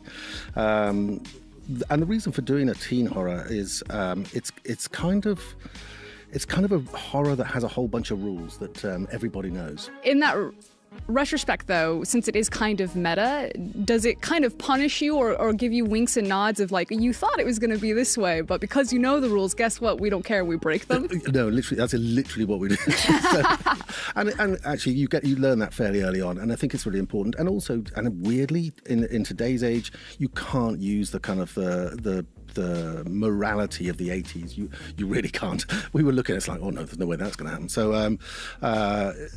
and that's a good thing in a way, because it kind of allows us to, again, what's the word? Transcend really what the normal rule set would be and go into our own rule set based on, it's a very much an anachronistic game in terms of of time. It's like it's very 80s in its kind of oeuvre. I did use that word. But it's obviously a contemporary piece, and kind of like the Killbillies are also kind of really set back in the 50s, like Bakelite phones and kind of enamel and stuff. And we did that really on purpose to kind of have this feel of kind of being out of time. Well, you were talking to me before the interview kind of about the writing process, and I would love for you to illustrate it, because I think a lot of people are really curious about how you go about tackling such a massive story. So yes, the process is it starts off with just I write a screenplay, but like a movie screenplay. Yeah, so easy. Just I just knock that off. Check, done. So yeah, I write a screenplay, and it's a 90-page screenplay. It's not, it literally is kind of like, okay, so that full-length movie. Yeah. It's there's for a bunch of reasons. One is to make sure that it's a good story. So people will read it and they'll either yawn and get bored, or they'll go, "Oh my god, this is amazing." So once that's done, we have an entire narrative department and a writer as well here in LA, Graham Resnick. And the writing team, the narrative designers they're called, take that script and they kind of go, okay, well, let's break down every single beat in there and see what happens if it goes the other way. So that's how it sort of starts. So and as I say, with our characters, 9 playable characters, the way we structure that story is, once that first thing's written out, it's really 9 stories. It's not just one narrative thing, because they're all protagonists. And because it's 9 stories, we structure it more like a wheel with spokes rather than a long, thin narrative, because it means we can kill those characters. Sounds very yes, dead. we can truncate those paths quite easily without destroying the story itself. So the structure still stays there. I mean, we can't kill everybody in one go, because unless it's at the end, because obviously it gets very short. But it means that you can still have a really quite a long playthrough, whilst a lot of people die. With this game and story in particular, it's a little bit more brutal. So there are entire scenes that if one character's dead, we just lose those scenes later on. So it is a little bit more variable in length, depending on who lives and who dies. My favorite aspect about the horror genre is how it examines really specific things that are happening in society, but through lenses that you don't necessarily get in dramas, let's say. Is there anything that you guys were trying to tell with The Quarry, or a specific story or narrative what's the heart of the game? Or is it just fun, bloody time? So it's a bit of both. There's definitely, so I just love horror. I've loved horror since I was a kid. I mean, literally since I was a kid. My sister used to come up and wake me up when I was like 7 or 8 and drag me downstairs to watch horror films and traumatize me because she didn't want to watch them alone. So there's definitely the horror there is really a massive part of it. These are really about relationships. That's always what this stuff is about. There's a thing, I don't want to appear overly kind of wanky about this stuff, but there's a thing called... This is the space. It's a safe space. Okay. So please don't think me pretentious, but there's a thing called Maslow's hierarchy of needs, and I'm sure you know, and it's basically at the bottom of that thing, you've got to be able to breathe. That's like the base level. If you can't do that, nothing else matters. It's like shelter, safety, food. Yes, and what we try and do is go, okay, let's put a bunch of self-obsessed teenagers and I just take away little bits at a time of their... And see what happens. And see what happens. And then and all the characters have a couple of arcs. They have a kind of like a heroic arc, and these are your choices, or they have a complete douche arc, and it's like and it's your choice on how they play that out, or choices. Excellent. Well, I am ready to die. Thank you so much for taking the short time for this interview. And that's our show. And you've reached one of the 128 different possible endings. I wonder what happens in the other 127. Most of them involve explosive diarrhea. Ooh, wow, we really dodged that bullet. Watch our Quarry review on our YouTube channel for the full-length video. And hope you don't get one of the diarrhea endings while you're at it. We've got tons of good stuff over on our YouTube channel, including early access to all of our reviews and essays. We'll see you over there. See you next time. Peace. I gotta go. It's me, Sonic the Hedgehog.